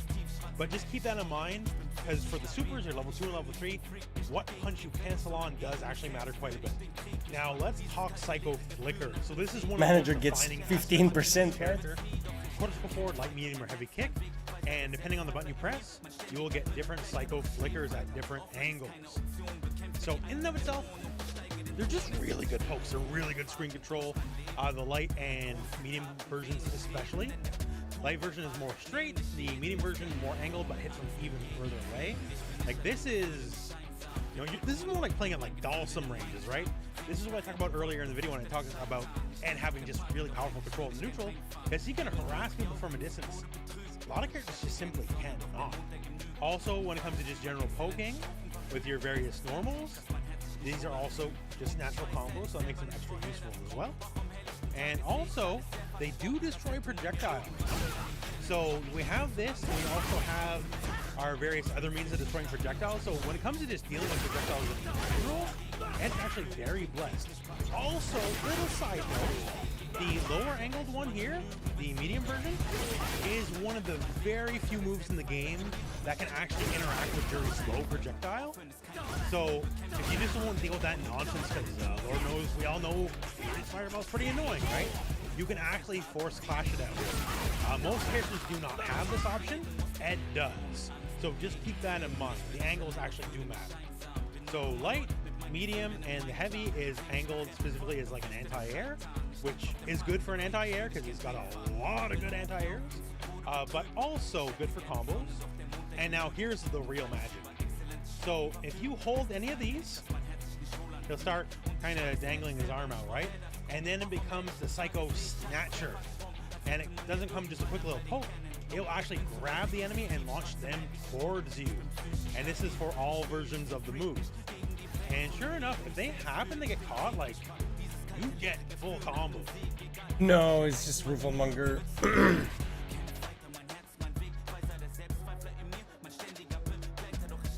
I can't even get the fucking intermediate 6 done.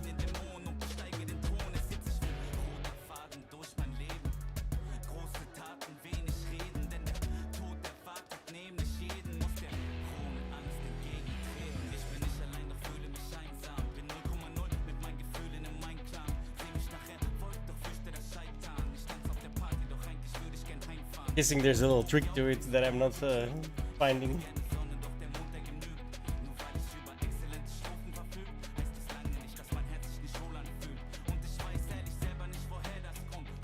Yeah, I have.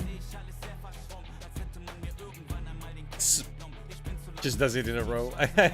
But mine is whipping everything. He gets it really high though. I don't know what the fuck. Like, what's the difference?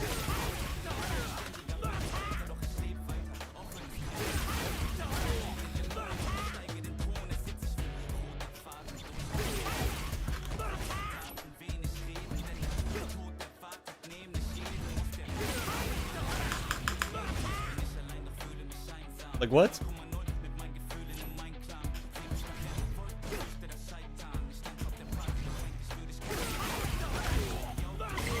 Okay, the first one needed to go faster.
I know, right? That's what I said.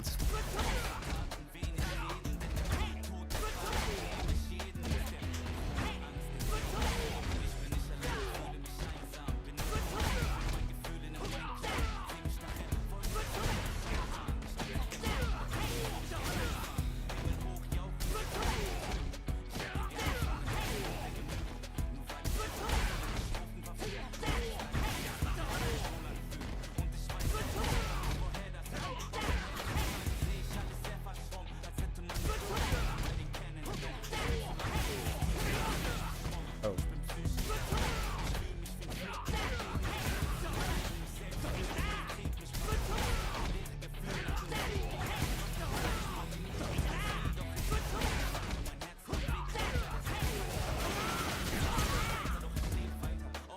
Fudo. Went 5-0 in pools and then 0-2 in the actual tournament.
Oh, this is gonna be rough.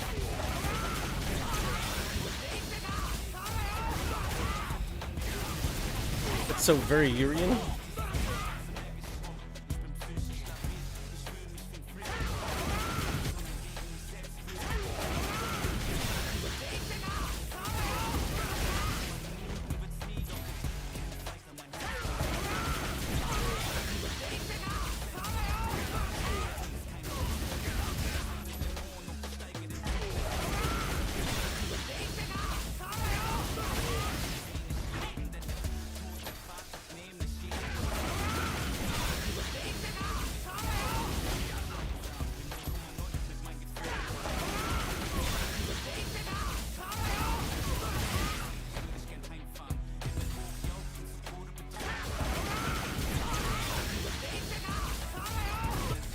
Can't cancel it after the first move.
Ah, fuck.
Why is that coming out?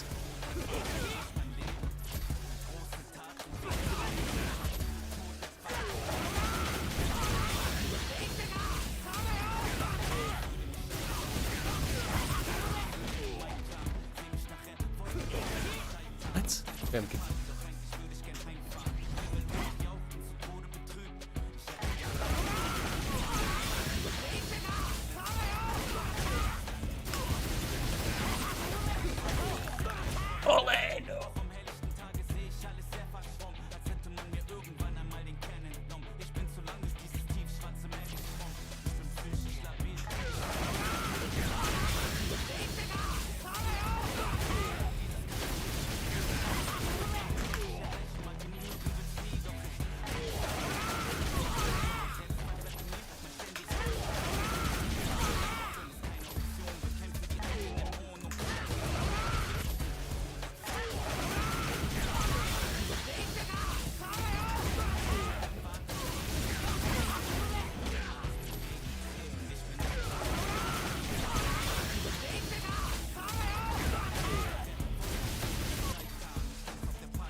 The hell?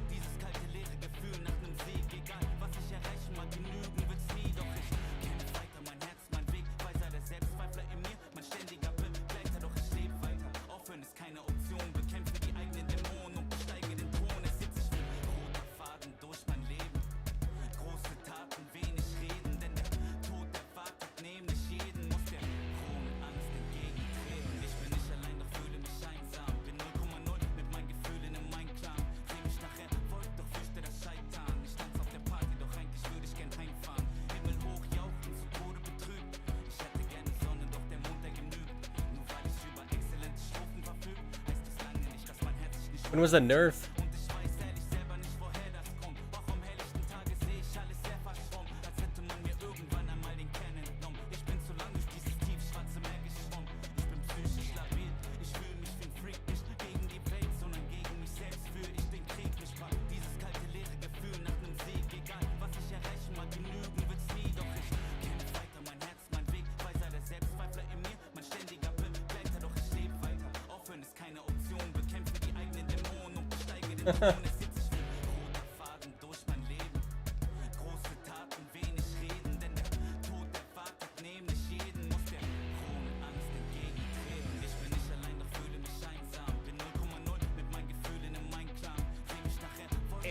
The mid to long range tricky type style character. This character comes with a lot to offer and he is not easy to play, but a very common question that I get asked a lot. Nightmare, how do I play Ed? How do you go about learning the character? So in today's video, I'm going to be showing mother lovers how to throw these pans, breaking it down from the normal to special, more and more and more and more. So you already know what time it is. Hey, yo, Adam, man, let's get it, man. So first things first.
No, I didn't think that would hit.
No.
Sorry, what? Okay.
Wow, that's good.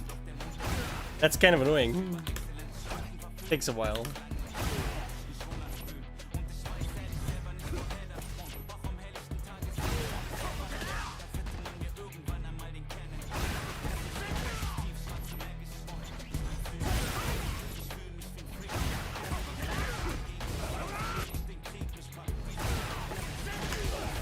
Oh, that's super confusing, dude.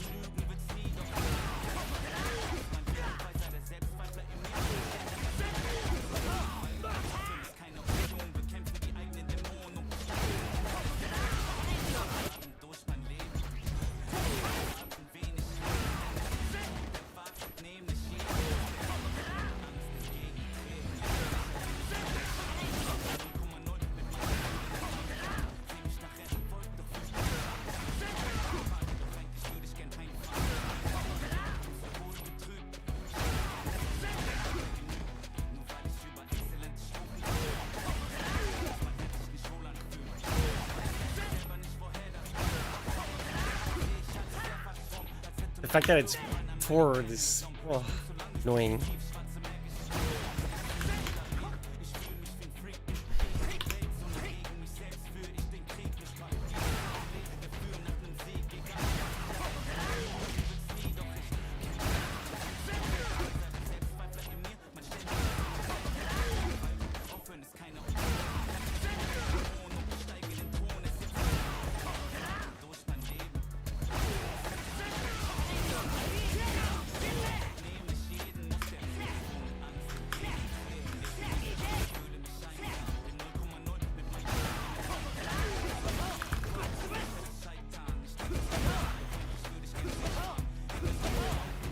The latter half. Oh my god.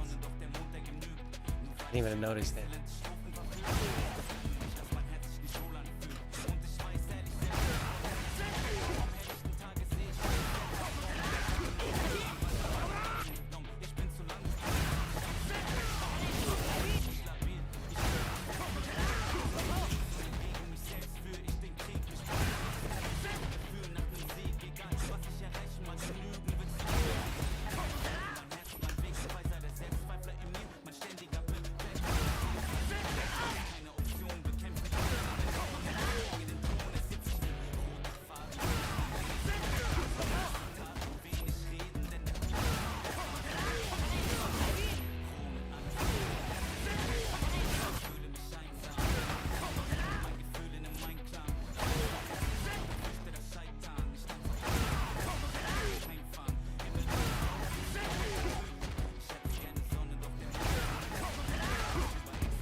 That's for when I wake up again. I'm done after 7 hours. Oh god, I can barely keep my eyes open. Got these rings around them. I can like literally feel it. Oh. I try more later when I'm not like falling apart. Alright. Alright guys, I'll see you guys when I get back. I need a couple hours at least. Right, so see you then. Peace.